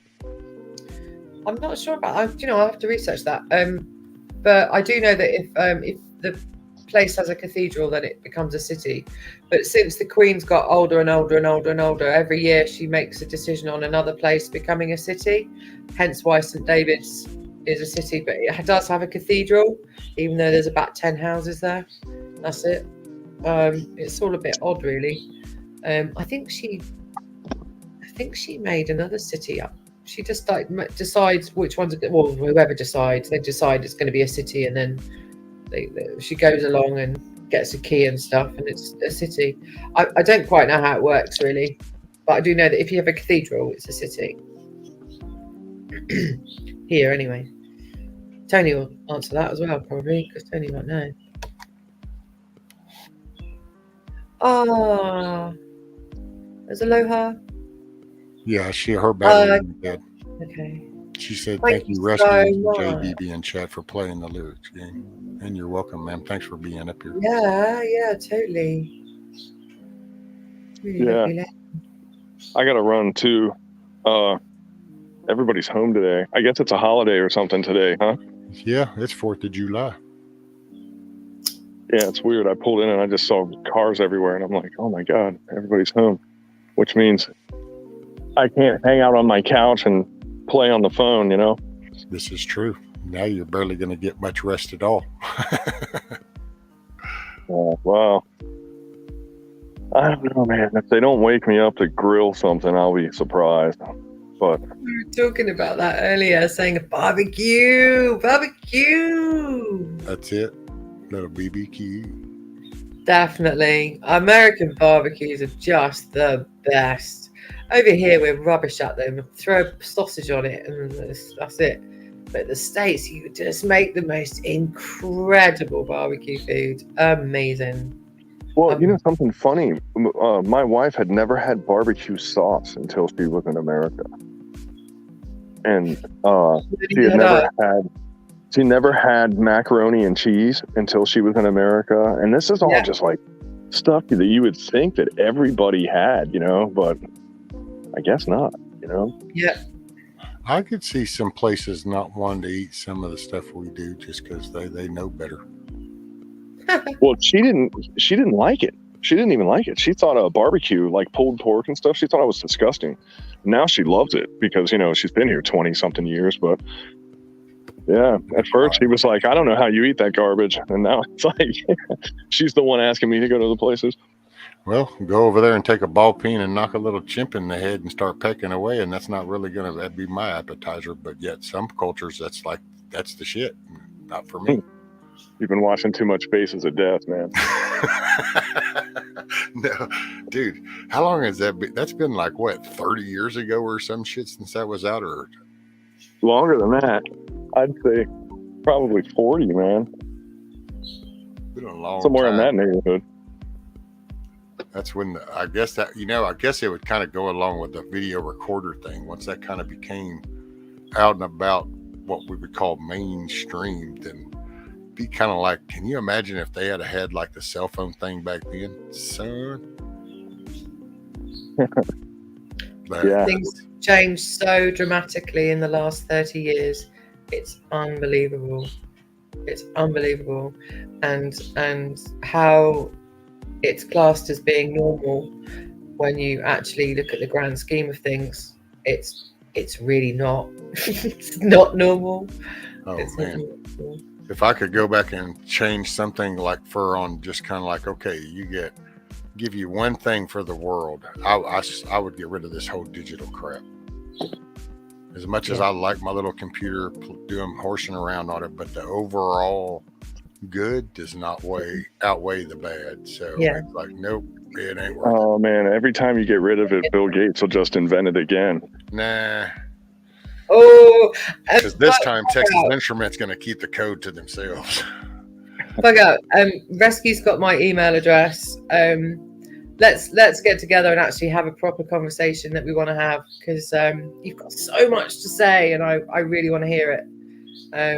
That's be amazing. Yeah, we can definitely do that. Yeah. I have to run for now though, so I'll talk to all you guys later. All right, brother. Later, man. See you later. Barbecue. Enjoy, lovely. Cool deal. And then there was us. And then there was us. Come on, you American lot, get on the panel. It's the 4th of July. 4th of July. What are the traditions? What are the traditions? As 4th of July? It could be depending on where they're at, and some areas might have been like up late last night doing the fireworks and stuff and kind of partying yesterday even, and then there's going to be a big chunk that'll be doing that today and then popping the fireworks tonight when the sun goes down. So it just depends, and just my own 2 cents, no big detailed extra. I don't know, no research behind it, just live. But there's it's like all your utilities, communications, municipalities. There's still a whole layer of support that has to work all the time. So like if I was normally under my work thing, we would have done fireworks last night and been barbecued yesterday, because today would have been in like an on call, just waiting for the shoe to drop kind of thing. So you don't get tied into stuff. And there's like a whole labor layer that does that. So you kind of have 2 different forces. Is there a each state has a special thing that they do on the 4th of July? Every state kind of has different ways of doing it.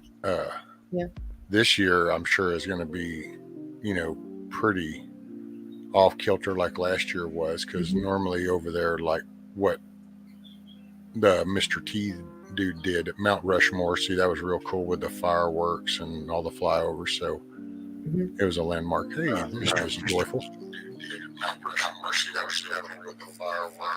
Oh, we got feedback coming back through, Mr. Joyful.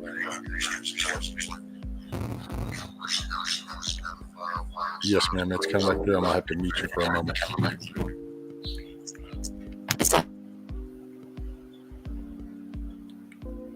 Yeah, whenever I was talking, it was coming back through, Joyful.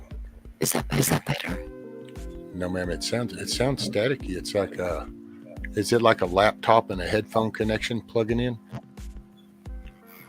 wonder if there's like or is it on the phone? I wonder if there's like a desktop. No, it's some weird message about from Google alert that there was something I couldn't unplug my mic and try this, but I would have to log out. I'm so sorry for the technical difficulties. I had no problem the other night. Yeah, I don't know what's like right now. It's got this. I can't even make the sound. Oh no, it's coming. Yeah, I don't know. It's weird.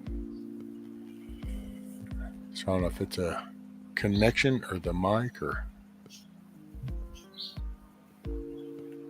I don't know. It's the 4th. And there she went. Yeah, so each state, do you have a different, not a special thing, each state? And some states will have like a state thing, but most of it, I guess down here, like in Texas, it's mainly like in the county. The counties will have things in the state. So yeah.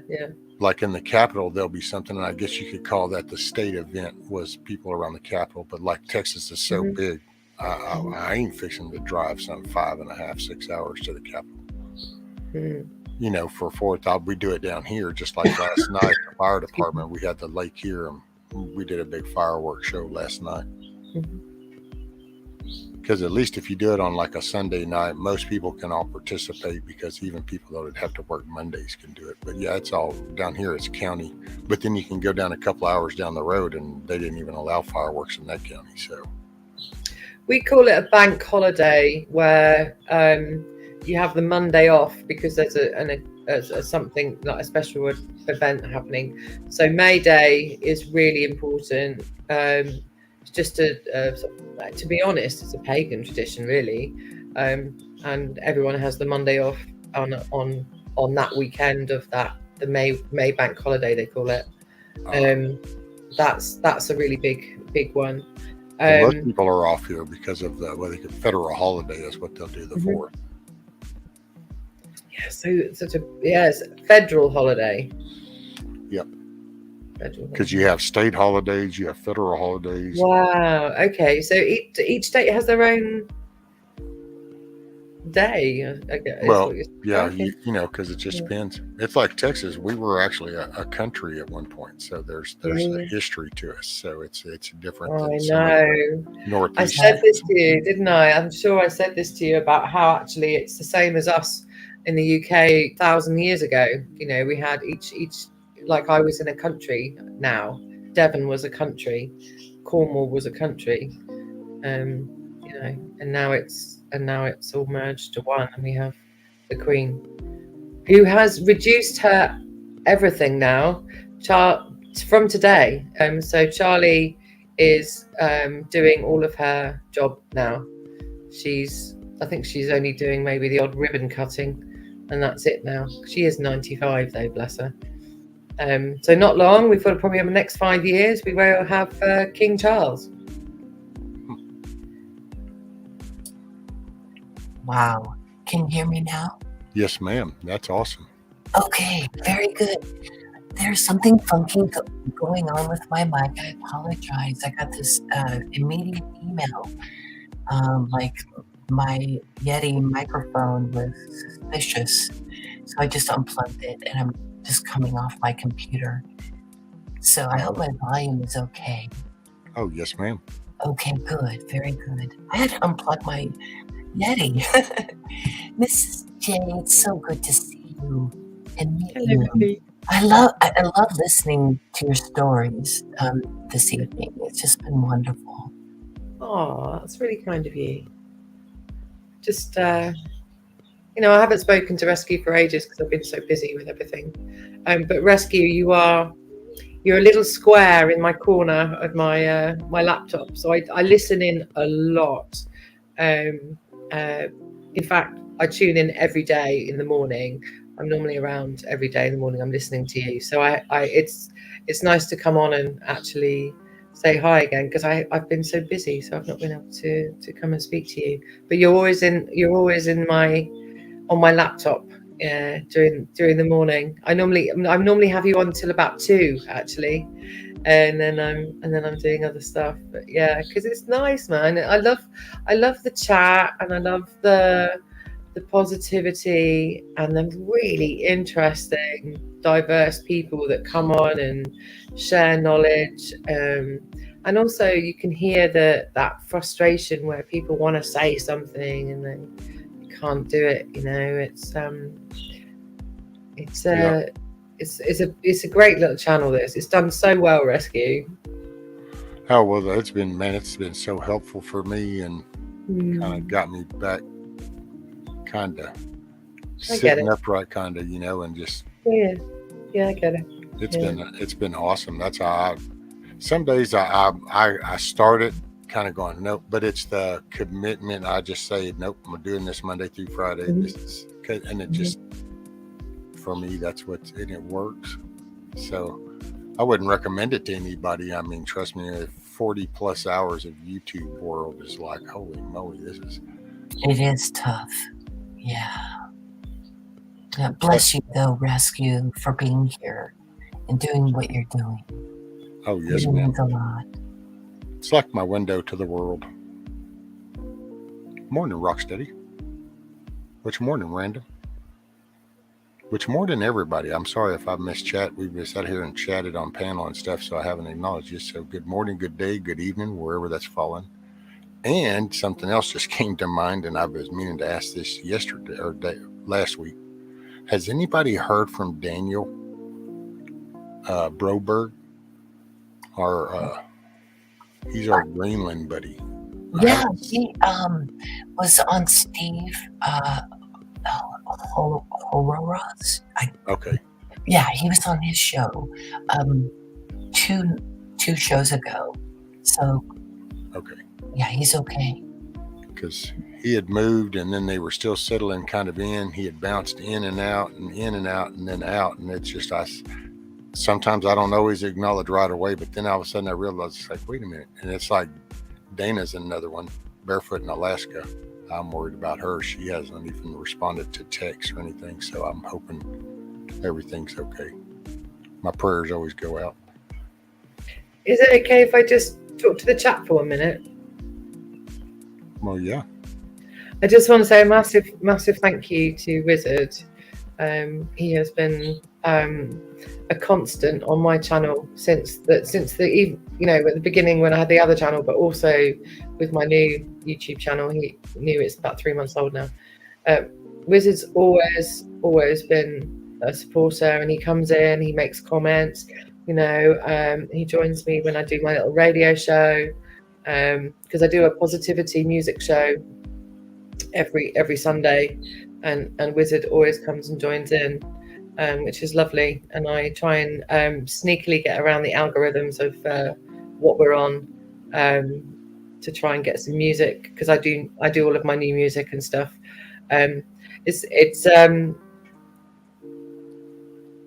It's trying to keep people positive, but it's like you say, Rescue. I have to have that to be able to function, and I have all of this information that I want to share with people, and I can't do that. But what I can do is push out positivity. That also, as you said, it nurtures yourself, so it's almost like a counselling thing. And I use music as an outlet to that, because I can't say much. But Wizard, thank you so much. It means so much to me. Thank you. Well, and when I get flustered and I get agitated, the one thing that I've done it, well, ever since I pretty much about 30 years ago made kind of a character change and kind of behavior change, became a father, changed the way and I don't quite know how to say this. I've been trying to think here the past month or so how I can kind of say it right. Hey, what's up, chap? It's I guess in the younger years when I used to just push back against everything, because just being unhappy, that I just jumped on stuff. So at one point I decided to be I've tried to say be the standard, be the example you want to see from people. So be the character you want to see in other people. And in a way, I've used it like to kind of give me a ground. It's like people think, oh, well, you're kind of being an ass. And it's like, no, I'm just, if I feel, and this is interacting here, not on YouTube, but in real life, it's, if I feel like, okay, I carry myself honestly, I'm truthful, I'm compassionate, I'm empathetic, I'm caring. I'll help people that want to help themselves. I have no problem whatsoever, never have. Hell, I've even helped some that didn't even ask for it and didn't really want it, but they needed it. They just didn't know it. But so I've always then used that, and it's not so much judging other people, but it's what I expect to see in other people. Because I guess I've always viewed myself, it's like if I can come from being a young person, a teenager, into the military, into jail, into drugs, into jail, into alcoholism, and then churn that to going into becoming a dad, and then professional firefighters, electrician, pipe fitters, all different fields that I've then flipped that whole coin. So I've always viewed it, if I can walk those shoes, then anybody else is capable of. So I then expect to see that in other people. And then I sometimes didn't always call people out in the best way.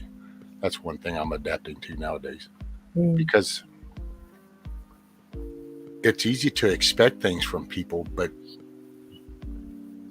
do you put in the same effort you're expecting somebody else to do? And if you do, well, then that's your leg up. That's your foundation. But if you don't, well, then it's just part of the rhetoric. I kind of work under or live under the guise of I can only do my best with the skills that I've got, and that's all I can do. Whether it be, before I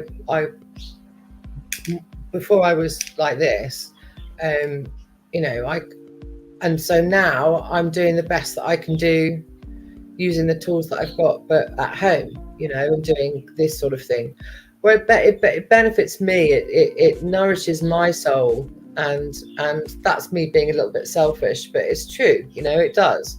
And if I can share just even a fraction of that with other people, Bob's your uncle and Fanny's your aunt. It's if we work together. People need to stop judging other people. Sorry, go on. I agree. Absolutely. I love your story. Yeah. That's the energy I get from you, Mrs. J. Is just the clarity of your voice. I would not even know that you would have the physical issues that you're experiencing now. The clarity of your mind is really beautiful to behold. And yours as well. That's why I was very drawn to listen tonight, and it's such an honor to be, asked in your presence. And thank you for sharing this holiday with us. Yeah, I've learned loads. Yes, thank you so much. Yeah, it's a good day for you guys. A really good day, And I just wish that I was in America having a barbecue for today and watching the fireworks. It's such a good day. A little BBQ. Yeah, I keep going back to that, don't I? You do have good barbecues. Oh, look at Tony. Tony says, rescue, I'll clue you in on how to get rid of unwanted Brits. Just say you heard they're giving out free tea bags at Tesco's. Tesco's is at war with Heinz at the moment. You have Heinz products over there, yeah? Yeah. So Tesco and Heinz are at war with each other at the moment about pricing. And Tesco won't sell any more of their products until that conflict is sorted. So they're just getting rid of. So when you go into Tesco now and you look at the shelves, the Heinz products are just minimal now because they're just getting rid of all of it. Because of the pricing wars that's going on over here. Sorry. Isn't that Heinz? Isn't that part of the Hillary? I guess family or something. I was wondering that too. Say that again, please. I thought about that. I'd heard the Heinz, that whole Heinz Corporation, that's part of Hillary's family's legacy. I didn't know that. Well, no, wasn't it John Kerry? Are we talking about the ketchup? Yeah. Is it John Kerry? Didn't he marry into the Heinz family? I don't know. They're all so corrupt, it's hard to keep track of which it is, isn't goes it? over what. Do you know how much a bottle of Heinz ketchup is now here in the UK? And it's made here. Do you know how much it costs? Have a guess. Someone in chat must know this answer because John Kerry married into the Heinz family. So, That might be what it is too. Please go on, Mrs. J. I see if anyone. So I was just having a look at the chat to see if anyone can guess how much a bottle of Heinz ketchup is. Oh, John Kerry married the Heinz widow. That's what it was. Who's John Kerry, please? Actually, right now he's a little dipshit flying around in a jet airliner trying to tell other countries that we need to go green over here and that we need to shut all our factories down. I do find that so bizarre. He served as a senator for a leg. And he actually tried for presidency, wasn't it? Yep. Yes. So he didn't do very well. I think he's still unhappy over that. Oh, we've got some answers coming in. I'll leave it a little bit longer. See what else I was comes going to in. try to, let me get your channel, because Do you want my channel? I'll just get it out. Hold on. yeah, I was going to post it in the regular. Oh, well, no, you didn't want it in the regular chat. Okay. Oh, not the. No, I don't know my Yeah. private channel. The new. Well, yeah, no, I was going to put it out in the public because Big Chap was asking for your link, but when John put your link, of course, since your channel isn't there anymore, then he said that link didn't work. By the way. Yeah, we've. I got taken down 3 months ago, so I'll just get the new. This is the new one. There we go. Copy that in. Yeah, my channel was taken down. I'm a little bit god, unfortunately. That one there worked. There you go. Big Chap, the one that John just put in, it works. Cool. Brilliant. Mrs. J, when now is this recent that your channel was taken down? Yeah, 3 months ago. Oh wow. It's been that long. So, and you've decided, I don't want to have anything to do with that. Well, what we've started the process of building our own social media channel about 6 months ago, and we're online now. It's all up and running. I've done 2 months of testing it out, I suppose you could say. You know, where all the cracks and the things that aren't quite working right. You know, we've sorted out, because we didn't have a chat on it, you know, to start off with, and had to put that on. I designed all the.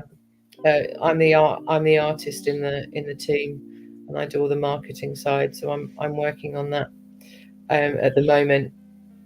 Hence why I haven't really, as I said, I haven't really verbally been on or typing on Rescue's channel, but I have been listening in to some of the good stuff that you guys talk about.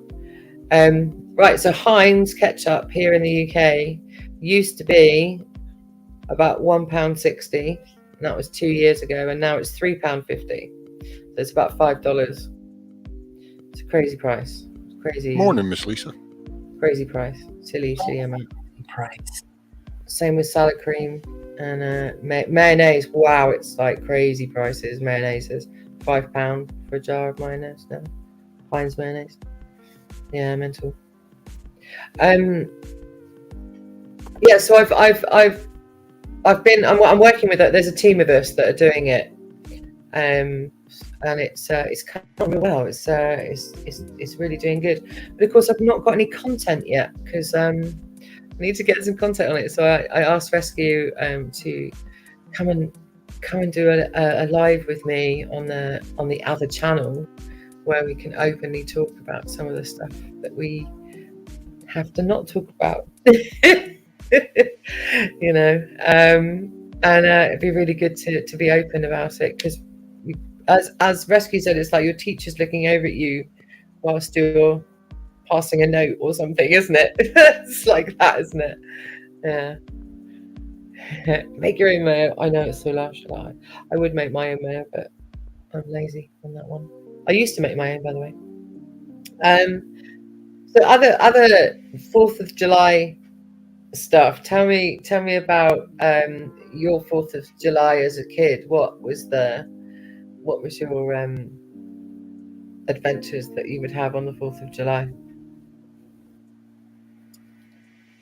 Firecrackers. Firecrackers. Yeah. I love them. I suppose in America we like things that explode. Oh yeah, it was really. Excuse me for 2 minutes, and I'll be right back. Yeah. Yes, sir. I think my family has always been patriotic.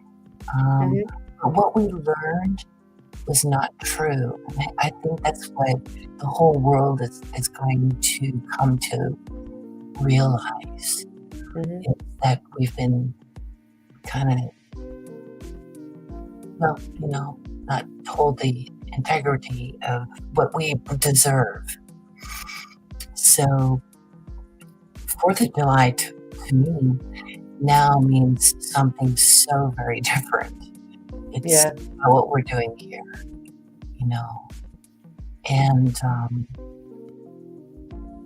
there's so much that I would love to say, but with the censorship right Yeah. now, we're just Yeah. trying to be really careful and screen around things. Yeah. But we're here, and that's what really matters. Mhm. So what's like your holiday?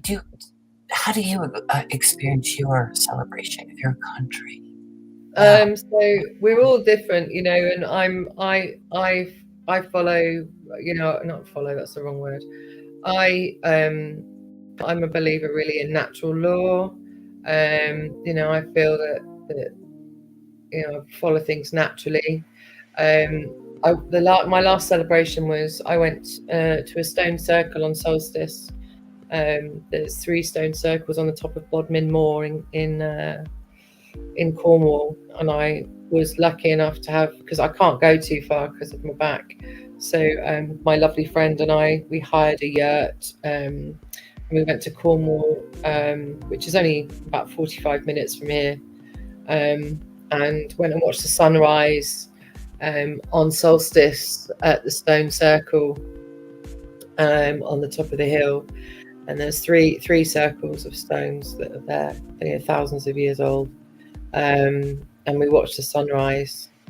And as the sun was rising, just 5 minutes before it popped its head over the top of the horizon, 2 foals, wild pony foals, ran towards us and were playing with each other and dancing and running around. And because there wasn't many people there, we were all kind of by a stone each, I suppose you could say, and the ponies just didn't even notice us, and they were dancing around, skipping around the stones.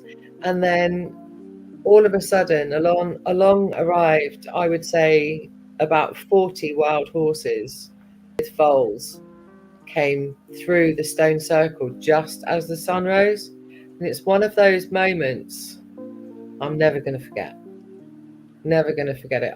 I mean, to be that close to them and them not notice us, because we were by the stone, so each person was by a stone, and it was incredible, absolutely incredible. And I forget how close they are to us in our small country, that there are wild horses running around on the moors, and you just have to drive up there and be a little bit patient, and there they are. It's incredible, absolutely amazing. And there was cows with their calves as well, and they were all laying down chewing the cud, and their little calves were all dancing around. And it's moments like that for me, they're the moments that I love and I really cherish. May Day so you got Beltane, which is when May Day is, and I like that one as well. And then of course we've got the beach and stuff here, so a lot of people go down the beach for big days. And we have a lot of, I suppose that the Halloween thing really was not a big deal when I was growing up, but then the American influence of Halloween has made it a massive thing here. That is interesting. So it wasn't a big deal there? No. Maybe this is oh God, I was there as you were sharing that. And it brought up to me through this is our independence from tyranny, if you will. And so if you would say, how would you describe the majority of your people where you live feel about America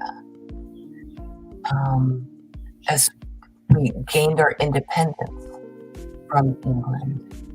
Okay, quick. And I suppose in no offense, but we find it a bit laughable sometimes, the amount of stuff that is coming over from the States. I suppose Generation X but the next gen down, the millennials, love it. Love it all. So there's a comfort in that, I suppose, that the bond that the next gen have with your country. A lot of people really appreciate all the stuff that is in America, and we get a lot of American foods now, and we didn't have that when I was a kid. It was a magical place over the pond. There are lots of festivals going on. Yeah, that was my job. I was a festival. Well, I had a number of jobs because I worked all the time. I helped do festival events, and I did big pieces of art. That was my job. I used to create those big sculptures and backdrops and stuff for festivals. Fascinating. Yeah, that was what I did. And awesome too. Yeah. Hey, Miss Nancy. Morning, ma'am. Hello. And I worked for the Royal Voluntary Service, which is a charity organisation that's been around for about 150 years. And I also was the event organizer for them. And I also had a florist with my business partner, and did floristry. So those are my jobs when I was fully able. Yeah, that's what I did. So I was always planning like 2 years ahead. My whole life was always what's happening in 2 years, because you're planning for everything. And now I'm living today, right now. Yeah, it's been a quite a culture shock, I suppose, because by the time it gets to sort of mid-May, I'm outside, and I wouldn't be inside until October. I wouldn't be inside at all until October. Whereas now, because of this, I have to be in, and I've had to completely change my life in the way in which I. No, I wasn't in inside at all, except for whenever it was time to eat and go to sleep. Take a shower. My whole life was existed outside. Yeah. Now all of a sudden it's totally stationary and it's inside, and it totally sucks. Yeah. That's why I got so damn depressed, and I was just kind of down. And this has helped so much because it gives me people to talk with and kind of interact. Although I get frustrated around here because there's stuff that I know needs done and I just can't do it, kind of thing. And that really, my whole life I'd take care of my own biz. I just do my own. And now all of a sudden I can't do nothing. But hey, Miss Nancy. It's weird, isn't it? How long has it taken you to adjust mentally with it? Well, I'll let you know when I get there. Oh yeah, okay, yeah. I know, I get it, mate. I'm about 7 months into this. I was pretty down, and then Independent Mini United actually got me to go over to Ron's. And Ron was actually the one, and he got me to. I didn't even have a camera. I didn't even do shit. I didn't YouTube. All of what YouTube was music for me that I would put on playlist and play in the background. I didn't even really look at the video parts. I gave that up a long time ago. With the music, I just listened, and then she through some chatting because of the stuff that was kind of going down a few years back. Then all of a sudden she took me over there, and I saw the way this panel, and I'm like, holy crap, you mean people just get up here and they're talking? And I was tripping out, and I was listening, and then he started working on me going, well, you ought to come up. And I'm going, I don't have that. He goes, you got a phone? I'm like, yeah, well, then you can come up. It's like, oh, man. But then I turned around and I started doing this, and it was kind of like, I don't know. I'm not in the same place that I was then. I can say that. I was literally like really every hour kind of went by, and I just kind of prayed going, you know what? I'm ready right now if you are. So, the terms. Yeah. And because it just really, I felt like, man, what am I? I can't. I do anything I need done. If my sink leaks, I fix it. If the car ain't running right, I fix it. If the roof leaks, I fix it. I go, bills paid, I go work more. I know when to do. And now all of a sudden I do not. And it's like, yeah, I don't know about this not part. It still ain't set well. It's a big pill. Can I quickly reply to Tony? Is that okay? Sure. Thanks. He said a couple. I'm going to have to go back on the chat because he's asked me a couple of. Just going to go back. Hi Nancy. Hi Nancy. I did see you. Summertime. Yeah, summertime here. Hankies on the head, trousers rolled up. Yay! Freezing and sandy donuts. Where I live in the hottest part of the country. So everyone's always in shorts here. You'll never ever not walk out of the house and not see someone in shorts. And it's so weird in the middle of winter not having shorts, that people seem to have shorts on. And then there was another one. Yeah, you're in the cold part.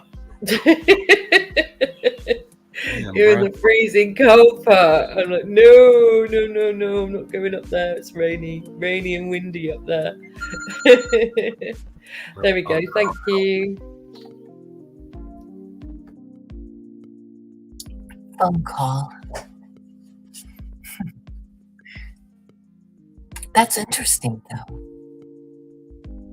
I'm surprised that you folks get the fierce weather. I've been watching weather the last couple of years. Just an interest in it, and wow, it's amazing. The weather here has obviously with my job, I'm in a field from pretty much May to September, apart from doing the floristry stuff. So I have seen the weather change. I have physically seen how the weather has changed in this country from even in the last 10 years, the difference in the weather with things like Glastonbury, Boomtown.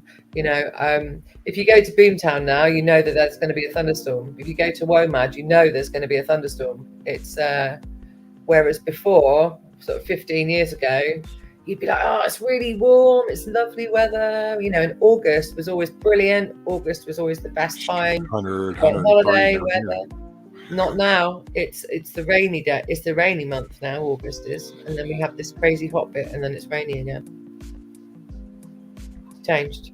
Weather's changed. Yeah, 100, 103 and stuff down around here. Matter of fact, that's what's unusual right now is we're hotter now earlier than we were before.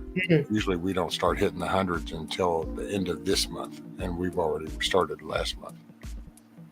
Well, hey, Miss Nancy, I'm sorry, I didn't mean to tune you out. You came up. How are you, ma'am?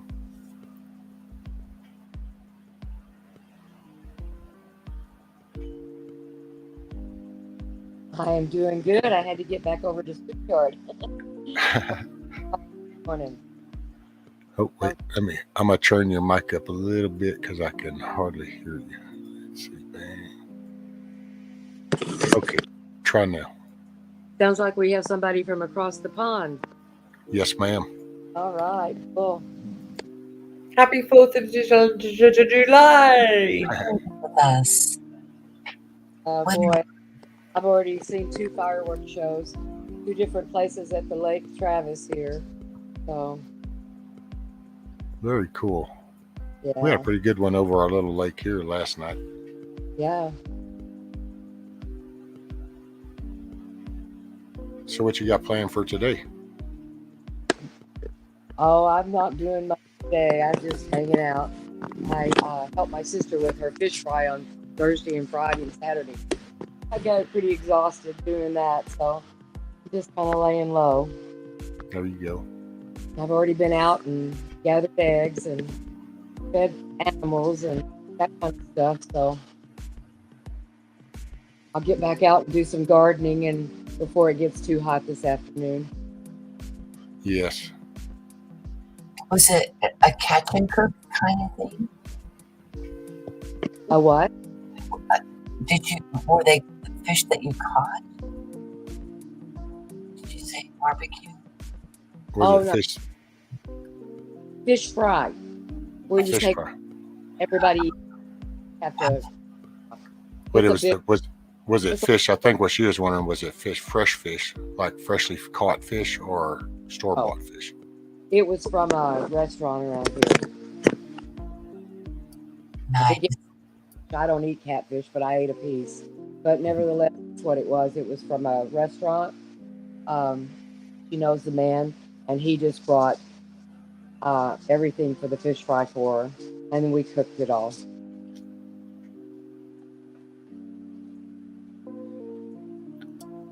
Hey, happy 4th, Navy.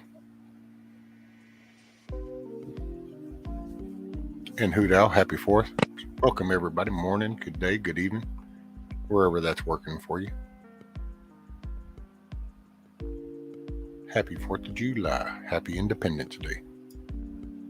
For all of us, every day is Independence Day. Where we go one, we go all. We're in this together. I think that's the spirit that really took me 6 years ago and understood that. And hence why I'm here. Just understanding that there is such a big love in our hearts that we can't contain it. And I love your story, Rescue, as hard as it has been. You're a beautiful soul, and things may seem like wanting to fix things and being able to do stuff. I found the same thing where I was quite functional doing my life, but something called me, to at least reach out, get this information out, let us connect together. It's like really soulful. Do you feel that? There's a draw that I gotta say, this is so out of my norm doing this. This is there's a draw. Something's drawing me. There's I mean, for me, I'm a faith-based person, so for me, I get little whispers from angels. God sometimes thumps me in the head and kind of nods me in the direction. And there's people that I've gravitated to, because I'm way more. I didn't realize how scarred and kind of layered things had become until I started doing this, and then kind of been peeling back layers of scar tissue a little bit. And it's definitely an unusual feeling, I gotta say. I don't know if that's, I don't know. It's kind of hard to explain, I guess, because some of it's new territory, which is kind of ironic because I've kind of experienced a good variation of things. So uneasy grounds I haven't felt that way in a long time, but it's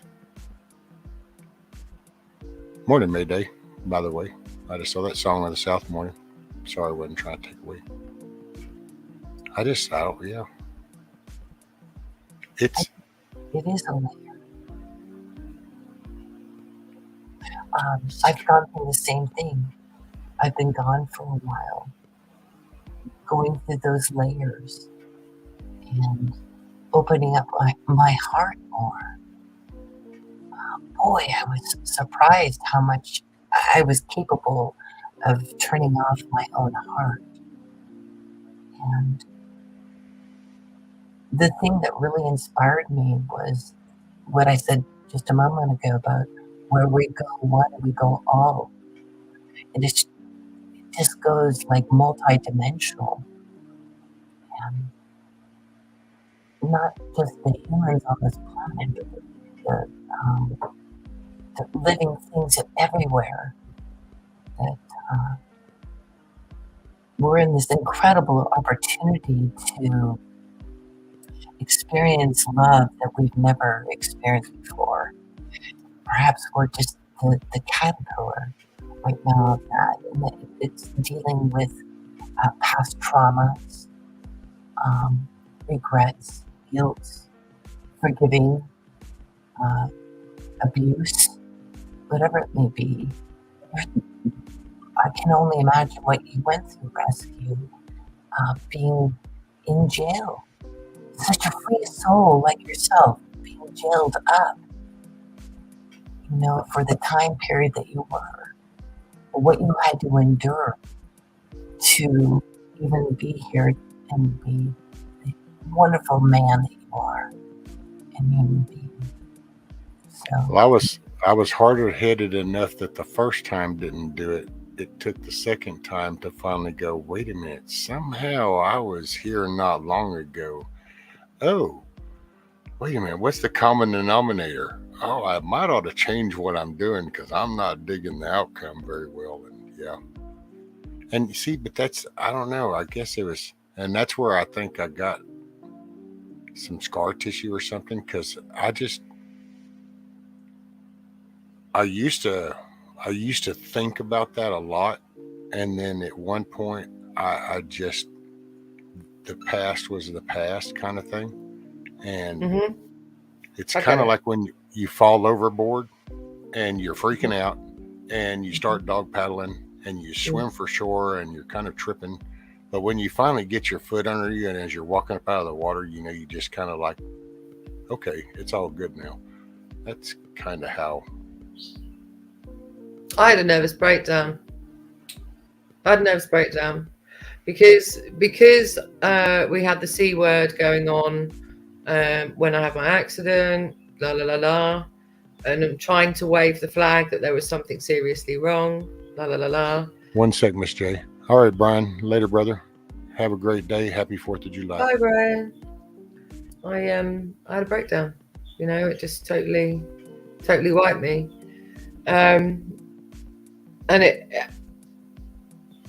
I had counselling for a very long time. Very long time. I did weeks and weeks of counselling because I couldn't just. I think for me, what it was, there was a number of things. It was one that how could this have happened to me? And that wasn't a poor old me thing. It was just like I'm fit and I go up buildings and I'm like making these, I'm doing stuff and I'm building and creating, and I lost all of that because my hands went in, they curled up, I couldn't type, I couldn't talk properly, and I was having seizures, oh wow, and all of that just made me so ill, and I wanted to kill myself. It was just like, I can't. And I was like, I said to my doctor, you've got no fucking clue the amount of pain that I'm in right now. I can't move. I'm shaking. My hands are curled up. I can't communicate with people. And I'm done. I'm like this. I'm done. You cannot even. I can't tell you how done I am. And a friend of mine was like, well, just if you can just watch something on the telly. Or I was like, I don't do telly. It's just not who I am. I watch films. I love films, but I don't do telly and stuff. And I'd already started my YouTube journey at the beginning of COVID because I didn't know any of it. I used YouTube for watching a music video and how to do something. So if anything broke in the house, I'd go onto YouTube and they'd go, this is how you do it, and I'd fix it. If anything little bit, not major, but a little bit thing on the car, I'd be just go on YouTube and how to fix it, and that had all been removed from me. And of course, not being able to do my floristry, the most painful thing in the world now for me is doing that. It's absolutely agony for me. And trying and begging for support. The counselling was my saviour, and I had no idea about these panel things. What happened was, for me, because I followed all the protests, I was watching all the protests, and all I could do is sort of minimal typing with my left hand at that point using the mouse. So I would just emoji people, if what people were saying. I'd emoji them, going, "That's brilliant," and that's how you see me now. I still do a lot of emojis because it's just easier for me to just move it to the little thing and just click on it rather than typing all over the computer.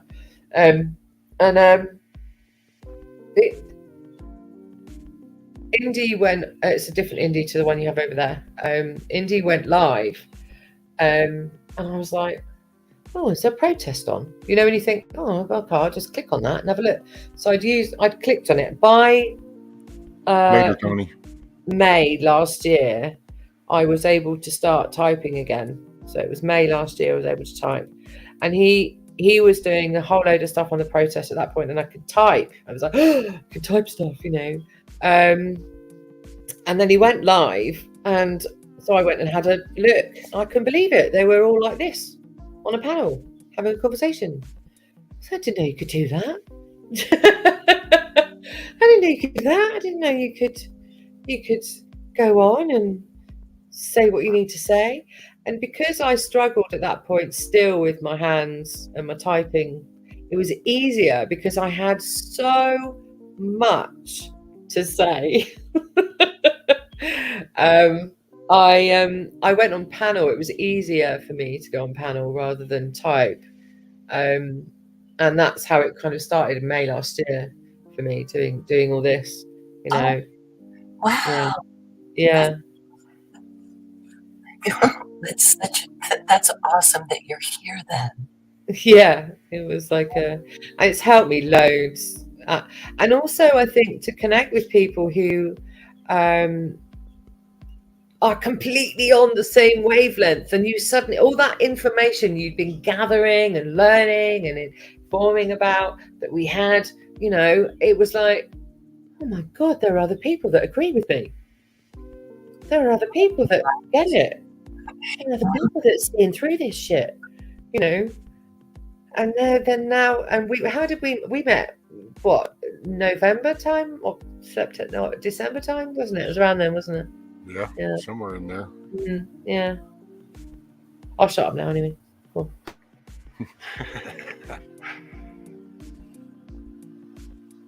Well, let's see. I was reading. Aloha said, good heartfelt discussion. We all try our best and we learn from experiences. Love this community because we come as we are and accepted for our contributions. That's it, you know, because I'm a firm believer, but then it's been that way. I mean, I've been sober for 3.5 decades, thereabouts. So I have a way. See, I guess I'm too hard in that way too, because it's kind of like garbage in, garbage out. So, look, Miss Nancy gonna show us the out. What do we got, Miss Nancy? Those are my chickens out there. Got the chickens. These guys Hold on, are. put your full screen. There they are. The dog's gonna check them all. Oh. Duk, duk, duk, duk, duk, duk, duk. Give you guys a little outside tour. Oh my gosh. Oh yes. Look at that. Yeah. My green those- spot. It's all finished, Like tomato plants. but wet. And then duck pond. Oh. And then Oh, awesome. hard. See the black duck? Yeah. Yes. Oh, awesome. That's a drake. We just let a drake go yesterday. I hatched all these guys out from eggs, and I ended up with 3 drakes. And we put one. You have one for dinner. I live in a very tiny subdivision, and I'm not supposed to have any of this. But guess what? Who cares? Right. My giant tortoise is in here. Get my attention. Oh, there's ducks. Oh yeah. Where do you see? Oh, this? you've got muscovies. Where do you see this tortoise? We call them harlequin over here. Okay. They might be different. He's been beat up by the other drake. They fight with each other all the time, so he don't have no hair left on his head. So decided to make him bald. And this is a giant tortoise. Can you see? Yep. Oh my God. How did you get a giant tortoise? Since he was about the size of an egg.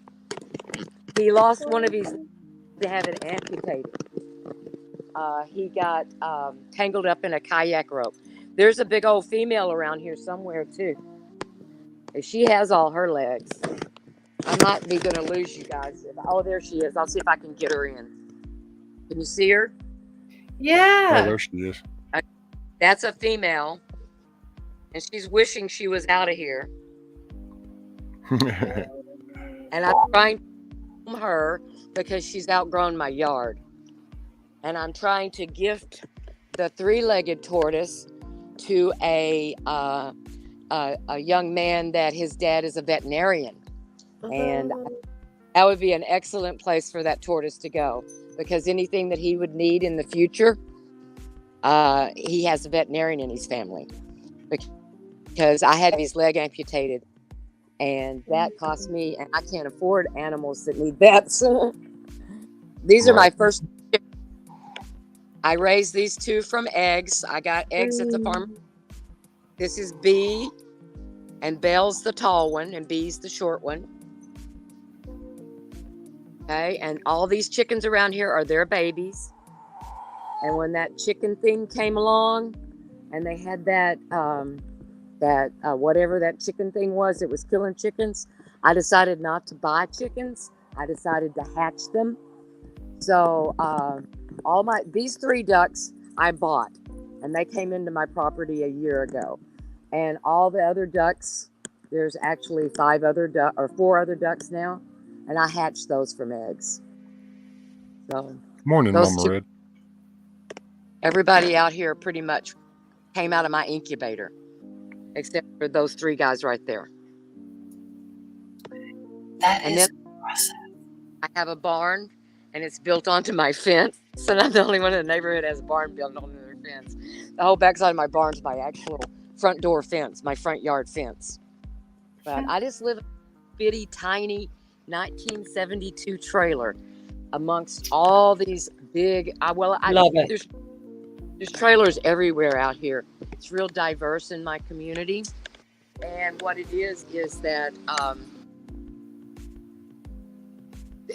this trailer was put in here in 1972, and it's been built onto and everything. You couldn't pull it out of here. You'd have to tear it down. Yeah, and the taxes are crazy.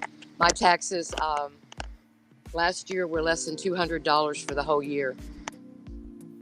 And that's unheard of, but it's because they're only taxing my land. They're not taxing the structure I live in because it's a trailer. There's 3. There's the ducks. I hatched all those ducks. And there's one of my tortoises. This is a little tortoise. Can you see her? Him?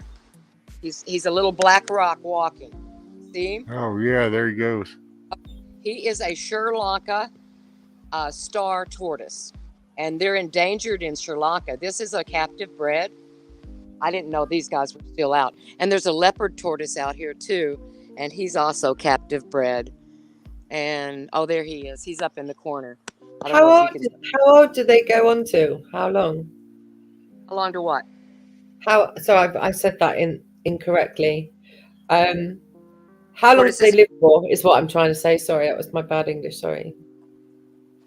They can live a long time. These 2 little guys won't get much bigger. They're my tortoises that I got after. Go down just a little bit, Nancy. Oh. There it is. Okay. Can you see the one up in the corner over here? Yep. Okay. He's looking at us. He's a leopard tortoise. And they just hang out. We're trying to grow grass right here. So they just hang out right here. And this is also the place that those little caged chickens over there, they're not quite big enough to be in the yard yet. So in that little area there too. So they can be out in the world, not in a cage. But this is the environment I live in. I just kind of hang out. I have all sorts of pretties in here. Those things took those pretty flowers. I had to start pulling them out. They were choking everything out. And I put them in pots and they all died. So whatever. Hey, morning, Buffering. And Mama read your dad's in my thoughts and prayers, ma'am. Oh, look at that big one. Oh my that's expected. God. Oh yeah. Okay. At first, I was like, "Wait, what?" Yeah. Oh yeah. Yeah, when it's nice outside, it's fun just to sit out here and watch these guys. Sometimes you come out here and there's 21 birds in this yard, and sometimes you come out here and you can't even see a bird. And you can kind of, I go from fence right there to fence right there to where I'm at the house to fence out there. And that's all I have. But it's like its own little world in here. Your own little Nancy ecosystem. Yeah, with a big guardian dog. He's a puppy. She came from the pound last year. And here I am. Thank you so much. That was an awesome tour. I know, that is so cool. Yeah, anytime. I mean, I've been wanting to set up and do something myself out here, but I haven't been brave enough to do it yet. A podcast or something. Actually, it'd be fun to do one for children, just to talk about the animals to them, you know? Oh yeah. Because some of them haven't seen some of these animals, like a giant tortoise, and then you have a giant tortoise that's handicapped too. Oh my lands! So he's an. He needs his own channel. Yes, he does. His name was Lumpy, and now he's Stumpy. He's got a river rock, a big old flat river rock, JB welded to the bottom of his shell, because they've got such large forearms that he was completely off balance after his leg got removed. Oh. Yeah, it had to be removed at the elbow. You can still watch him locomo in there. You can see it under the skin, but it can't grab on anything or catch anything. And he should be good as long as he doesn't get anybody going to mess with him. That's Bee out there. She has a rose cone. She has the prettiest cone. Instead of one long cone, it is several all together, and it looks like a rose sitting up on her head. She's a sneaky little booger. She hides her eggs from me when she can. I found her on 12 one day, and then I lost her again, and we found her again, and she was on 14. I'm like, girlfriend, those eggs belong in the kitchen, not under there. Right. Hey, morning, Nikki. Speaking of effing chickens, there's Nikki. Yeah, you didn't mind off too. Her chickens lay eggs. Matter of fact, the cat was laying on top of where the chicken laid the egg the other day. She did a little video about that. That's what you ought to do. You ought to do your little channel, Nancy, and then you could just do the little videos like that. That's all Nikki does. She just does little shorts. Oh, I'll have to try that. I just haven't been brave enough to do it yet. And do things all day long until I get exhausted, and then I have to go in. No, it's like you're in your own little world and you can't share it with nobody, because nobody really, well, I share all the time. I have eggs running out my damn ears. I get sometimes 5 duck eggs a day, always 4. I have a goofy girl. She lays double yolked eggs all the time. Wow. She's a goofy girl. I don't know why she don't just lay one every day. It'd be much easier on her. Those eggs are enormous she lays. But they're fun for kids, because when they pop them open and there's 2 egg yolks in there, kids just love that. Now they're going to fight in the duck. This is what the boys do with each other. This is what boys do. Can y'all see him? Oh, yep. He's chasing the females, but he was chasing the male around first. The male is actually his daddy. What we're doing is we had our hen, Swedish black, the black dun is a Swedish blue, and we had the hen killed. But I hatched out him to keep his breed alive, and it was a male. So now what I'm going to do is I'm going to hatch out another set of eggs and try to get a black or a blue Swedish female to put into the yard. because 2 Drakes is just too much. They just fight with each other all the time. Right. Hey, morning, Mayhem. Oh, wow. So happy anniversary, Mayhem. So he said today's the 4th, but it's also his wedding anniversary. Happy anniversary, brother. Indeed, happy anniversary. Many more to come, hopefully. You bet. Yes, my lovely. I have to go. It's 2:30 in the afternoon here, and I have to. You've been up a long time. Yeah, I have. That's true. It's been an honor. It's been a chilled morning, which is just what I needed. Good conversation, coffee and a joint in there, chilled morning. One love to all of you. Thank you so much for having me up on your panel. Oh, you got it, Mr. J. Oh, You're gosh. always welcome. You're celebrating with us. Yay! I got one right. In the quiz. That's it. At You. least you got your day off to a good smile, too. So, Yeah. Have a good day, everybody. You thank too. you, man. Bye. Good night. She's a great lady. Very much enjoyed the conversation this morning. Yeah, it's been a pretty good morning. It has been.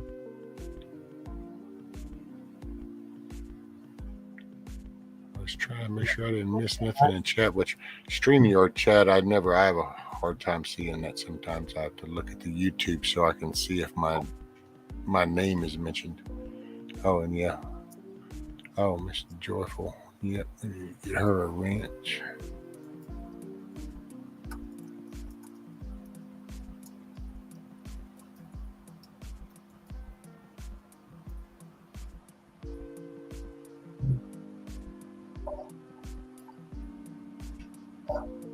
There we go. Let's see. Mayhem said, well, my wife chose the 4th because it's significant to her, and I chose it because it's easy to remember. Yeah, that's the one benefit I got too, is I don't really remember the actual date that we got together. I mean, we have a certificate as far as the marriage date, but I don't feel bad because my wife doesn't remember either. So that was 30-something years ago. So morning, Josh.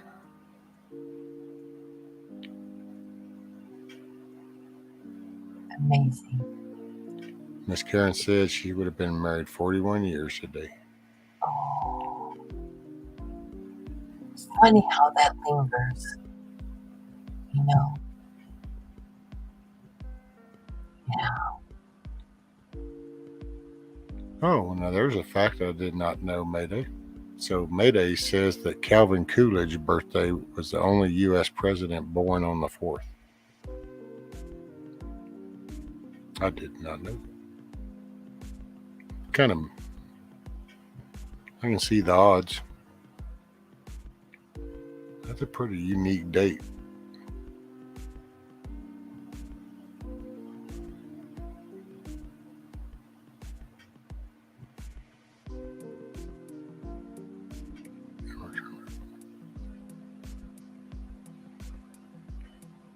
Oh, I'm sorry to hear that, Skeptic. Skeptic said one of her grandpas died on the 4th.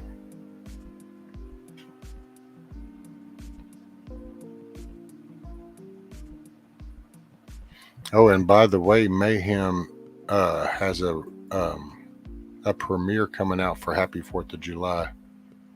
Hey, Mayhem, if you can, drop your link for your premiere deal. If you can. Because that ought to be pretty good. He does pretty good. Oh, you know what? I didn't do my intro this morning. That's what I didn't do.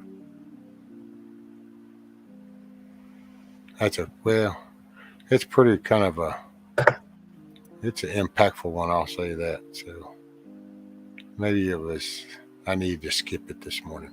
I don't know. Mayhem did it for me.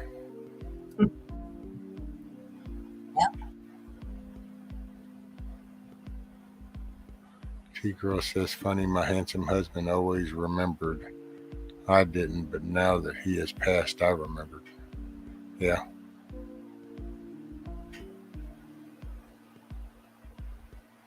Miss Sharon, how are you, ma'am? She says, how's everyone doing today? I'm all stiff trying to loosen up. Spent too long laying down. Get stove up. Yes, ma'am.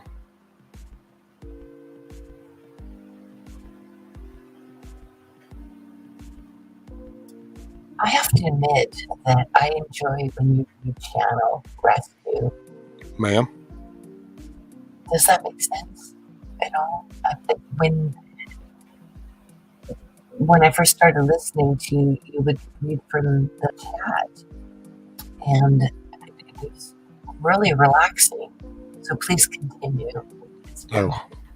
Yeah, you just read from it, and then someone will pop in, and but you have a very sharp mind to make that. So thank you. Oh, well, thank you, ma'am. You're just interacting. You see people come in, and it's just kind of try to just to make sure everybody's mingled. They take their time to come hang out and share. And so I figure, I'm here hoping to talk to them, you guys, and y'all are coming to spend your time with me. So it's and the fact that I just wrote a few sentences in chat and welcomed me. That was super cool. So people that want to be here, just do it. Yeah. Thank you, man. Let's see. Brian, wasn't Coolidge and Oddball sort of president? Yes, sir, I believe so. Buffering says intro. Hello. Yeah, Mayhem actually did a cool little intro for me. Let's see, Sharon Smith doing well, watching kids play outside. And there you go, soaking up the sunshine. Rescue, you did your patriotic song. Yeah, it's the 4th, so I wanted to do my little rock version of the Star Spangled Banner. Let's see, Sharon, we watched our grands yesterday, enjoyed and fulfilling. Yep, we got to hang out with my granddaughter yesterday, and that's, man, just can't beat time with them. Just the discovery, the innocence. They see the coolness in things. They're the reflection of their environment. Mayday says, I think Coolidge was not interesting in being president. He saw the BS before anyone else.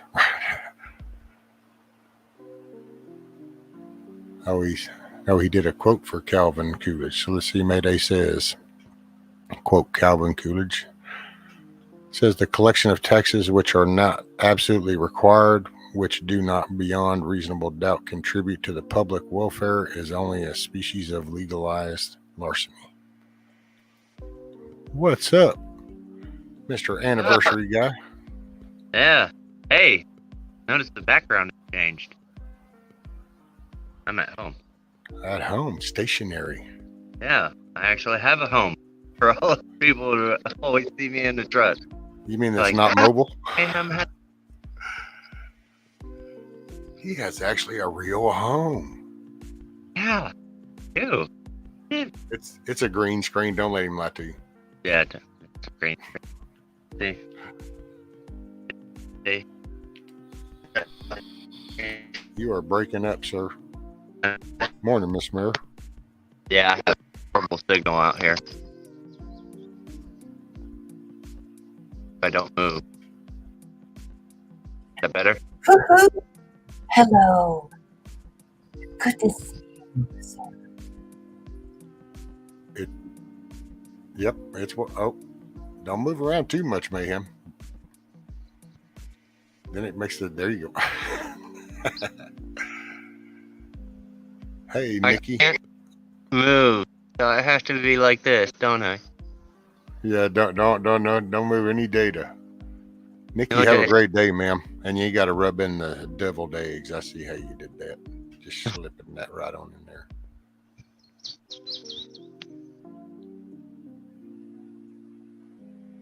That helps. It might help with your data here. I'll do my camera off for a few minutes and see if it helps your data. It helps milkmaids sometimes.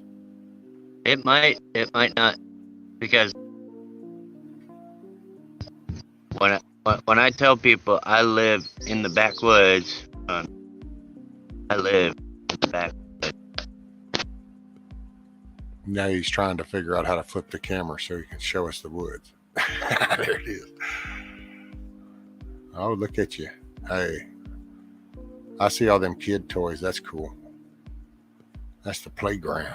Yeah, we had 4th of July Saturday. Hell yeah. That is awesome. And then,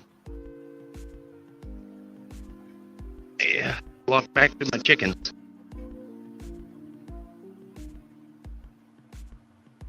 Hey, well, while you're doing your chicken tour, will you hold down the fort? I need 2 minutes and I'll be right back. All right, yeah. Let's go for a tour.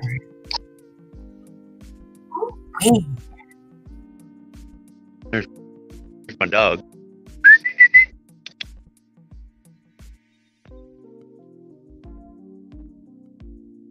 Hi, Daisy.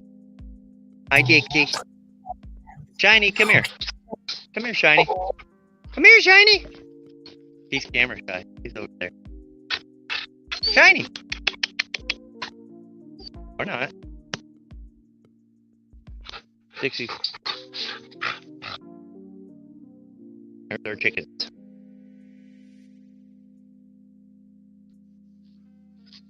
nice. Hey, girls. There they are.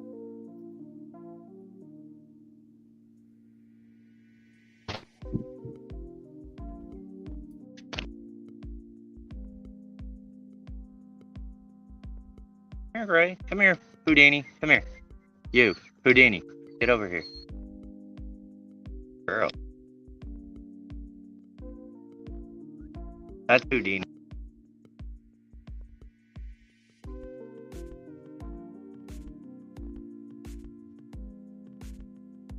We got 6.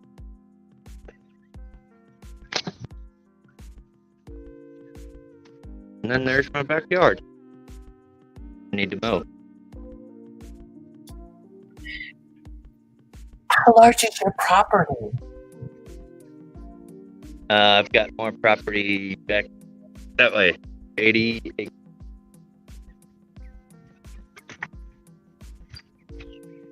You kind of broke up, so like half an acre, quarter of an acre. Got 80. I've got pasture back there. Behind here. Nice. Nice. My Wow. belly's over there.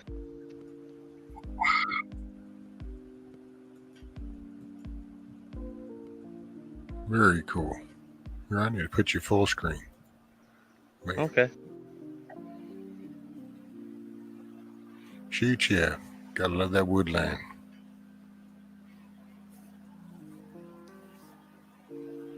For all the critters Yeah, live. obviously I'm up.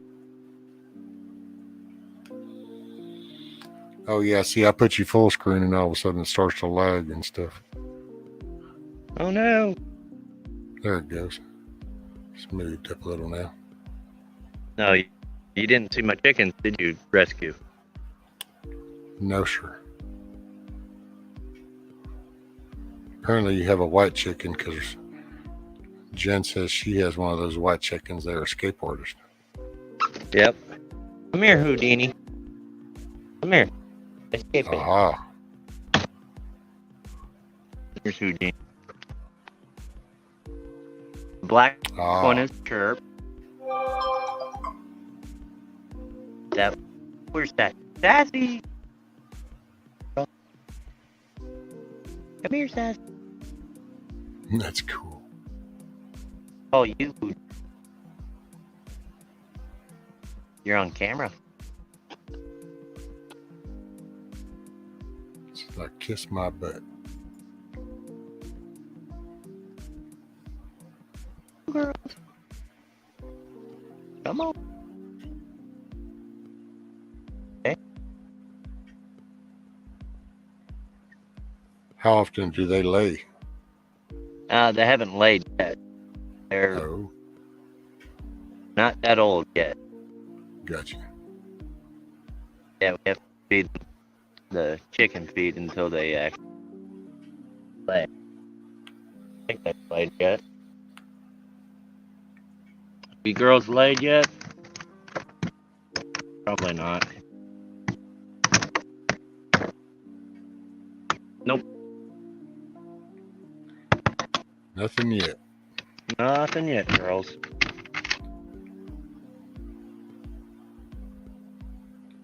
Shoot, yeah. All right, girls. I'll leave you be. I'll come back with food.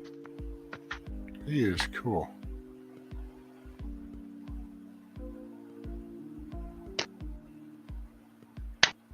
Yeah, we're gonna upgrade them. Oh, look at Miss Nancy's got a bucket full of eggs. Let's see there. Look at there. Ooh. Oh. Oh yeah. Look, another big old basket full of eggs. Hey, look, I'm like Hutch. Oh wait, what you got? Oh, barefoot. Barefoot. Right, Ross? It looked like they needed a bigger coop, huh? Yeah. Yeah, they do. So when they start Hey, laying, because do you need them? They each need their own little spot, right, for laying? Yep. Yep. I've seen some that are like stacked and they're tiered. I always thought that was kind of funny how them chickens would go right up them ramps, dude. It's like they just instinctively know. Just like we'll follow the path. Oh, let's see. Jen said we had one lay their first egg yesterday. My little ones are super excited. Hey, that is awesome. Got to see that first egg lay. Bam. Now, Jen, are you going to do like what Nikki does where you're going to start hatching some too? Or create you a herd?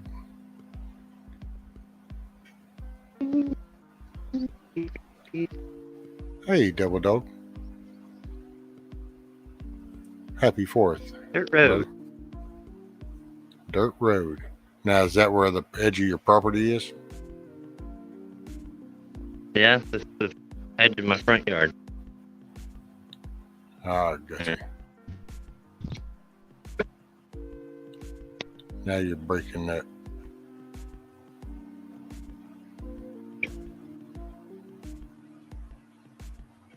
Oh, check out Miss Nancy got a little chicken coop thing.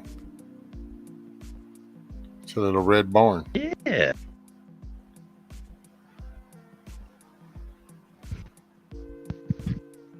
Oh, she got the big house. There's the chicken door. They got the big chicken house.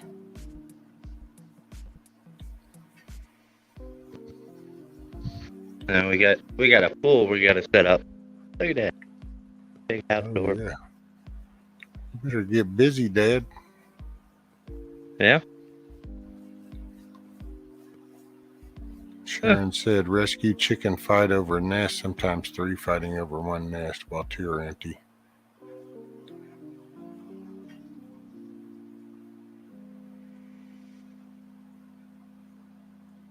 Oh, Mayday said I like the painted palette flag. Oh, Miss my wife, you got an egg right there on the ground. Oh, I'm sorry, ma'am. You cut in and out. What's up, Mr. Billy? Happy 4th, brother. Well,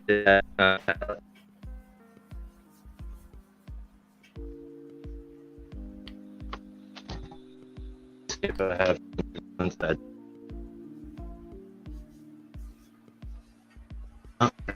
Yeah.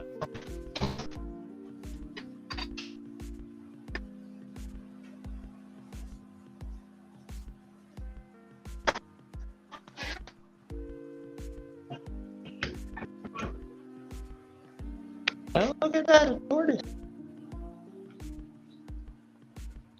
Are you on your Wi-Fi at the house, Mayhem?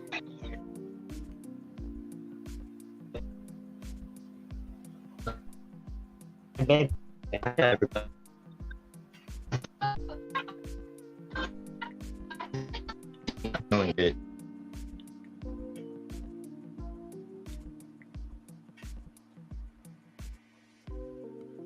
Oh, there he went.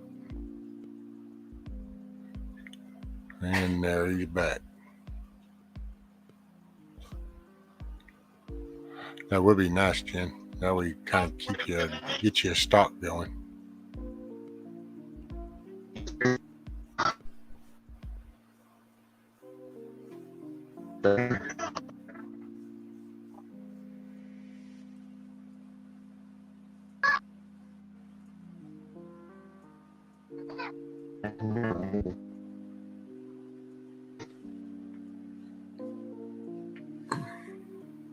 Morning, book girl. You're freezing up, brother. Are you on your house Wi-Fi? No, I don't have any Wi-Fi. Oh, you don't have house Wi-Fi. Oh. Ooh. No, we have to switch. Hold on. All right. Well, I'm gonna get off here because they're crying. Later, brother. Have a Later. great 4th, man. Yeah. Happy 4th, anniversary. everybody. Yep. Yes, Thank you. Happy 4th, sir. I'll see you guys later. I'll be in the chat. You Thank got it, brother. you. And you too, Nancy.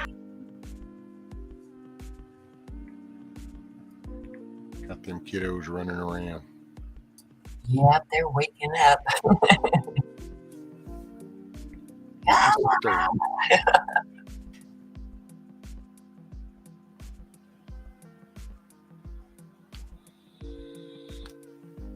Let's see, Mayday said, was it John Adams who avoided gatherings on holidays, so the agreement was hammered out on 7/3? I don't know. I know I was reading there's something about travel. The 4th works for me.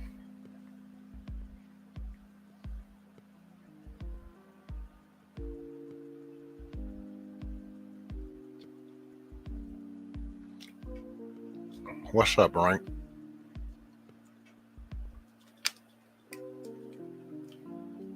Good day, mate.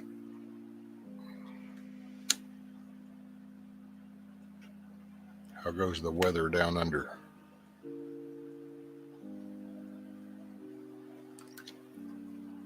Miss Sharon says, questions, are our holidays going to change the dates all around? Some say Christmas and July 4th are changing for sure. I'm not sure myself.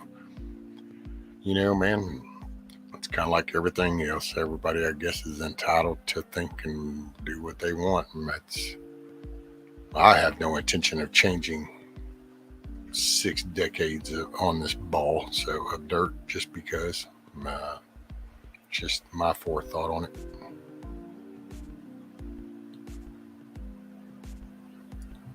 That is interesting, though, because I have heard of how the dates have been skewed.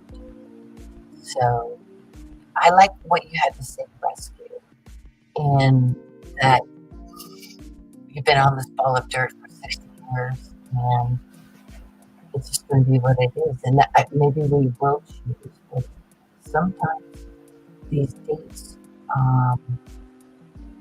were concocted a long time ago for nefarious reasons, is kind of my understanding. But, you know, we get to choose now from here. So I don't know if that answers that question, but I was just trying to type into chat a response to it, because, you know, will we jump ship when we start really getting disclosure, you know, and reinvent ourselves, or will we stick to it? Just my humble opinion on that. Oh, wow. Rank said the storms and rain, the floods are down there in Australia. Goodness. Don't float away, brother.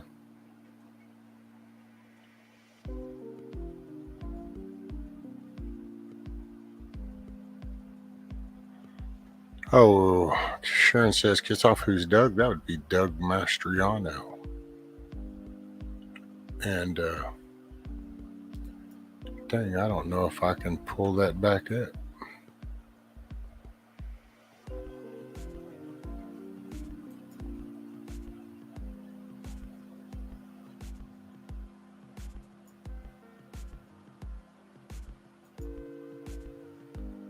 Let's see.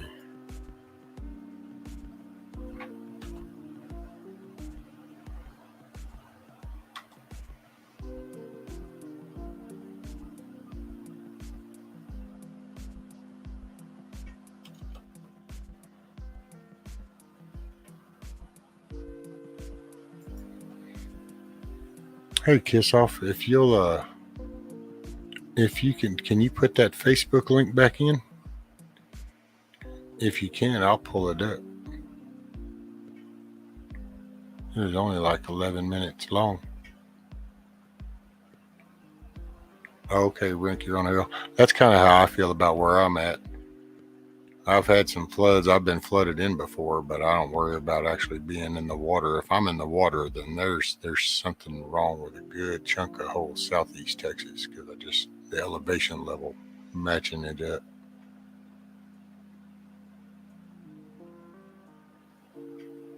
Wow, that's sad. He said some people started to rebuild and lost everything again. Seen that happen around here, and that's just, it's so sad. All right, let's see.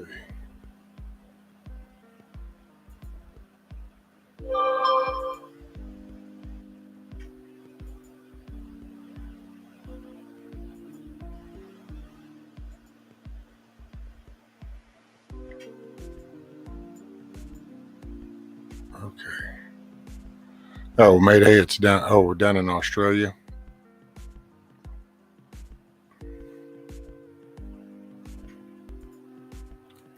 Yeah, Doug Mastriano is, I don't know, he seems like a pretty rock solid guy to me. That's all I can say. I mean, I know he's had no problem calling them out on their stuff. So this is him talking. It's 10 minutes long, you know. 3 men and women in the house. Wow, what a great day. Thank you. Thank you so much for putting this together here and including us in this historic event. Wow. 159 years ago this day, just 39 miles down the road in Gettysburg, something was bad going on. It looked like we were going to lose our republic. It looked like William Penn's dream would be lost. About this time, 159 years ago, the cavalry under General Buford were trying to take on General Heath's division, and it was not looking good. The infantry was delayed coming up from General Reynolds from Lancaster, PA. That's his hometown. And it looks like all hope was lost. But with great sacrifice, the Yankees were able to hold the line, seize the key ground, Cemetery Hill, and change the course of history. And that fell on the shoulders of certain soldiers. That's kind of hard for me to say. General Reynolds lost his life that day, one of our most promising and inspiring generals. 159 years ago, in about an hour from now, gave his life for his country, secretly engaged, now buried in Lancaster, Pennsylvania. And the Confederates wondered why the Yankees were fighting so hard. We were fighting on home turf and for this dream and this vision of this hope of the light of liberty that changed the course of history. And that dream, of course, began when William Penn was a young man in his 20s, and he heard the gospel, and he responded to the good news of Jesus Christ and accepted Jesus as the Lord and Savior. And the Quakers don't convert; they're convinced. He was convinced at 24, and his dad was ashamed initially of his son and embarrassed of his son. Stop talking about Jesus. Put away that Bible.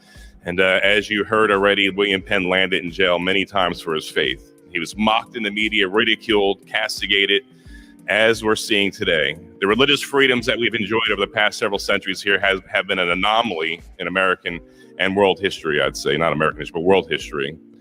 And we're seeing that being swept away, where the media think it's okay to attack Christians for their faith and to mock us, castigate us, call us names, giving us adjectives that are not fitting for people who are just living as they want to see fit, as they want to walk as free men and women. That was William Penn's dream, being cast out from his father's house. There's a painting in the governor's reception area just down the hall here, where there's a picture of William Penn's dad sitting down looking very angry, pointing to the door, and you see a young William Penn walking very depressed and dejected out of his father's house. That's tough. But William Penn had a dream given to him by God of a place that we know later on as Pennsylvania, where men and women can live as they see fit and not as any king or magistrate or governor saw fit. And that you could choose to live according to your own conscience without deference to what other people thought. That's a hefty price to pay. The last time he landed in jail that I could find was 1671, just 11 years before the dream of Pennsylvania would come to fruition. And when he came here, his vision was being fulfilled. Having suffered so much for his faith and being castigated for being a Christian and condemned in the media and judged by those people who think they're so self-righteous and better than others that they can stand in judgment of other man's and other women's religion, that he prophesied, as it says on the ceiling around us here, my God will make it the seat of a nation. The nations need an example that we may do what is wise and just. My God will make it the seat of a nation. And although William Penn did not see that come to fruition not many years after his death in 1776, just down the road in the city he founded called Philadelphia, the light of liberty was lit. God is good.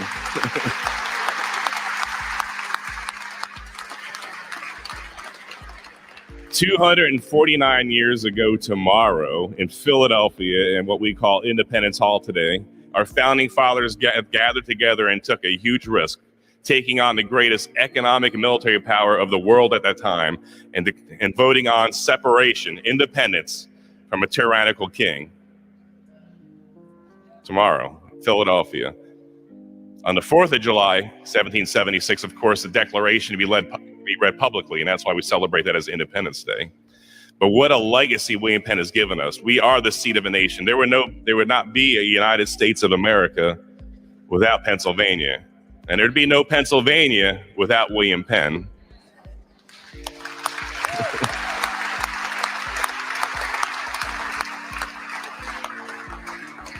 And look what has happened to this world because of America. America went on to save Europe in the First World War, 1918, and then, of course, in World War II.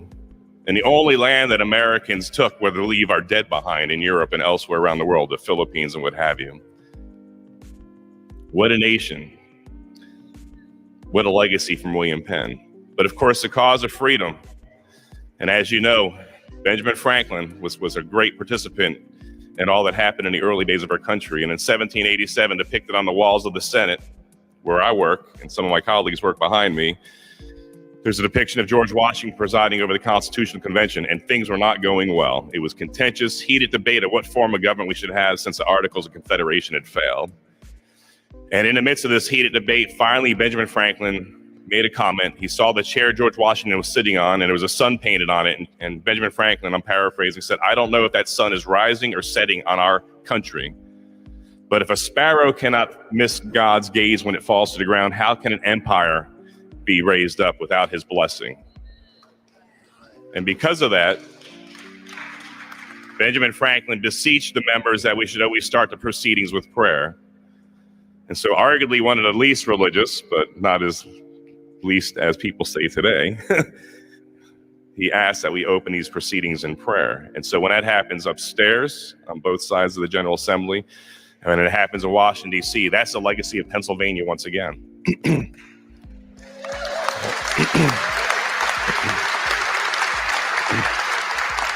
I think William Penn would be proud of what's become of our country in many ways. We have a long way to go, and we've lost our way in so many areas in our country, and it's heartbreaking that we've fallen so low in so many areas. But to put it in perspective, as Benjamin Franklin was walking out of those proceedings in the early summer of 1787, there was a throng of people outside of Independence Hall, and there was Mrs. Powell. You often hear me talk about her, and she yelled, "Well, Mr. Franklin, do we have a monarchy or a republic?" And he said, "A republic if you can keep it." So the burden is upon us, each man and woman in this room here and across this state and nation here, to keep this republic. 159 years ago, it looked like the republic was going to be lost. Robert E. Lee and the Army of Northern Virginia was rampaging across Chambersburg, was across the river over there, was in Carlisle, was in New York. It was not looking good. And he was like King Midas. Anything he touched turned to gold. He won almost every battle. A year previous, the Yankees were outside of Richmond, and Robert E. Lee drove us into the James River and back to D.C. within a week. Did not look good. But with so much sacrifice, like with John Reynolds 159 years ago, about now, giving his life up. And you think about the legacy of Gettysburg and the sacrifice there, Joshua Lawrence Chamberlain on Little Round Top. On top of Little Round Top, brigade commander overseeing the 20th Maine, 83rd Pennsylvania, 44th New York, and 16th Michigan was Colonel Strong Vincent from Erie, PA. And right before the Battle of Little Round Top occurred, Strong Vincent looked over to his aide, his captain next to him, and said, "Captain, I could think of no better way to die than die defending Pennsylvania." He would lose his life that day trying to rally the 16th Michigan as they were outflanked and being driven back by the 4th and 5th Texans. The Texans would say at that battle, Little Round Top, "We won every battle until God stopped us on Little Round Top." Come on.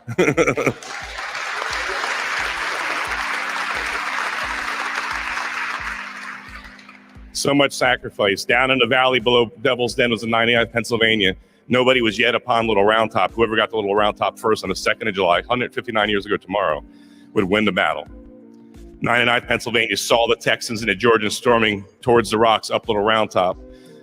And their battle cry before they put the bayonets on their weapons was, "For our homes and for Pennsylvania."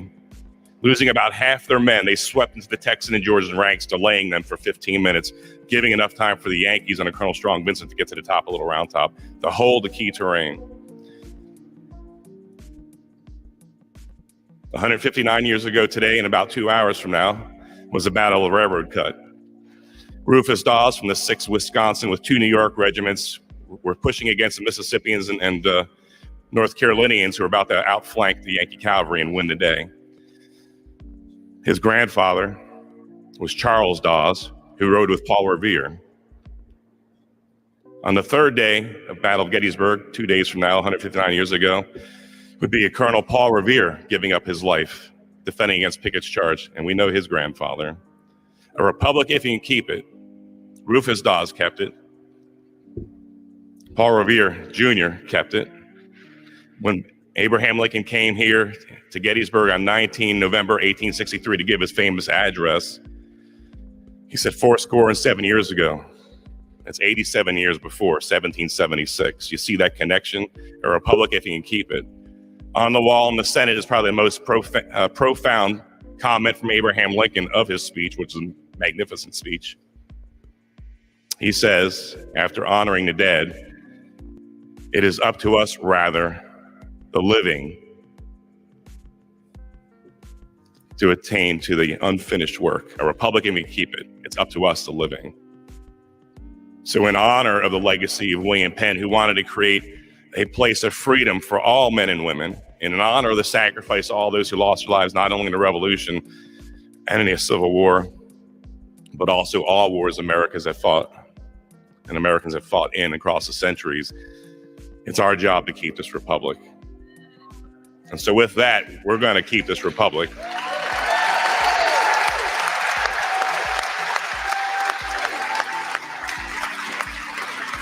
Yep.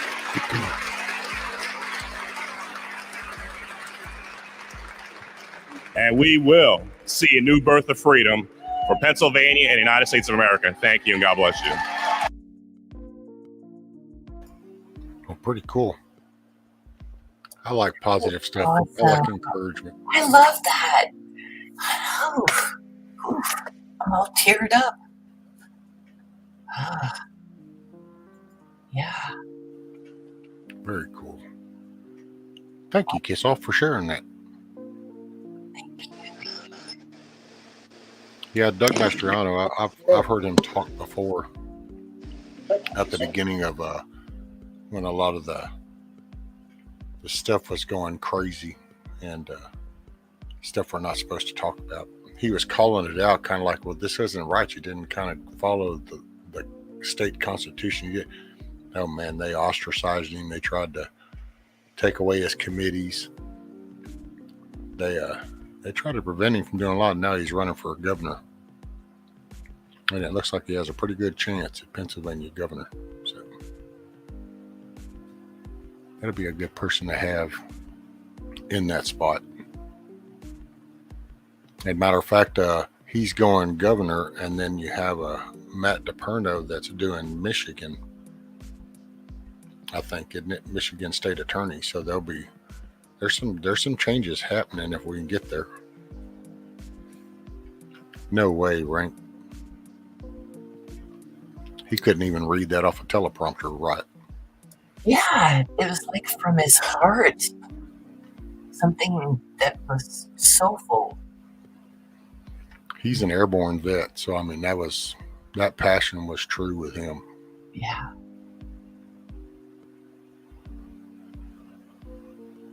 Yeah, go ahead, Book Girl. Book Girl said, I have a positive patriotic message if you want me to share it. Fun.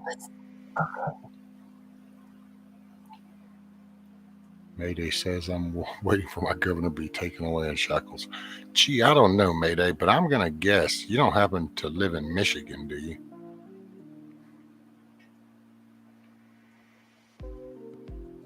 Because if so, I'm waiting on your governor too.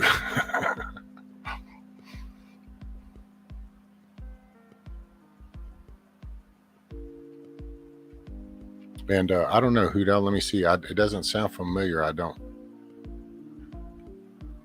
I'll see if I can. Let me just take a peek. Just love that kind of passion from a human. You know, that's in a position of a leadership. This is the kind of stuff that we need.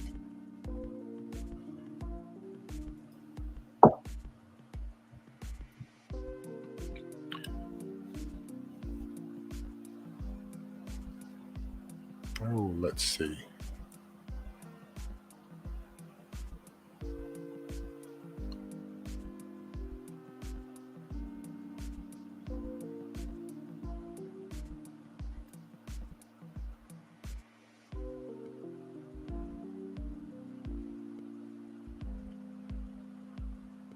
Guess I could do this one.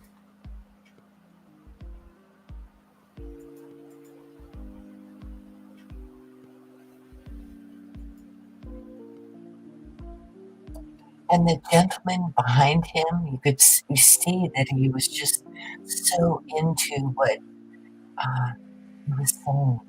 It was reciprocal. There are people fighting for us in places, honestly, I wouldn't want to have a career in, but they're fighting for us.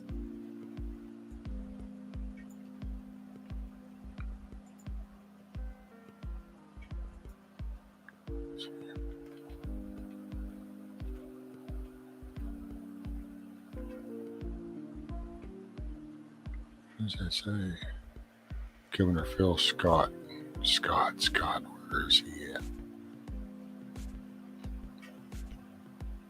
Vermont. Oh.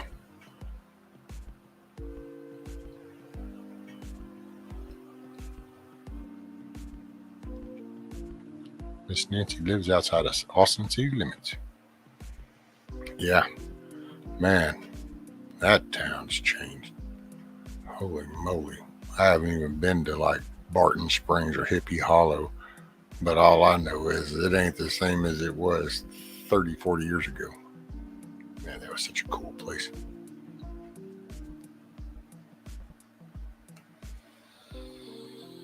And let's see, Huda was asking about the John Wayne, and I got it. It's only 2 minutes long. It's Independence Day. And this is why John Wayne loved America.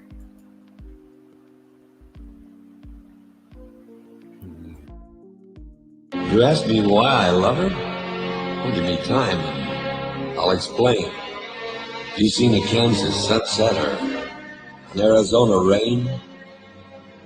Have you drifted on a bayou down Louisiana way? Have you watched the cold fog drifting over San Francisco Bay? Have you heard of Bob White calling in the Carolina Pines? Or heard the bellow of a diesel at the Appalachian mines? Does the call of the Niagara thrill you when you hear her waters roar? You look with awe and wonder at the Massachusetts shore where men who braved a hard new world first stepped on Plymouth Rock. Do you think of them when you stroll along a New York City dock? Have you seen a snowflake drifting in the Rockies way up high? Have you seen the sun come blazing down from a bright Nevada sky? You hail to the Columbia as she rushes into the sea, or how you're headed Gettysburg, our struggle to be free? Have you seen the mighty Tetons to watch the eagle soar? Have you seen the Mississippi roll along Missouri's shore? Have you felt it chill at Michigan when on a winter's day her waters rage along the shore and thunderous display? Does the word aloha make you warm? You stare in disbelief when you see the surf come roaring in at Waimea Reef. From Alaska's cold to the Everglades, from the Rio Grande to Maine, my heart cries out, my pulse runs fast, the might for domain. You ask me why I love her? I've a million reasons why. My beautiful America, beneath God's wide, wide sky.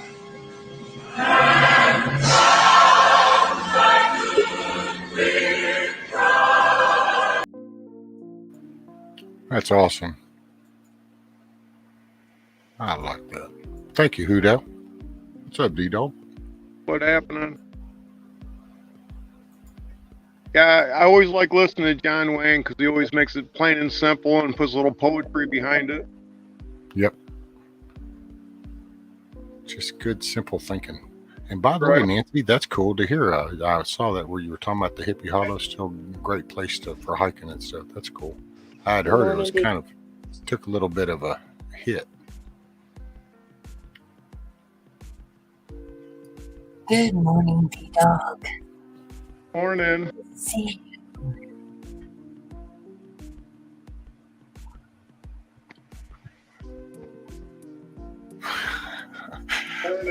Rank. That's funny.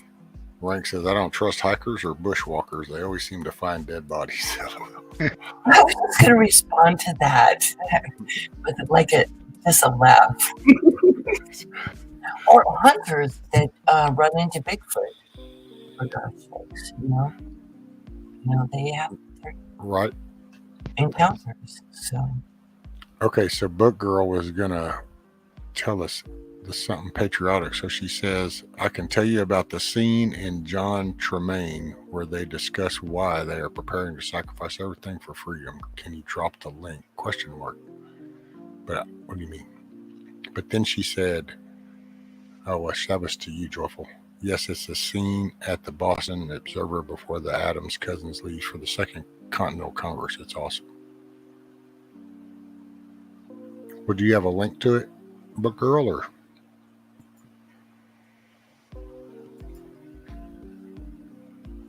Because I don't have a link. Yeah, Book Girl has a wrench, doesn't she? Yep. Cool. Hunters seem to find the remains, not the fresh ones. Nope, never the fresh ones. Right, Blackwatch said Devil Dog Pop-Tarts all around. Yeah. If I wanted a Pop-Tart today, I'd have to go to town, and I don't like town enough. What you got planned for today? I'm going to play in the garden, ignore the world. So pretty much just like any other day. No. Well, no, because you don't ignore most days, that's for sure. Yeah, I'm usually right in the middle of everything. A thorn. I said, damn, that's what them saddle burros feel like. Yep. Well, Matt DePerno's got a little fight ahead of him before midterm. The Attorney General's taking him to court for this, that, and the other. Oh, trying to do the character assassination kind of thing on him. Yeah, again. Well, that's when you know you're a pretty good threat. The more they start focusing on you. Yeah, and trying to get all that information together for me. Livingston County,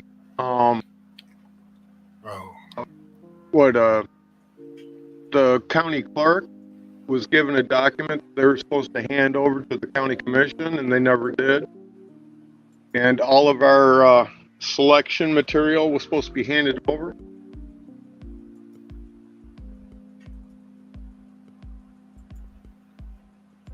So that's going to get really dirty. Hey, but girl, if I put my email in the thing, will you send me an email so I can send you an invite? You probably already heard me say it a few times, but I just really didn't want to put it in chat.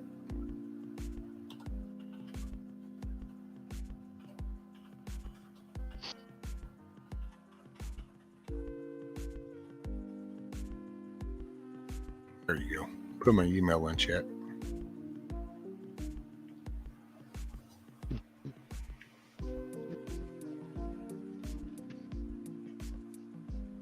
Let's see. What's up, Billy? Karen said, morning, D-Do. Morning. I'm on my phone. I don't want to hit any buttons. I end up screwing up everything when I hit buttons.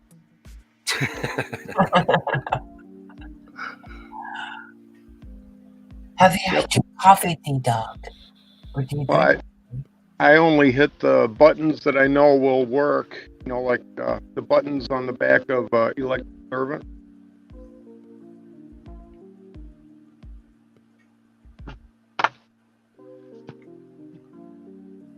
Ooh, damn, Billy's already harvested up some spinach and some strawberries. Right on, brother. Well, I'm getting ready for my second harvest of peas and beans. Oh, wow. Oh, wow.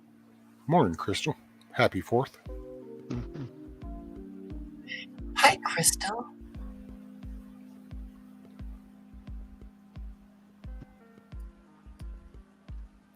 Deserve neither, Ross. I believe is how that ends, isn't it? Benjamin Franklin once said, those who give up essential liberty to purchase a little temporary safety deserve neither. Well, that's one of his quotes, but the earlier one is, if you give up liberty for security, we'll have neither.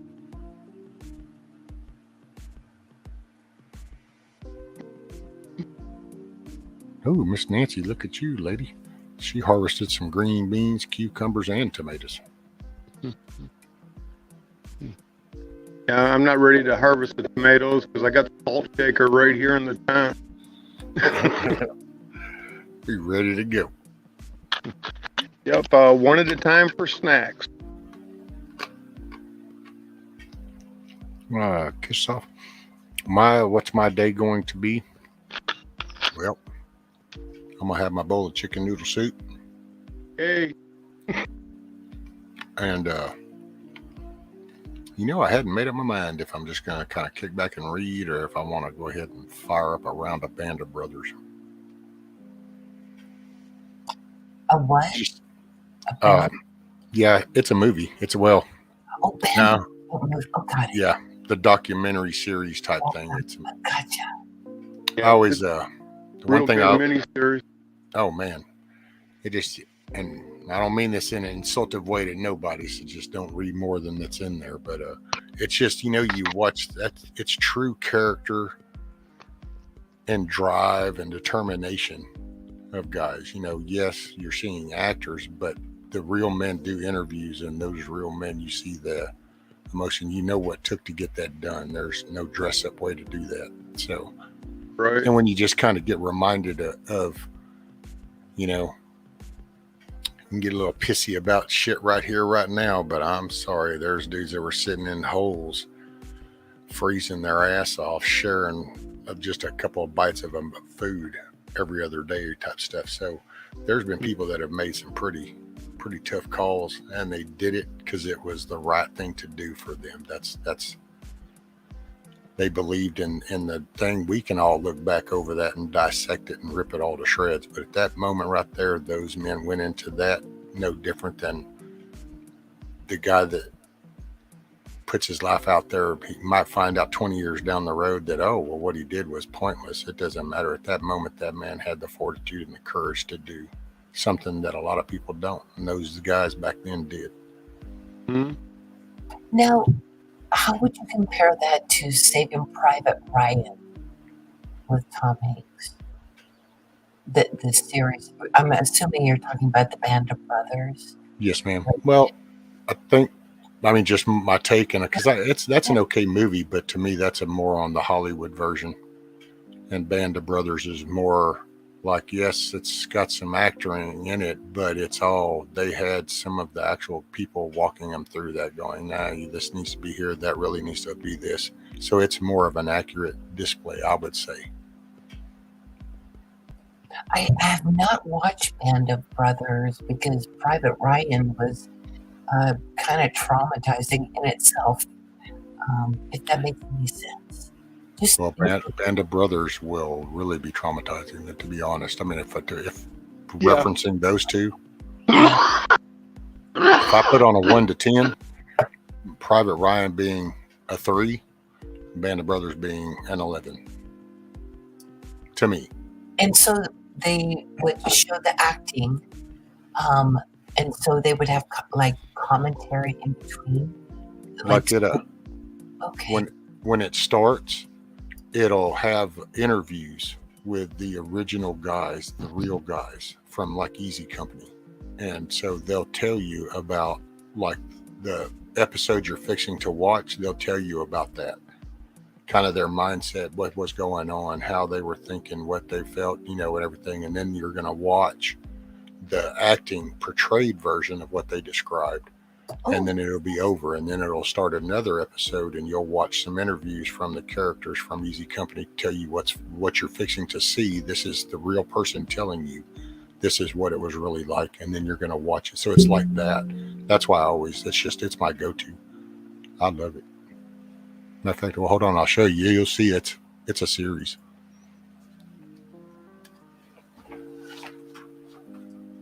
I am familiar with it. I actually might have watched an episode or two. Now that I think about it. So this is like amazing stuff. This is the metal canister for the set. Okay. And so then you'll have the set,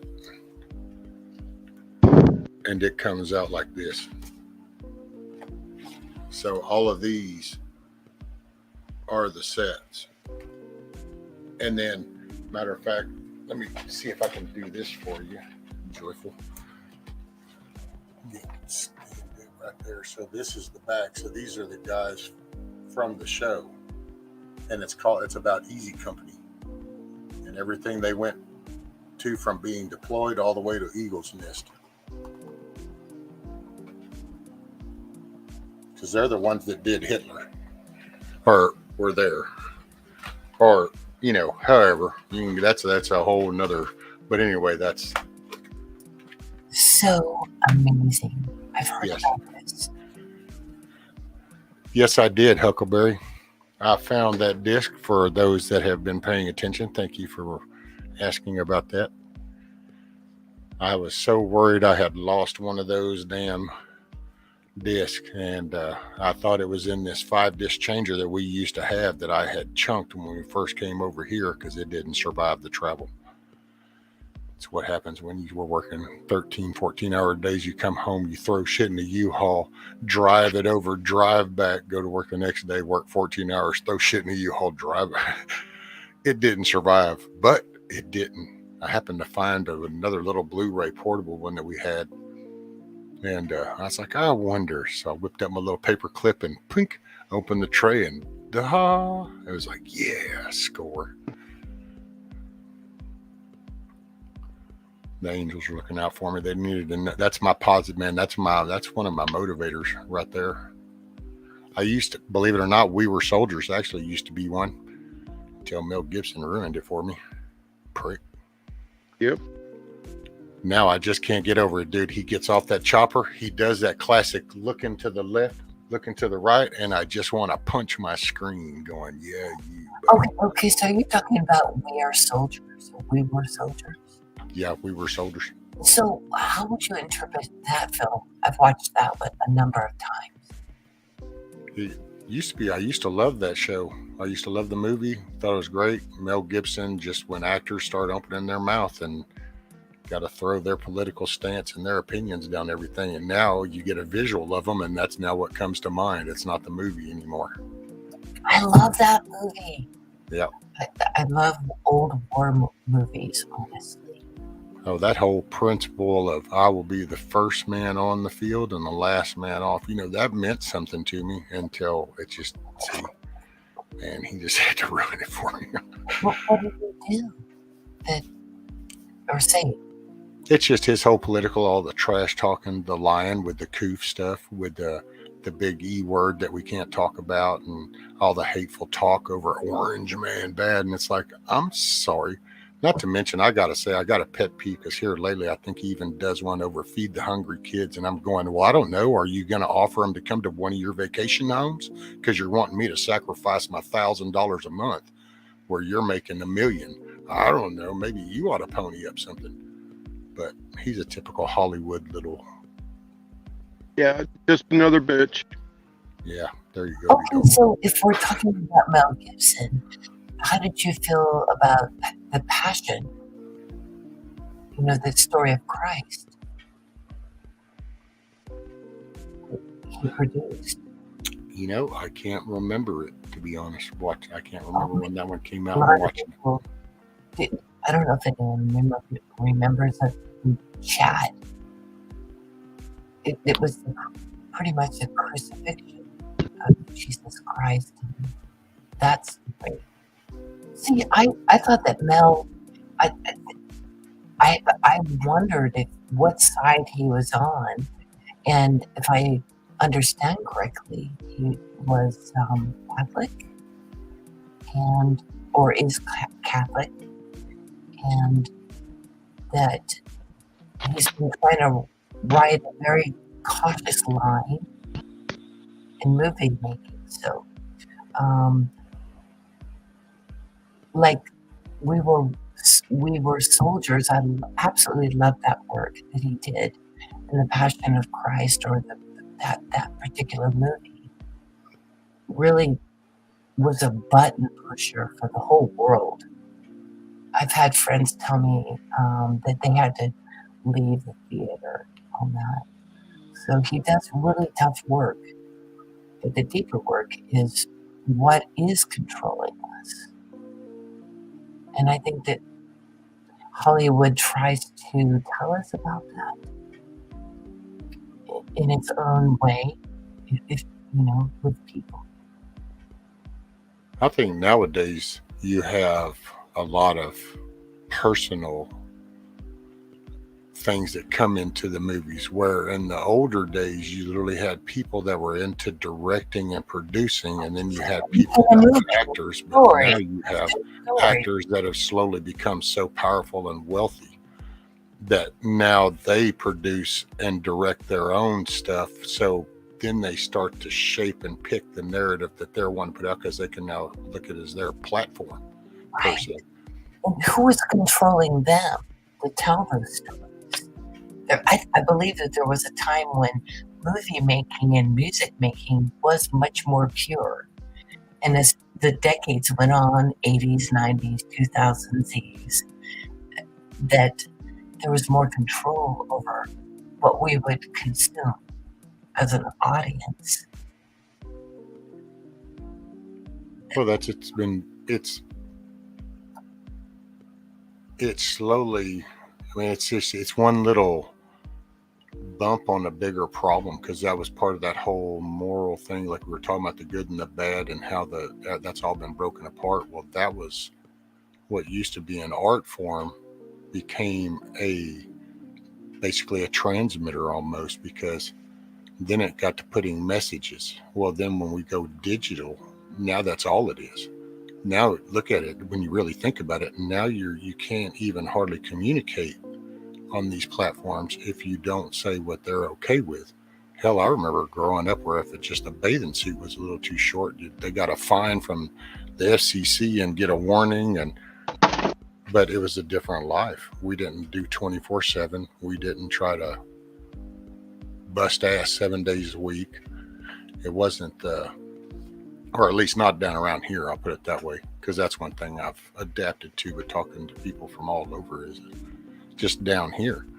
It's like, matter of fact, me and my wife still laugh and joke about how you don't ever hear the damn rainbow tone anymore at the end of the day. You used to, you'd hear the anthem, and then all of a sudden you get woke up on the couch or out of the recliner to and look up and see the little rainbow code on the TV. Because it was like, yep, we're done. Everybody stop for a moment. Everybody step back and take a breather. Instead, good old Ted Turner, some dudes in a damn well, I think it was, or a mine. And all of a sudden, hey, you know what? We've been running this all day. Just keep running that shit. Yep, just keep throwing it. We put it on repeat, and they just, boom, we flipped to 24/7.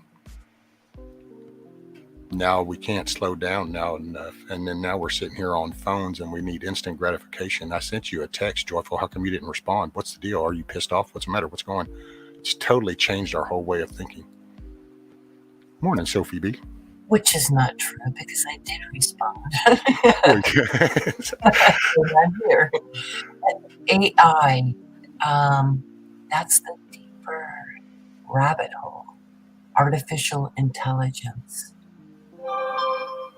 Ooh, and that was perfect. I love that bell right there. It's like you rang. It was really good timing because, yes, we don't know everything, but this is our time, our independence, and everything is changing so much. There's so much benevolence. I really feel it everywhere. Look at us. We're here. Even with AI. Trying to keep us, from connecting with one another. We are indomitable spirits. We keep fighting through our depression, through our aches and pains and diseases and disabilities. We're still here. Hey, Miss Sophie. One sec, Joyful. Hey, Sophie, is everybody feeling okay nowadays? You kind of getting back up to speed and stuff. By the way, Sophie was saying happy Independence Days to everybody in the panel chat. Got a full day, but wanted to stop in and show some love. Be safe today, y'all. And that's it. Happy Independence Day. Hope you are feeling better. They were feeling a little under the weather.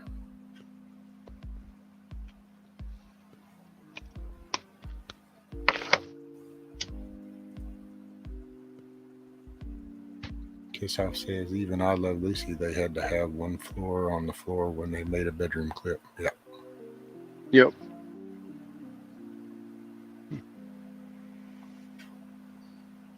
Morning again, Sister Marie.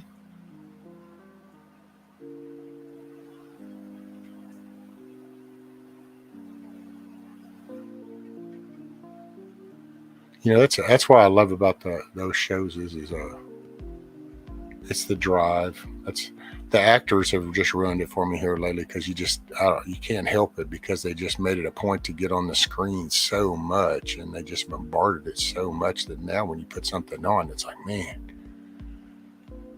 it's not even what I was in the mood for, but yet here you are. Let's see, she said, rescue, we are looking forward to getting outdoors and getting some much needed sunshine. Amen. Yes, ma'am. Mm-hmm. Yeah, the political tension in America since like 2016, I can't even count how many movies I've thrown out just because of the actor and their opinion. I gotta say, to me, the 16 just went batshit crazy, man. It was like I wasn't into no politics before, but all of a sudden, man, it just like, it's like one of them little tops you spin and set it on the table, and it just went crazy. And then just watching all the stuff coming out on the things, and just wow.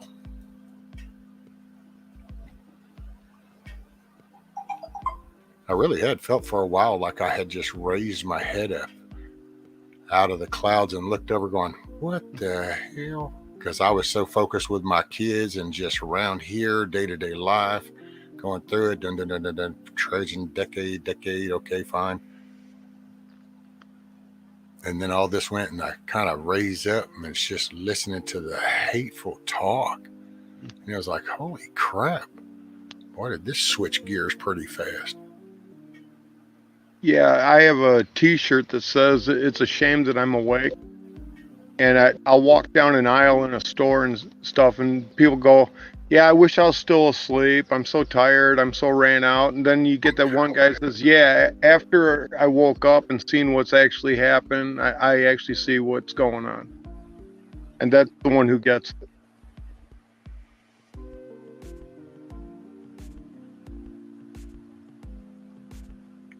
They said there's some music you can't listen to because of the musicians and their statements. That's, entertainment. Entertain. Separate the difference. Yeah, entertain and then shut up. Dude, that's working wildland fires and stuff and going different areas and even the utility work, pole work and stuff. You don't talk about politics and don't discuss religion, and just focus on your work, the task at hand. And the reason why is because there's always a clash, and then somebody's always going to need to go from telling you what I believe in to convincing you to believe what I believe in. And there's a major difference in rhetoric. Right. And I'm sorry, I didn't even bother to look to see if she had sent me an email. And I'm sorry, but girl, I just totally realized I had what I guess Hutch calls squirrel moment and realized that I have not even finished up with what you were wanting to say. We were distracting you. And I was hoping you sent me an email. I don't see one. Let me see if I missed something in chat. I'm sorry about that, ma'am. Well, it's okay, Rescue, because you have CRS like the rest of us. I do. And hey, I got legitimate brain damage. Yeah, well, I got a good case. I can't remember shit, so I got to write it down. Morning, Rob. By the way, so I'm scrolling up, so I'm so sorry. I can't, but man, I look at all that chat. She was probably chatting away, and I'm just let that go right on by. Okay, where are we at? I'm trying to find where we were.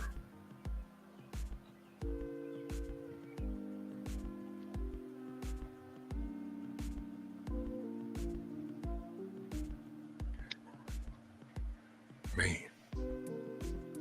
I'm sorry about that, but girl. I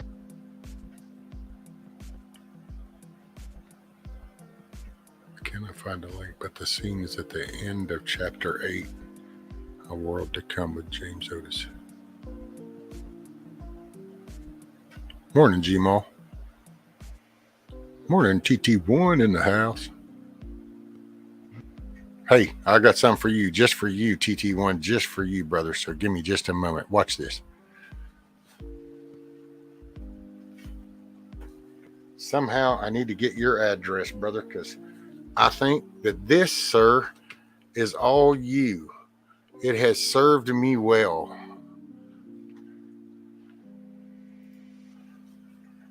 So here you go, TT1. This one's for you, buddy. I don't know if you can. Nope, let me switch places with Joyful. There you go. There you go. And it's even profiling. You can style it. You can shape it. Yep, Rescue's got himself an American Pimp Daddy hat. Word? Word. Big pimpin'. There you go. Yep. Somehow I pulled this out, and then after watching yours, I was thinking of you, TT1, and I was like, man, TT1 needs this hat. I can see that right now, especially when y'all were doing, you and Christopher and Matt Chet were doing the hat thing. I'm like, oh yeah, you need this hat. Let's see. Gmo says if you had been talking about shit you had known a lot earlier, things were on the road. What? Okay, so if you had been talking about shit you would have known a lot earlier, things were on the wrong road. Yeah, I wasn't talking about nothing neither, Gmo. All I did was I just hit a lick and made sure them kids stayed on track, and I just assumed that these people that were supposedly educated and were better than me because hell, I broke the law. They never did. Supposedly they were at higher standards than me. So I was thought people were doing their job. Little did I know it's like, wait a minute. I thought I was supposed to be like looking up to you. Instead, I'm wondering, what the hell are you doing? Well, if you look at our founding documents, we're supposed to question everything that they do.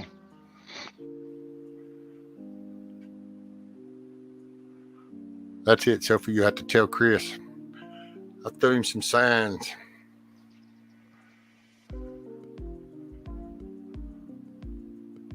Oh, there you go, Navy. We need you.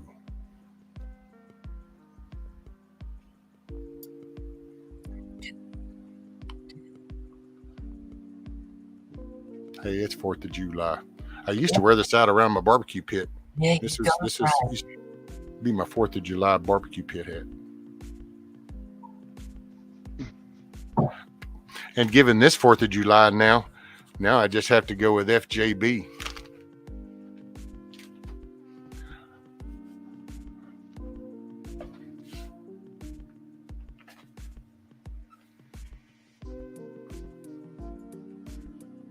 Stars and strike. Thank you, Nancy. Question everything since I realized how to question. That's what it is. Questioning what we've been taught.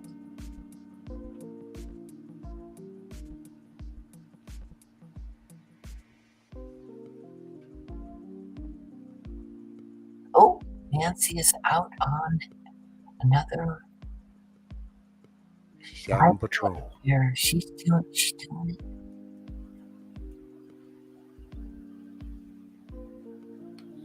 The chickens on the chair. Wait, let me put you full screen. Chair. Where did you go? I'm sorry.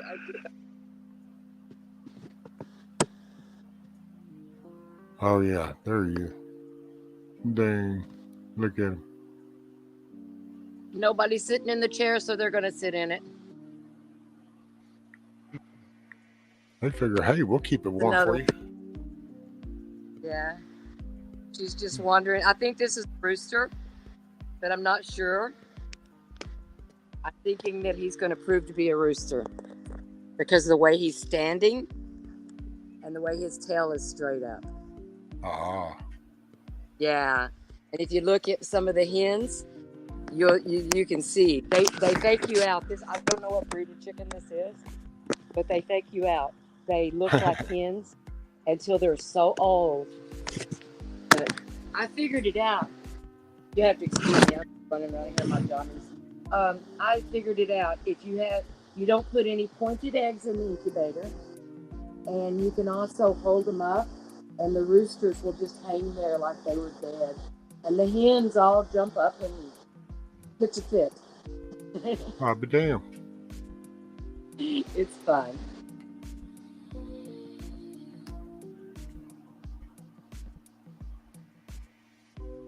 Yeah, I throw Scratch around, and so they have different places. They just run around the yard and peck around. They peck all day long.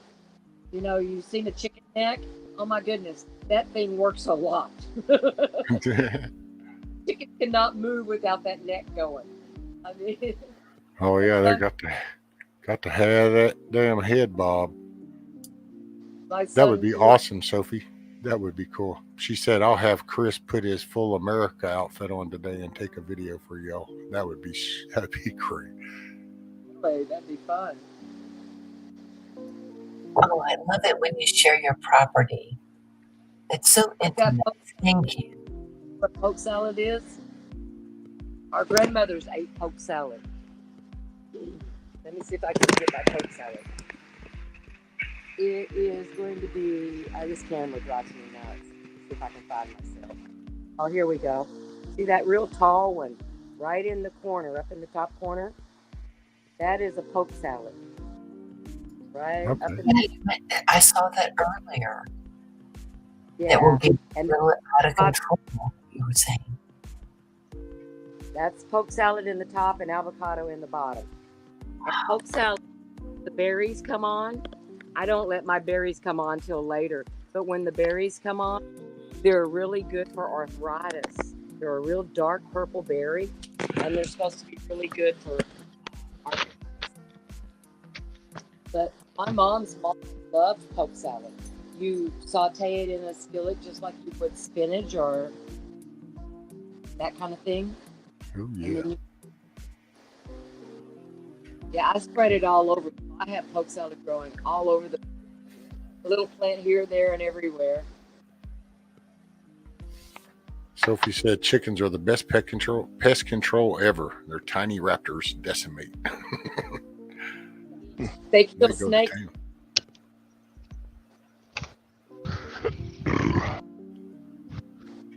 Well, Amy says, rescue 30 years ago, my sister lied and said her baby passed, but she gave up her for adoption after being shocked. She's alive. She is celebrating with us today. Lives in the same state. Lives in the same state. Hey, that is awesome, Miss Amy. Yep. That is awesome.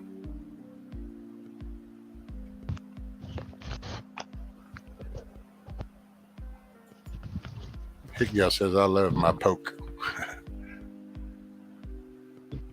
That poke salad. Oh, hey, Wizard, I have a question for you, Wizard. So you said you got your salad, pasta salad chilling. Don't you ever eat a little bowl while it's still warm? It's always pretty good.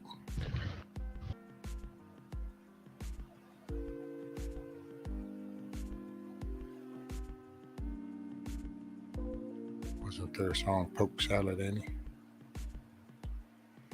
I don't know. Was there a song, Poke Salad, Annie? Oh, there goes D-Dog. He's proud. And there he goes.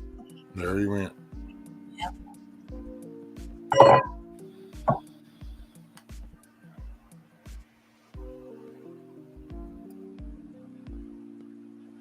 Oh, there you go. Wizard's like, yeah, faux show. That's it, man. That's it, man. Down here, do Texas toast with some garlic butter and some little bit of herb seasoning. And then you catch that warm salad, pasta salad, all runny and warm. And it's like, oh, yeah, that's the best with the toast. After that, you stick it in the fridge and it gets cool. Well, then you don't need the toast anymore. Toast is always best with the warm version.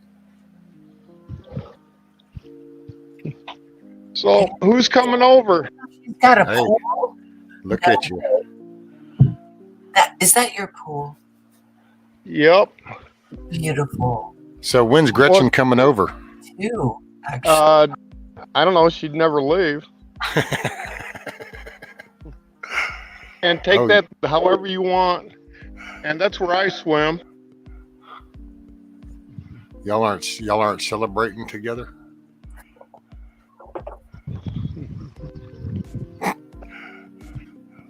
D-Dog's trying to figure it out. It's like, man, if I could punch all the way down to Texas, I'd just punch you all the way down to Texas. No, my family, we get together on the true Independence Day of July 2nd. Uh-huh. Okay. That is so cool. Never had anyone do that in my circle of influence. Wow. Sophie says, D-Dog, I'm on my way.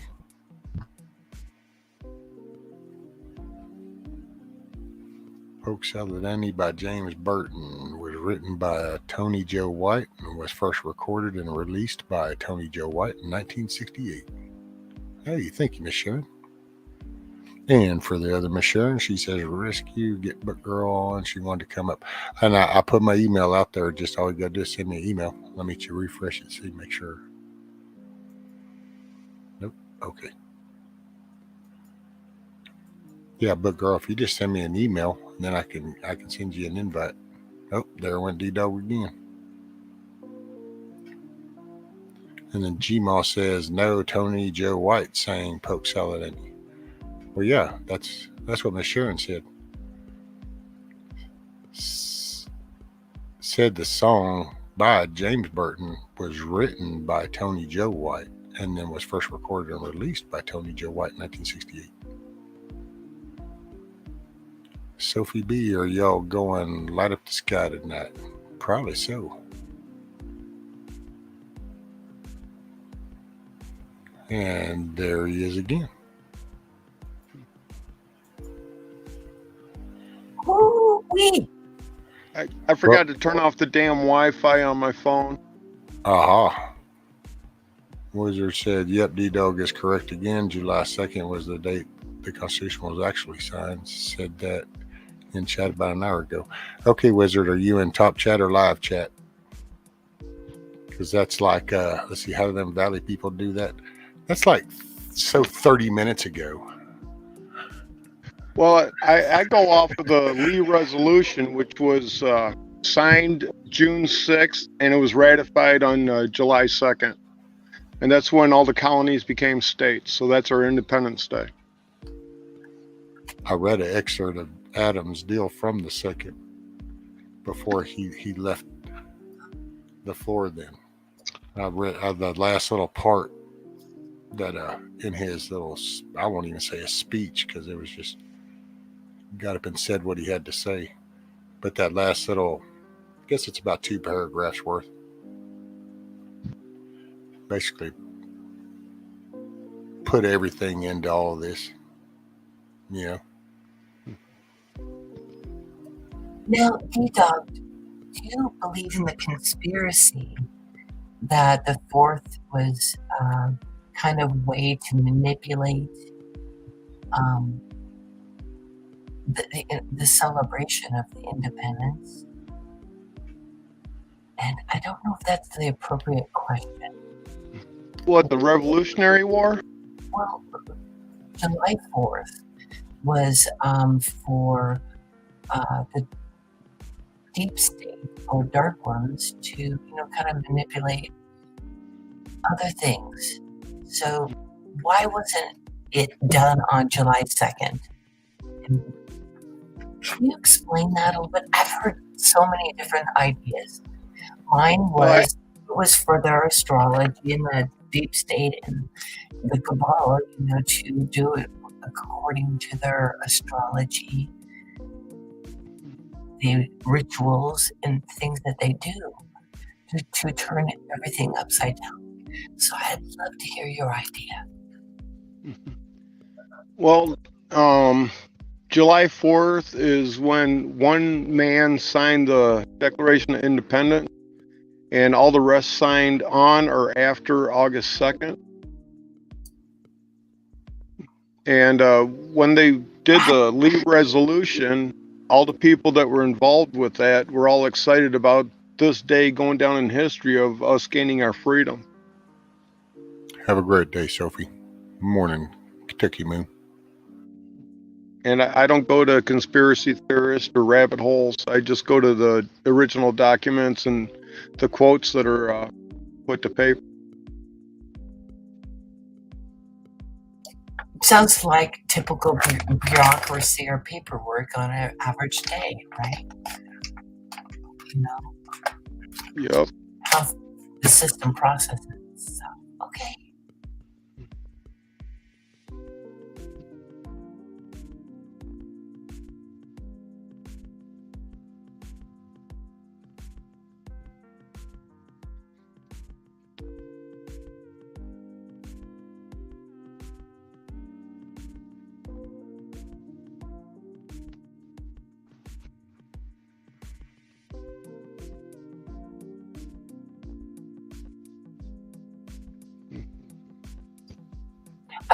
I'm kind of curious, did anyone celebrate Canada Day with the Canadians on the 1st?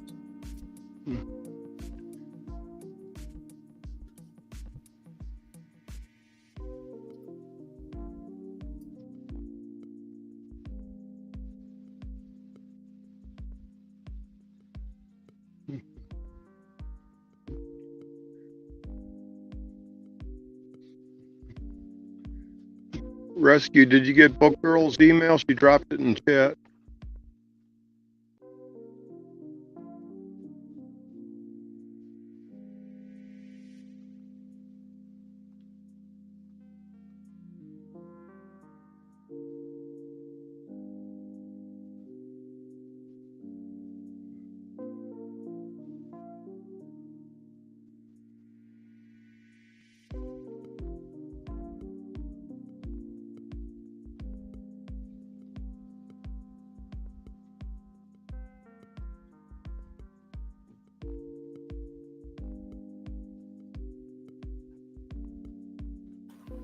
Oh, thank you, Gmo.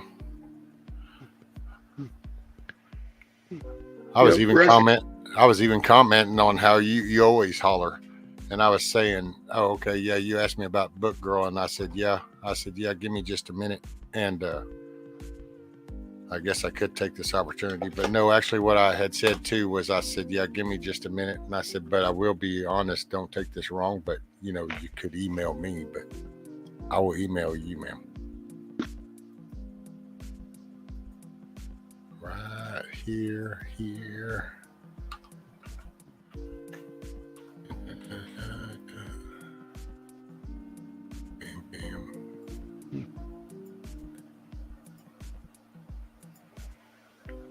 Okie doke.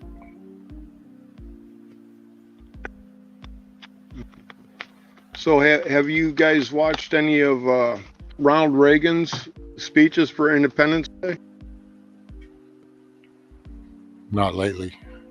I've heard a few through my journey. They're all good. You can't pick a wrong one. This is true. Oh, look, Book Girl says she's going to take her daughter to Virginia this summer to see all the historical sites. I know she said earlier that she took her daughter to like Gettysburg and stuff and was over in there. I saw that earlier.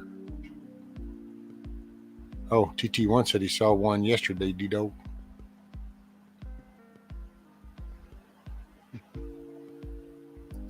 D-Dog, his speeches, I think I was a little young to understand what was going on, and they mean so much more today.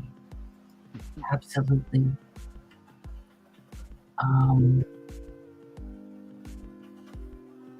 That even like the space war thing that he was trying to come up with, the secret space program that has been part of President Trump's administration.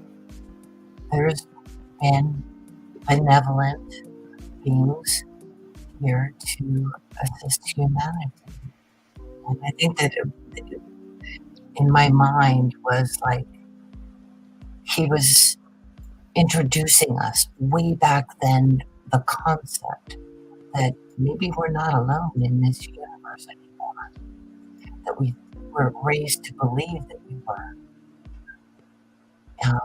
So I don't know if that answers your question, but yes, I have. This is President Reagan's address to the nation on Independence Day in 1986.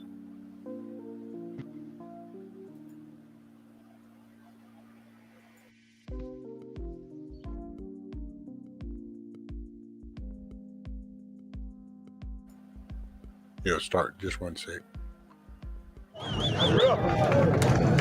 My fellow Americans, in a few moments, the celebration will begin here in New York Harbor. It's going to be quite a show.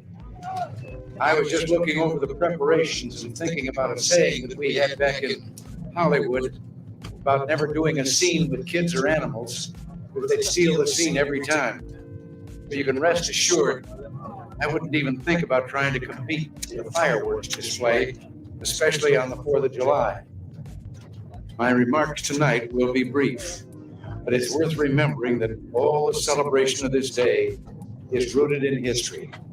It's recorded that Shortly after the Declaration of Independence was signed in Philadelphia, celebrations took place throughout the land. Many of the former colonists, they were just starting to call themselves Americans, set off cannons and marched in fife and drum parades. What a contrast with the sober scene that has taken place a short time earlier in Independence Hall.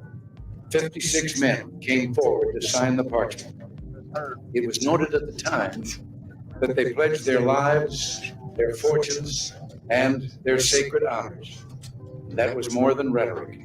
Each of those men knew the penalty for high treason to the crown. We must all hang together, Benjamin Franklin said, or assuredly we will all hang separately.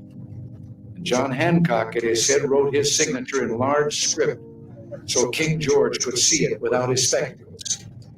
They were brave. They stayed brave through all the bloodshed of the coming years. Their courage created a nation built on a universal claim to human dignity, on the proposition that every man, woman, and child had a right to a future of freedom. For just a moment, let us listen to the words again. We hold these truths to be self-evident, that all men are created equal, that they are endowed by their Creator with certain unalienable rights, that among these are life, liberty, and the pursuit of happiness. Last night, when we rededicated Miss Liberty and relit her torch, we reflected on all the millions who came here in search of the dream of freedom, inaugurated in Independence Hall. We reflected, too, on their courage in coming great distances and settling in a foreign land and then passing on to their children and their children's children. The hope symbolized in this statue here just behind us, the hope that is America. It is a hope that someday every people in every nation of the world will know the blessings of liberty. And it's the hope of millions all around the world. In the last few years, I've spoken at Westminster to the Mother of Parliaments, at Versailles, where French kings and world leaders have made war and peace. I've been to the Vatican in Rome, the Imperial Palace in Japan, and the ancient city of Beijing. I've seen the beaches of Normandy and stood again with those boys of Pointe de Hope who long ago scaled the heights, and with, at that time, Lisa Zanetta Hen, who was at Omaha Beach for the father she loved, the father who had once dreamed of seeing again the place where he and so many brave others had landed on D-Day. But he had died before he could make that trip. And she made it for him. And Dad, she'd said, I'll always be proud. And I've seen the successors to these brave men, the young Americans in uniform all over the world. Young Americans, and you here tonight, who man the mighty USS Kennedy and the Iowa and the other ships of the line. I can assure you,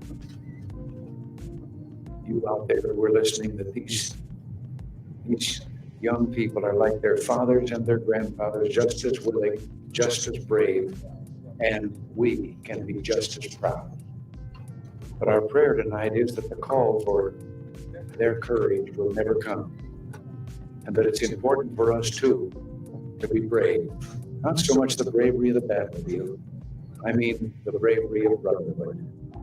All through our history, our presidents and leaders have spoken of national unity and warned us that the real obstacle to moving forward the boundaries of freedom, the only permanent danger to the hope that is America, comes from within. It's easy enough to dismiss this as a kind of familiar exhortation. Yet the truth is that even two of our greatest founding fathers, John Adams and Thomas Jefferson, once learned this lesson late in life. They worked so closely together in Philadelphia for independence. But once that was gained and a government was formed, something called partisan politics began to get in the way. After a bitter and divisive campaign, Jefferson defeated Adams for the presidency in 1800. And the night before Jefferson's inauguration, Adams slipped away to Boston, disappointed, brokenhearted, and bitter. For years, their estrangement lasted. But then, when both had retired, Jefferson at 68 to Monticello and Adams at 76 to Quincy, they began through their letters to speak again to each other. Letters that discussed almost every conceivable subject: gardening, horseback riding, even sneezing as a cure for hiccups, but other subjects as well: the loss of loved ones, the mystery of grief and sorrow, the importance of religion, and of course, the last thoughts, the final hopes of two old men, two great patriarchs for the country that they had helped to found and loved so deeply. It carries me back, Jefferson wrote about correspondence with his co-signer of the Declaration of Independence, to the times when, beset with difficulties and dangers, we were fellow laborers in the same cause, struggling for what is most valuable to man, his right to self-government, laboring always at the same oar, with some wave ever ahead threatening to overwhelm us, and yet passing harmless, we rode through the storm with heart and hand. It was their last gift to us, this lesson in brotherhood, in tolerance for each other, this insight into America's strength as a nation. And when both died, the same day, within hours of each other, that date was July 4th, 50 years exactly after that first gift to us, the Declaration of Independence. My fellow Americans, it falls to us to keep faith with them and all the great Americans of our past.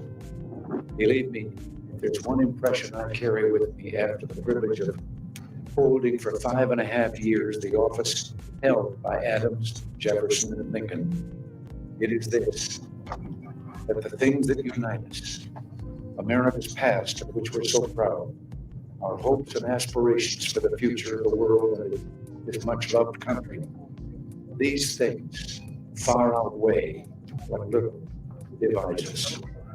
So tonight, we are reaffirmed that Jew and Gentile, we are one nation under God.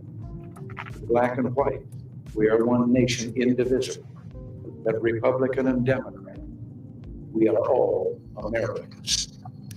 Tonight, with heart and hand, through whatever trial and travail, we pledge ourselves to each other to the cause of human freedom, a cause that has given light to this land and hope to the world. My fellow Americans, we're known around the world as a confident and a happy people. Tonight, there's much to celebrate and many blessings to be grateful for. So while it's good to talk about serious things, it's just as important and just as American to have some fun. Now, let's have some fun. Let the celebration begin.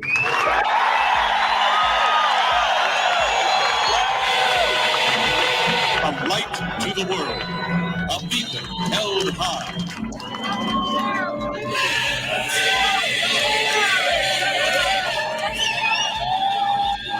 The great symbol of freedom beckoning from a harbor. To the north, to the south, to the east, to the west, reaching across the world to all whose hearts know the meaning of her life.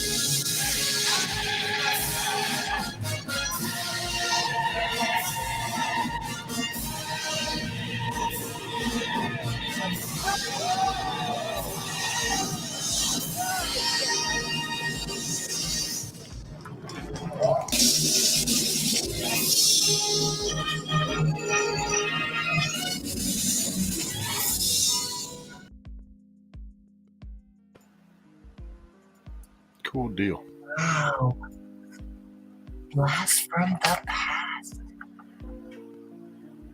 Man, here's some good, positive, drive, motivating message. And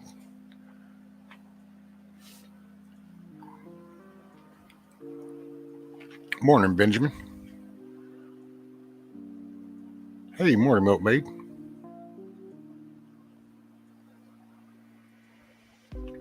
Let's see if I missed anybody else. Sky Pack, and let's see. Fellow President storms here. Reagan speaks of Miss Liberty. All I'm hearing at the moment is how people want to tear her down. Yeah, it's so easy to just fall into the negative. This 'Cause world is so ancient. It's so ancient. Well, it's just people there at one time. People were happy because of the what they saw it wasn't out of their means. It was stuff and discovery and building, putting their hands on doing stuff. Then we slowly became to the point to where it's got to be given to people before they're happy, and they've lost sight. And there's just so much. That's what I find out when you hear those messages. You know, there's all kinds of stuff to find flaws in, but it's the drive and it was the desire. And I actually describe it. It's because I think we reached a plateau was the problem. There was coming up to this was an exploration, a discovery, inquisitive imagination. And then it kind of plateaued, and instead of discovery of new devices anymore and new technology or new ways, it's just a new model of how to do something. So it's not a new practice, it's just a newer model. So all of a sudden the shifting of gears went from going out there walking in the woods, exploring things, finding something and actually going and digging into it. And now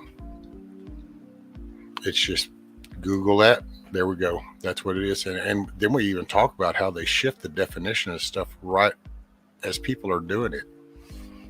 So it's just get out and discover, you know, I mean, plus I would say family, your family's right here, right now. So what does it matter? The freedoms are what matter. The liberties is what matters. The reasoning behind Independence Day. You know, it's like, okay, spend the next year, debate if it was the 2nd or the 4th. And I'm not saying that like I'm just, because it got brought up, I'm saying that as an example. But so for a year, until this time again, 2 people sit there and go, nope, it's the 4th. Nope, it's the 2nd. Nope, it's the 4th. Nope, it's the 2nd. But it occupied a spot in your brain for a whole year, because then in a year you're going, nope, it's the 4th. Well, that means that occupied space in your brain. So that was like a file cabinet, and that was just a not needed piece of paper taking up space. And you do that enough, and all of a sudden you don't retain important stuff. You now have a majority of collection of stuff that's not really key to today, right here in the moment lifestyle. So that starts to trickle out across. I like what you had to say there. My way of understanding it is distraction, just something that will gnaw at you over and over and over again. But for me, what I've learned is just being in love and being with my people, you know, this earth, and the love of the people. That has not been easy, because I've have my own injuries and I've hurt people and people have hurt me. So, you know, I get what you're saying. Just like a speech like that would be so appropriate for today. It's simple, it's pure, and it's about what we're trying to do as we go together as one, as all, from all of our backgrounds, and finding that, yeah, we may have differences, but we still have this love that connects us, that brings us or calls us together. Not to judge so much, especially first ourselves. You know, it's so easy to judge ourselves. That's a big hurdle right there. Self-accountability is what we need more of. Yeah. Hey, real quick. So, Book Girl, I don't know. So, Book Girl, has anybody ever had that happen? I did the StreamYard link, but she's saying it wants a password and stuff for a device. I First I've even heard of that, so I have no idea. There shouldn't. It's just a web link, so there shouldn't even be a device involved.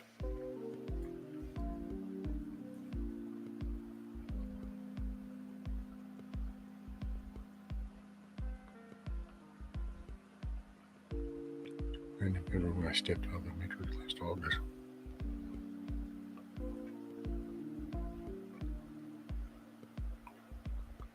Kentucky Moon says we need to change this crap now and stop debating the past. What are we going to do right now? To be honest, right now, I'm going to sit and shoot the shit a little bit more with y'all. And then I'm going to have a bowl of chicken noodle soup. And then I'm probably going to either read or watch something. And then tomorrow, well, I'm actually been picking on my sheriff a little bit with him. So I'm trying to feel where this is going to stand since things are getting weird.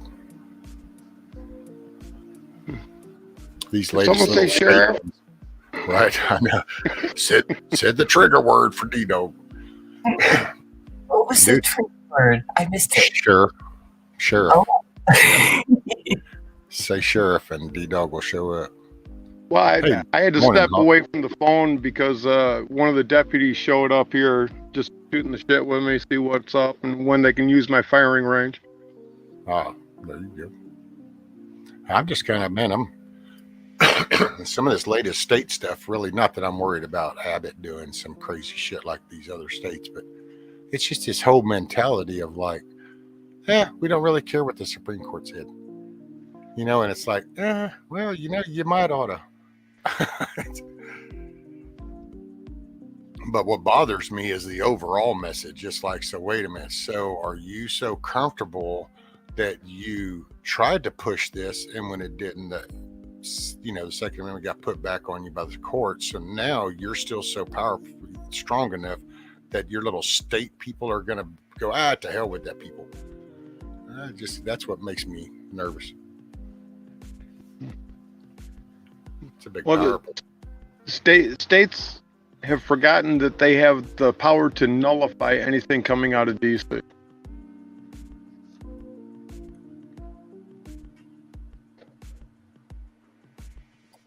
I find it fascinating that you have a firing range, D-Dog. No. That I haven't what? A firing range, you know, for guns. Am I understanding that? Well, I know my rights, so I know how to protect them and how to defend them. You know, that they can write whatever bullshit they want, and, you know, I'll show them, hey, you're wrong.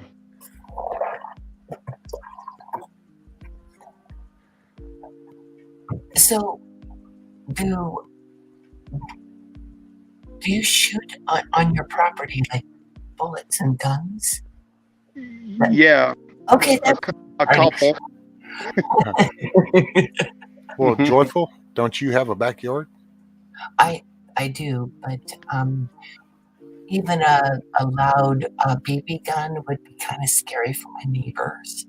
I don't have property that's like, you know, where I could have that freedom. Oh, gotcha. Yeah, I know. Well, my north property line is 750 feet long. Okay, very good. And my neighbor's is 230 feet long. And then the other neighbor, he's got 700 feet of backyard. And the range starts at the top of my hill and it goes through a little valley over another neighbor's property, and the target's at the third neighbor. And that's for when we're sighting in long guns. Okay, very good. I enjoy watching those kind of videos with people with properties that can do that. Give me one sec. So, does that problem need to be like, do I need to just ban that person? Is that like the second one or something? TT1? Somebody in chat. coming in, and I don't know, then come in talking about he missed you or something, and it was like, what? Okay. Uh-oh, squirrels here.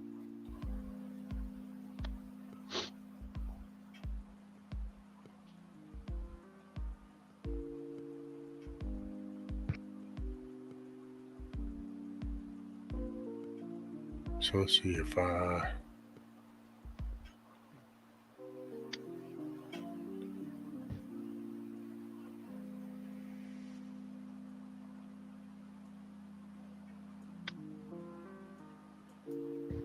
Okay, so if I do that, then I can do this, and then... No. Yeah, let me just do it this way. Sorry about that. I ain't had some of them little people in a while. What, you got lucky enough to get a troll? Yeah, apparently so. That means you're saying something right.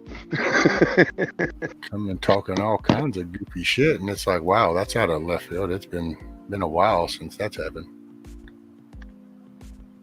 Oh.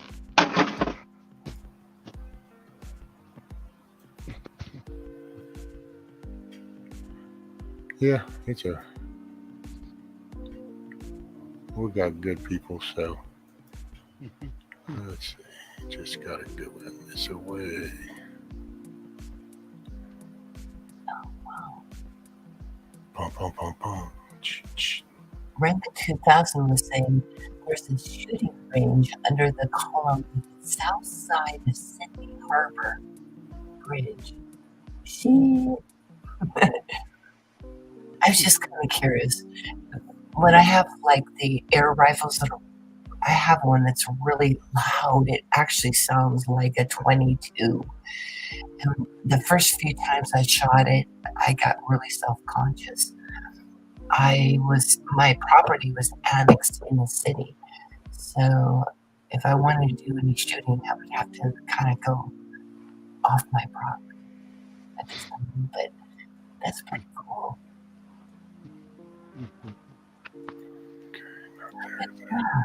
Dog. How long have you had your range? I think I've actually worked on it starting back in '86. Wow. Okay. That's some time.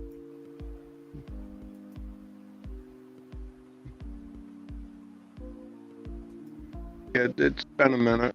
I'm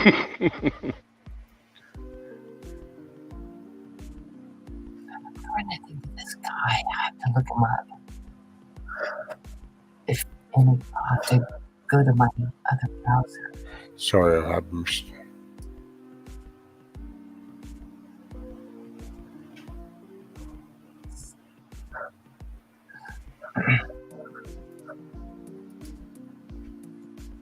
Yeah, let me...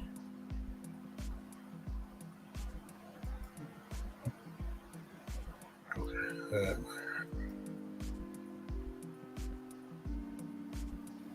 Hey, Doug, are you familiar with the guy who does the videos off the ranch, or is it demolition?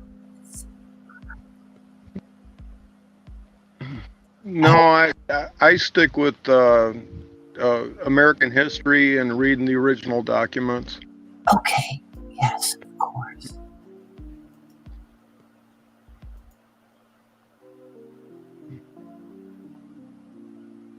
You know, like I wish there was enough lifetime for me to go through the documents the National Archive has, because they have over 20 billion documents. Really? That sounds interesting. So you like history? I love history, and I know we're going to repeat it, so it's fine. How do you see this history coming about for us now in this time? Well, the stuff having to do with the governance and the way the government's acting is all in the Bible. Churches aren't allowed to teach it because they'll lose their nonprofit status.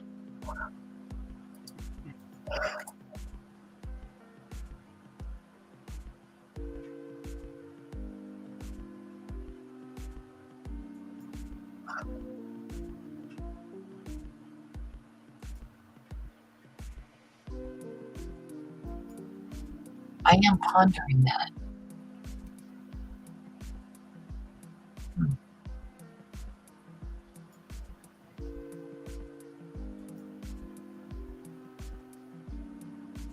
The churches have to reclassify themselves and get a new status. And they used to work under FBA, which is Faith-Based Association. And that's what Hobby Lobby does. That's why Hobby Lobby didn't have to do anything with the lockdowns or anything else. They could just ignore whatever the government said.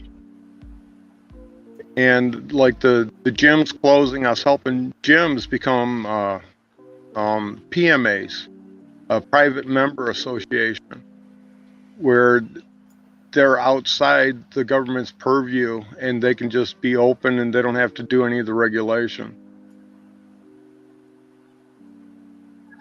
Are you talking like Gold's Gym, for example, an athletic gym? Well, I helped out mostly, privately owned, because the corporate ones are all part of the problem.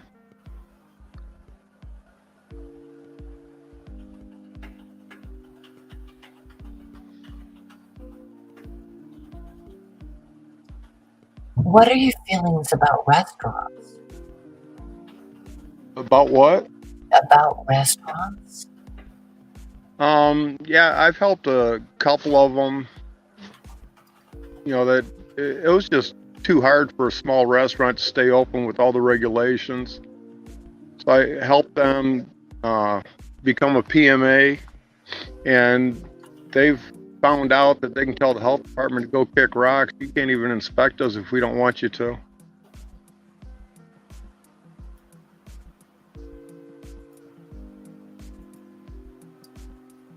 That's fascinating. Yeah, but when the health department puts out the report, they give the restaurant a 0.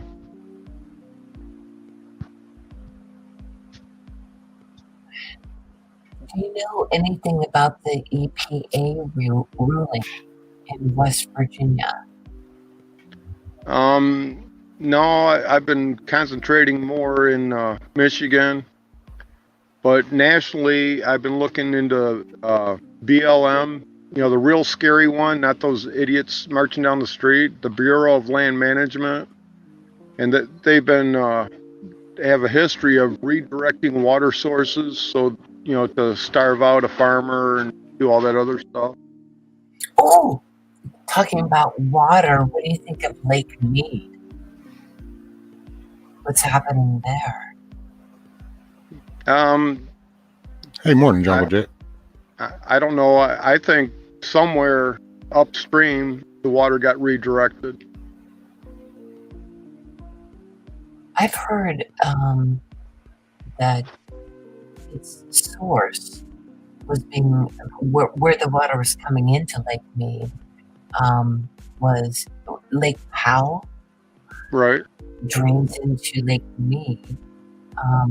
The reason why that it's drying up is it's contaminated. And so, have you heard anything on that front? Well, the only thing I've been following as far as Lake Mead goes is all the body dumps from the years past.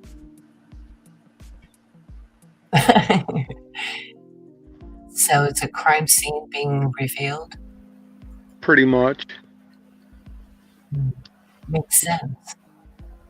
I kind of get that vibe from it too. Yeah, and it's probably accidentally too.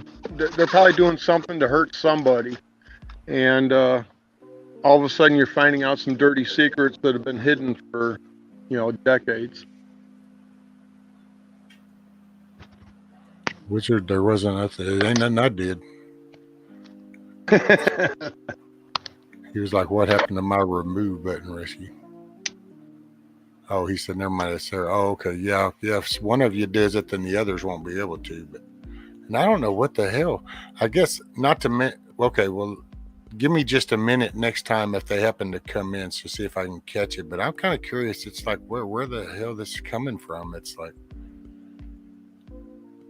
I mean, I don't know. I'll find it. Oh yeah, I got Mayhem Studios premiere here in 30 minutes. Just got that was the notification for it. See, don't mind notifying me for that. If he was going live or something, I wouldn't find out for 2 hours after he was already live. Yeah, or done. Yeah.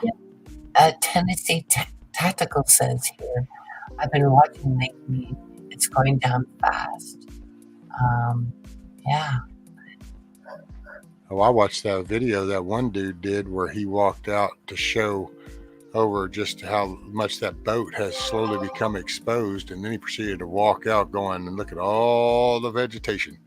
And I was thinking of, man, I can't remember, it's been about 15 years ago probably, but that happened up here, and it's when there was a major drought because the Lake Livingston that's up around here gets fed by the Trinity River, which is getting fed from up there that's funneling in, Dude, it got so bad. It was actually funny because there were a couple of months there that we would be out doing line work and shit. Well, you'd be up in your bucket, and of course you're looking over at the lake, but this whole cove, you got people out here in a cove on riding lawnmowers mowing the grass down in there because it was just growing. And it's like, that's supposed to be full of water with boats and jet skis in it, and it's like you're mowing it now.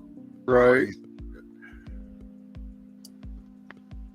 It makes sense, though, as we are going through this incredible energy shift and healing, that lots of things are going to be unusual and unexpected, like what you're talking about growing. But Lake Mead, I think, is something that will be potentially in mainstream media's consciousness. And what has been had, like we were talking about D-Dog, a crime scene where bodies can be dumped, potentially. Well, they're finding a whole bunch of 55-gallon oil drums. Yeah. And there's pieces and parts of them. Yeah. Morning, Miss Brenda. Indeed. Good morning. Yeah. This is something I watched over the weekend. I was like, wow. Well, what's the name of that one, gosh, I don't know what, venture or whatever you call that reservoir, and feeds Kansas or something, like 70 to 80% of Kansas or something. Is it Kansas that gets their water off of it? Dang, which one was that? If Monty was around. No.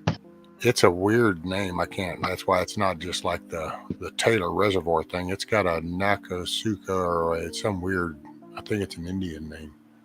You know what I'm talking about, D-Dog? Nope, not a clue.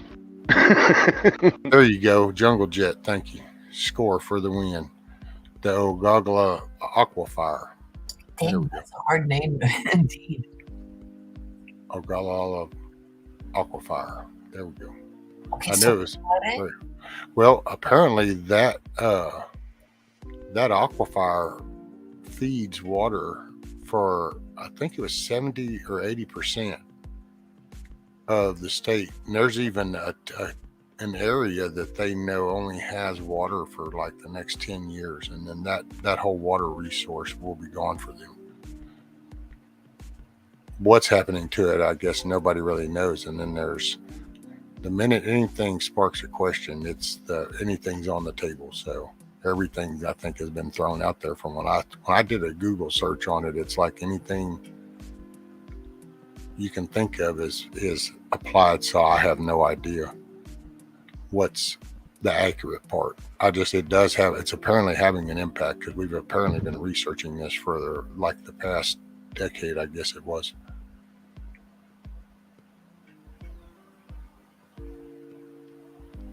Monty was here. He could shed light. That's in his neck of the woods.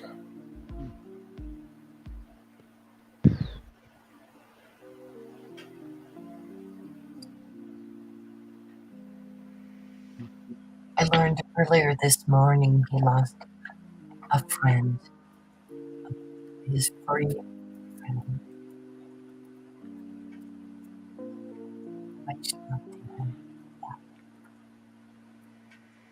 Yeah, and that's a hard one. And animals, man, it's your heart. Hell, mine was my best friend. Yeah. People made fun of me because it's like, you pay more attention to him. I go, he's the one that listens to me. What's up with me? Yeah, the other ones, man, you have a bad day at work or a long ass shitty day, and you come in and all you hear is how crappy their day was. It's bombarding you, but he would look at you going, "What's up, buddy? I'm here for you. Yes. Just love on me, and it'll make it go all away." So. It's so true. So true. Right, Huckleberry? Huckleberry said, "Yet they send billions to Ukraine that could be used here." And it's not even that, though. It's not even there. Look at just everywhere else, all across, just throwing it out like it's just like some freaking elementary kid running through freaking Toys R Us with a bag full of cash going here. And it's like, no, wait, hold on, slow your roll. It's crazy.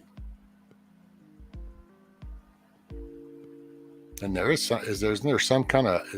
was talk, is some stimulus shit at the first of the year if we make it that far? We will. I absolutely hope.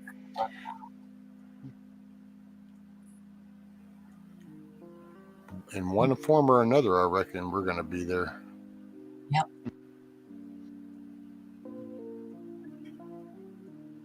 Actually, the war has been already won. We're the ones just have to catch up to the fact that it has been won. So that's how I see it in my There you go. Hey, as long as it was one in our favor, then there's nothing wrong with it. It's our love, man. It's the most potent thing in the whole freaking universe. Multi-dimensional. And pretty one. We've just been hurt a lot, you know. So gotta work through those things. Raise our frequency. Our frequency. Yeah. It was so weird. My best friend, brother, pretty much, he's might as well be my brother, hell. His wife's dad passed away night before last. Now, and he was in rough health, so they knew it was coming. But the weird thing was, I will say this is the weird, but not really weird, because it's different viewpoints in what it is all it is. That's why people, I guess, say weird, but angels, I think, is my take on things, is just angels. But they had a baby monitor in the room with him, and they were sitting in the other room, and they heard him having a conversation with somebody, and then they heard a dog bark, only they don't have a dog. And when they went in there, he was actually asleep. And wow. Thought that was pretty. Whoa, that is amazing. That was kind of, I was like, damn. And he goes, yeah, that kind of. And then he peacefully passed, what did he say, 6 hours later or something? He just he had woke up for about an hour and then went back to sleep, and then that was how he went. But they remembered that because it just stood out, because he was asleep, but that's what they heard. And they live in kind of I won't say a rural area, but it's a more spread out. It wouldn't be what you would consider like a typical city suburb or something. It's, they have like half acre to an acre on their house. So I thought it was kind of strange, though. That is really interesting. So it was a loud, clear bark? Yeah, it was clear. That's it. You'd have thought that there was a dog in the room. Wow. Yeah, the multi-dimensional things. And that's kind of where humanity is going. Absolutely. So when people tell us stories like that, whether you believe or not, it would be just really a benevolent thing to just say, yeah. Because if you don't have that experience, it's okay. But that's what's happening to a lot of people. They're having experiences that are the subjects that they don't want to talk about because people wouldn't understand. That's part of our perhaps holding back of our intention of being our true selves, because we are multidimensional beings and brilliant and amazing beings, and the system that we have been in and working out of has created wounds. So it's places like this rescue that you create, where we can just be ourselves, human, 3D or multi-dimensional. Like the chat, it's kind of a multi-dimensional thing as I watch it roll up. Because you can say something and respond to someone's thought, and I'm like right there with them. We're breaking the binds and our shackles of our conditioning from many years.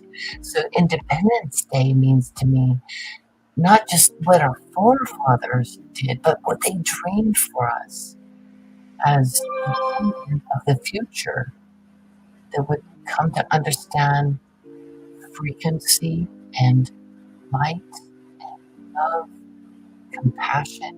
We could transcend beyond killing and stabbing and warring. That's why nothing has really happened catastrophically. Because they did it right. They set the motion right for us a long time ago. And we get to be in this place where we can talk together in energy and love. As long as there's evil, there'll always be violence, because there'll always be the counter. There's always going to be the opposite. That's the balance of things.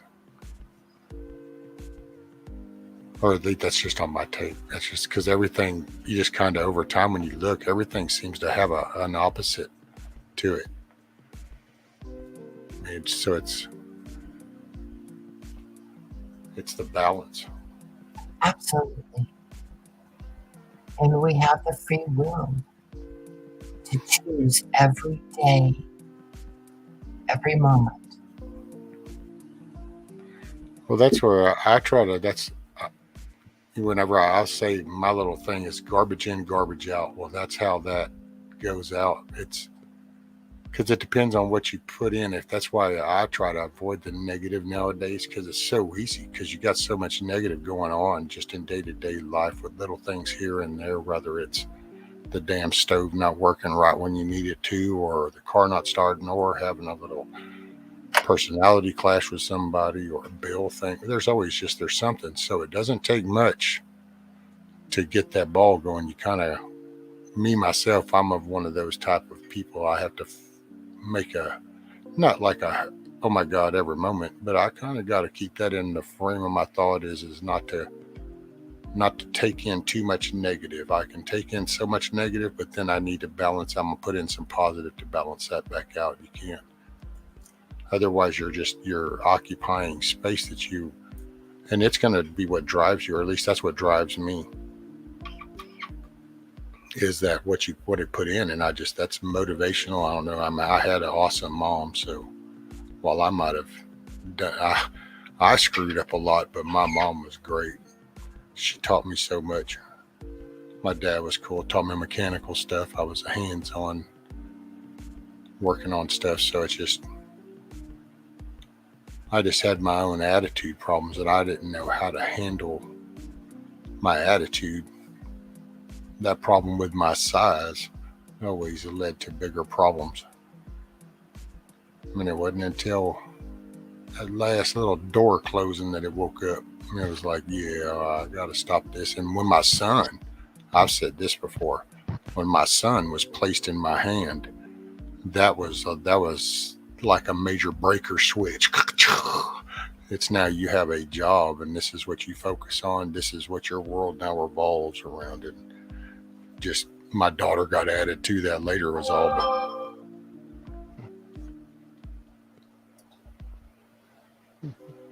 Thank you for sharing. oh yes, ma'am. Sometimes I wonder, I never know what to really kind of bring up sometimes, because like you see, I haven't talked to you in a while, but I know there's a lot in chatter probably going up. Here he goes again. It's like, because I talk about it, it's just part of who I am.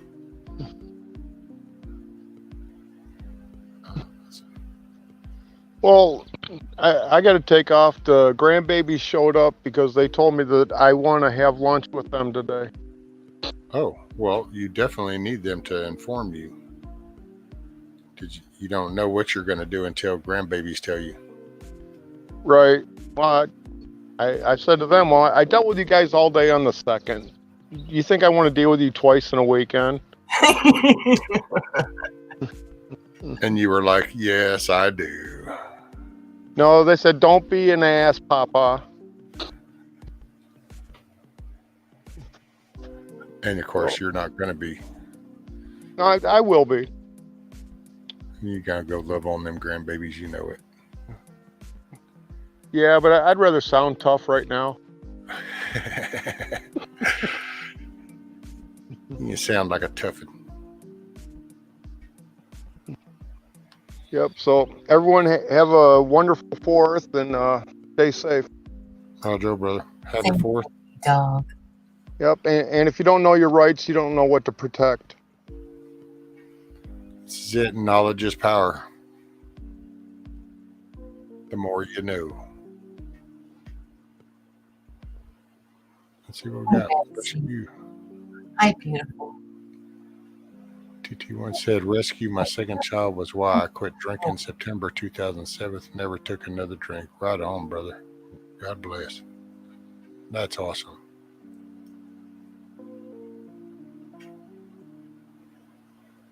Like rank. No one likes a quitter. Hey. Some, it's one of them hurdles. You just avoid it. That's all. She left. It ain't for everybody.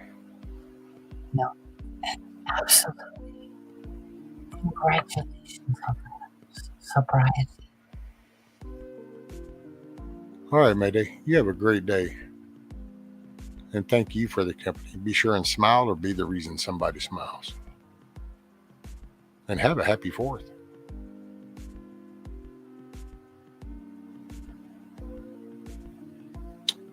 Let's see what you got there, Jungle Jet.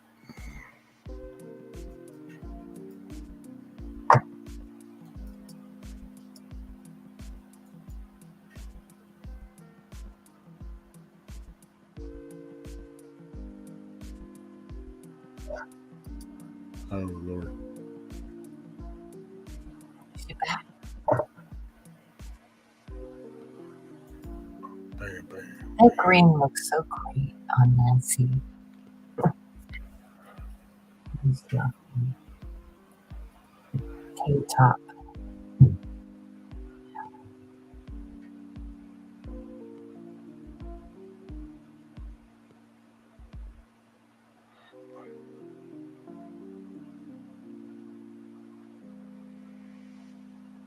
BB's channel. Who's that? Who's that, Jungle Dip?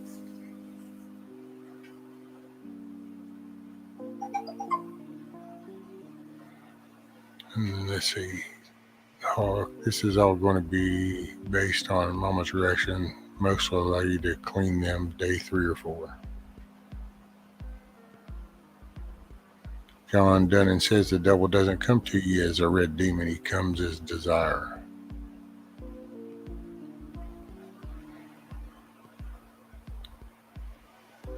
Hope everyone has a great day. You got a Kentucky moon? Happy 4th. ED72. Never heard of them.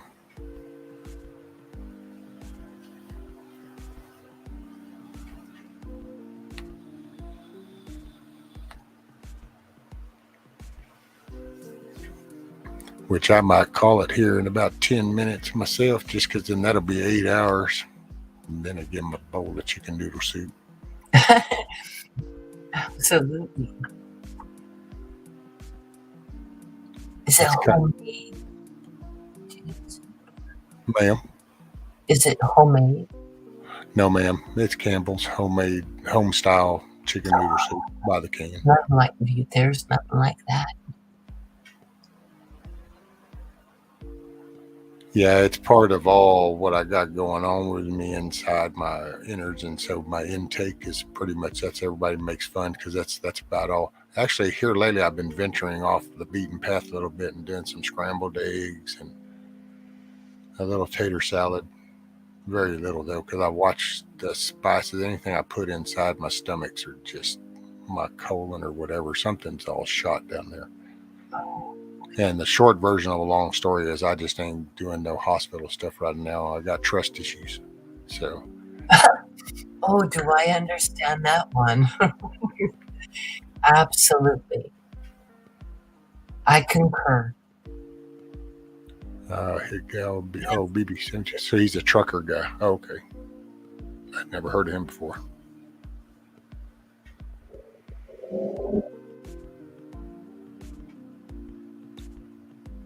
And that book or the movie, what are you going to do?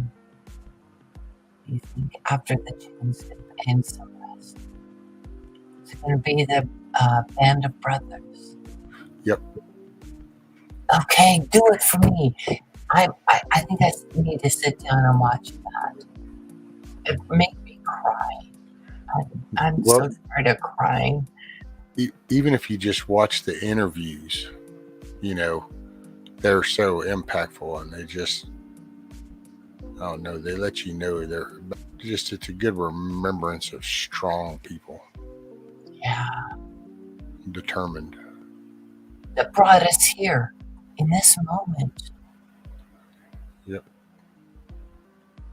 If you boil your soup, add an egg, and spin in the center. Oh yeah. You could actually, with your chicken noodle soup, you could like scramble it up, right? Dip it in, just like they do the Chinese way, the Asian way. Excuse me. Oh, that would be good. There's like extra protein coming in. So you boil your soup and then stir it, and then as it's swirling around, you pour it in the center? Yeah, absolutely. It will cook right in, just like you would do it in a frying pan. Just I'll be damned. You know? And it's like egg flour soup when you go to a Chinese restaurant. It was what my brain was thinking. I've done it many times. It's like one of my favorites. So if you open your Campbell's chicken soup, and then you have an egg, scramble it up, and just dip it in there. She'll cook. Just cook it along the time that you warm cook you'll have that extra egg. It'll be brilliant. That's a good idea. I should try that. Yeah. Hey, Miss Nancy, what is that behind you? Jungle Jet was wondering, what is that behind you? Is that like a wind chime?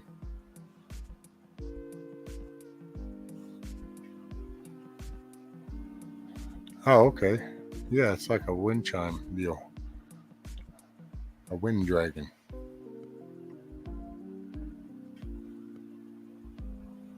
Nice. Oh, look, Kiss Off was like, I want one. You're muted, Nancy. Can't hear you.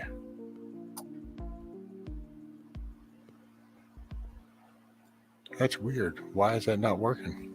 Maybe your volume's down. Accidentally. No, the volume's up. And it's weird because it was working. It's almost like the phone heard me say in 10 minutes or something. It's like, well, then fine. I just quit now then. Because it was working. Because I was wondering, all of a sudden I couldn't hear her, and it looked like she was talking, but I've been going, well, it doesn't show the little mute thing. It's like, well, it's like it just quit. Ross says, rescue do a 3-day water fast. I have the same problem. Did a 21-day water fast. How much remains here? Well, I kind of did that when they did that upper and lower stuff. And I mean, it cleaned out, but then I tried to really baby it, and then it came back. So I kind of went back to nothing but broth and did that for 5 days, and it kind of just stayed that way. And I just decided, okay, well, I stepped it up to, that's how I ended up with homestyle chicken noodle soup. I stepped from broth to that, and I just stayed right there, because if I push too much, it just seems to make me feel really bad, like weird bad down there. It's inside. Okay, fair enough. Might actually be too much.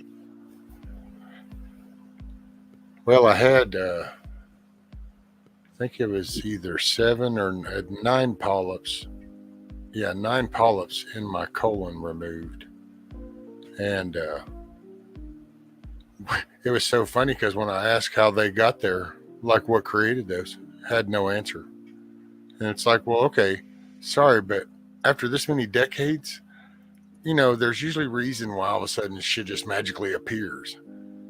And doctor didn't have an answer. And then he finally goes, it could be red meat. She's going to go out and come back in, I think. Or just, maybe she'll be just going. I'm probably going to be calling it here in a few minutes anyway.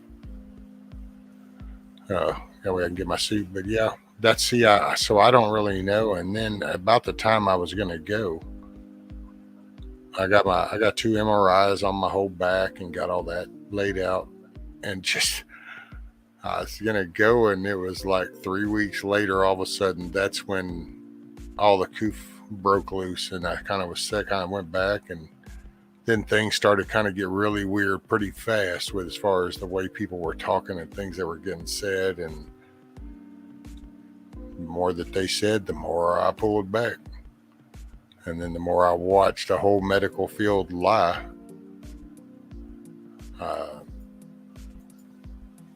yeah, I got where I am.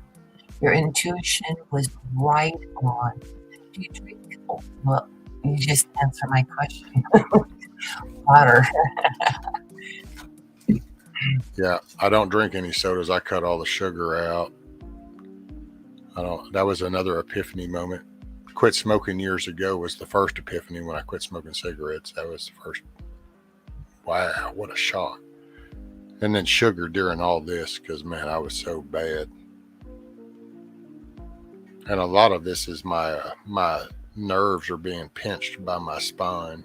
And so I think me personally, just my little old, I've kind of been through the ringer, so it's not like anything I'm saying is like, I've literally fallen off 3 different buildings. I've been ran over, been dead. I've literally been it's a running joke. Well, it was as far as around my family, but I've been shot, stabbed, and ran over. So I've covered it all. Wow. I'm here by the grace of God. So that's my faith. That's my belief. So, and I try to do, I've cleaned my body out, and I'm at a point where it would be nice to have somebody just go back there, I already had half my spine replaced back in 21 years ago. But that was one thing that I did. That was one injury. And they told me you can't work. And I'm like, yeah, okay, I got kids and bills. I don't know what to tell you. So you just suck it up and move on. That's why I don't really know. I don't know the quit thing. I don't know the give up, throw in the towel. What is all this? Well, no, there's a problem. There's a solution. If you don't need a solution, then that's because you don't have a problem. That is amazing. Gosh. It's kind of just what put me where I'm at. Just been there, done that on so much stuff that.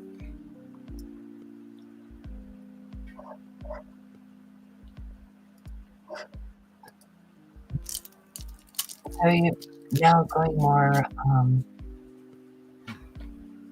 natural, like just sticking to the water.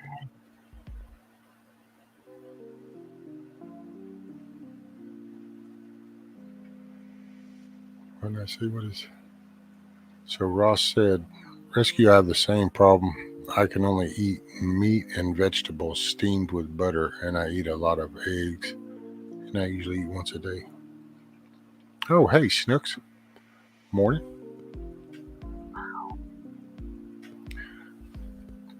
Well, see, I started, when I started, I mean, I did the whole, I was bleeding. It was bad. And, then I needed to clean all out to do that whole upper lower thing, and there's all these humongous polyps all in my colon, and I'm steadily bleeding. And well, I just went from that broth to the chicken noodle soup, and then I'm always a little leery because general rule of thumb is everything else I don't give a shit. I'll wrap duct tape around it, and I'll just wear that till it heals. But your innards, your guts, your insides, ain't nothing. You got to go to that building. So it just, I just don't, that's why I don't trust that. So if we could ever get to somebody will ever become accountable, then I'd at least be willing to step off into there. Right now, you just watch people watch things happening, and where's the accountability? But yeah, but I do this. It gives me something to do. Keeps me motivated, kind of keeps my mind going, keeps some positive drive. See, that's, you got to have a sound. I don't know. I needed a reason in a way, and all you guys actually give me a reason. And it's mutual. Believe me. We wouldn't be here if it weren't for you. And it's just really amazing that you are here. I know y'all have been pretty awesome for me. It's brought me a long way. Kind of got up all out of that muck and mire because you can kind of get the wallering. Oh, yeah. Oh, this 2022 has been intense energetically. Absolutely. Very heartful things. Happy 4th, Brenda. Happy 4th, Monty.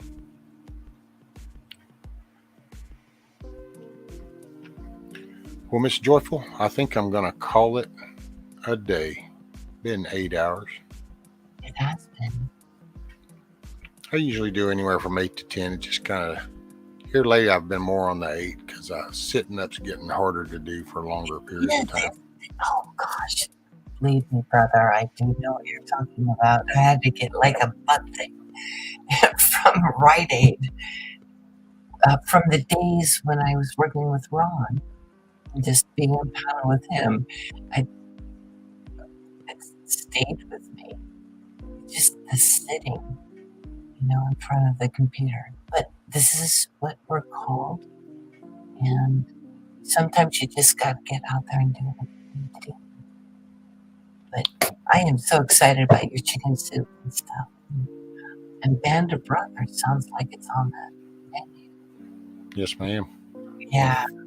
If I don't have access to it, but I will, the spirit of it is definitely in my heart.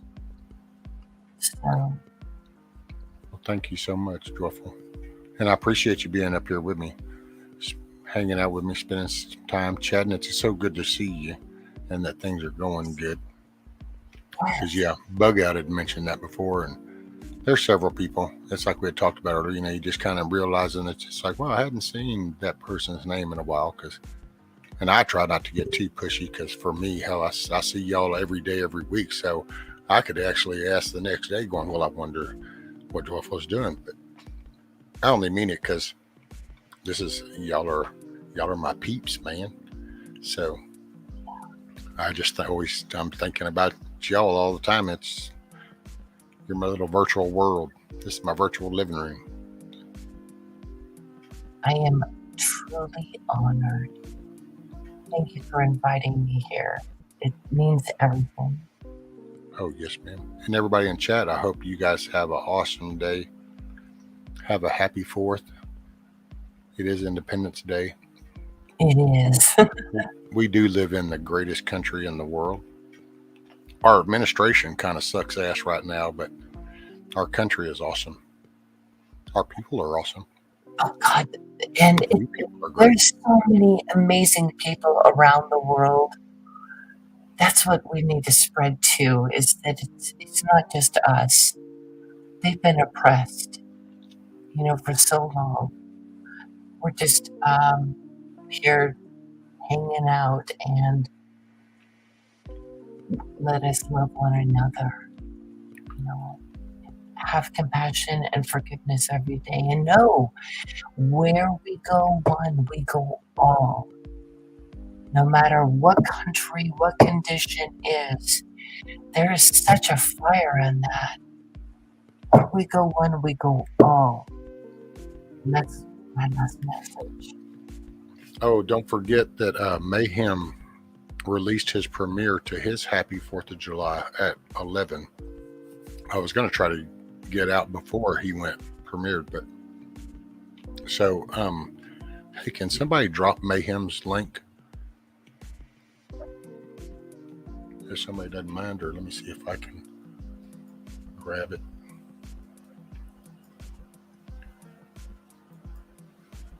That way people can go check that out, because I'm sure Mayhem did an awesome job.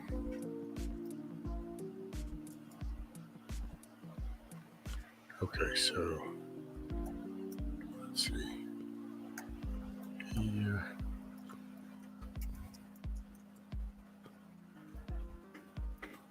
Hold on, I'm getting there. About there. And this one.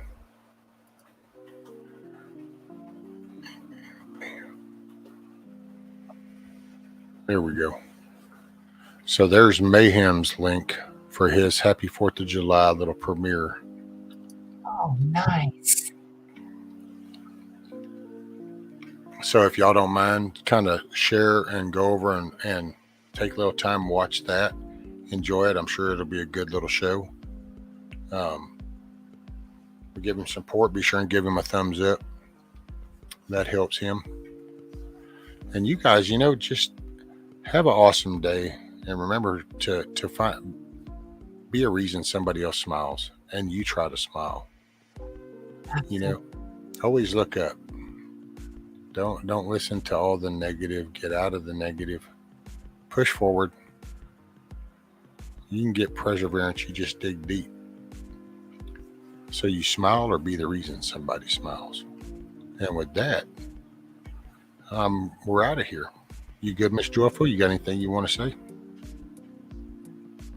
Dear Sir Rescue, you are beautiful and amazing. And I love your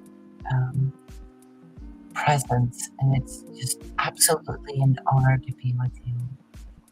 Oh, well, thank you, ma'am. That's very flattering. It is the truth. And so this won't be the last time, I hope. No, ma'am. Not at all. So until we meet again. Yes, ma'am. And you have an awesome day. You too, sir. Happy 4th. Happy 4th to you and everyone in chat. So much love, everybody. You'll have a great day. Much love. Remember to smile, or be the reason somebody smiles. I like that.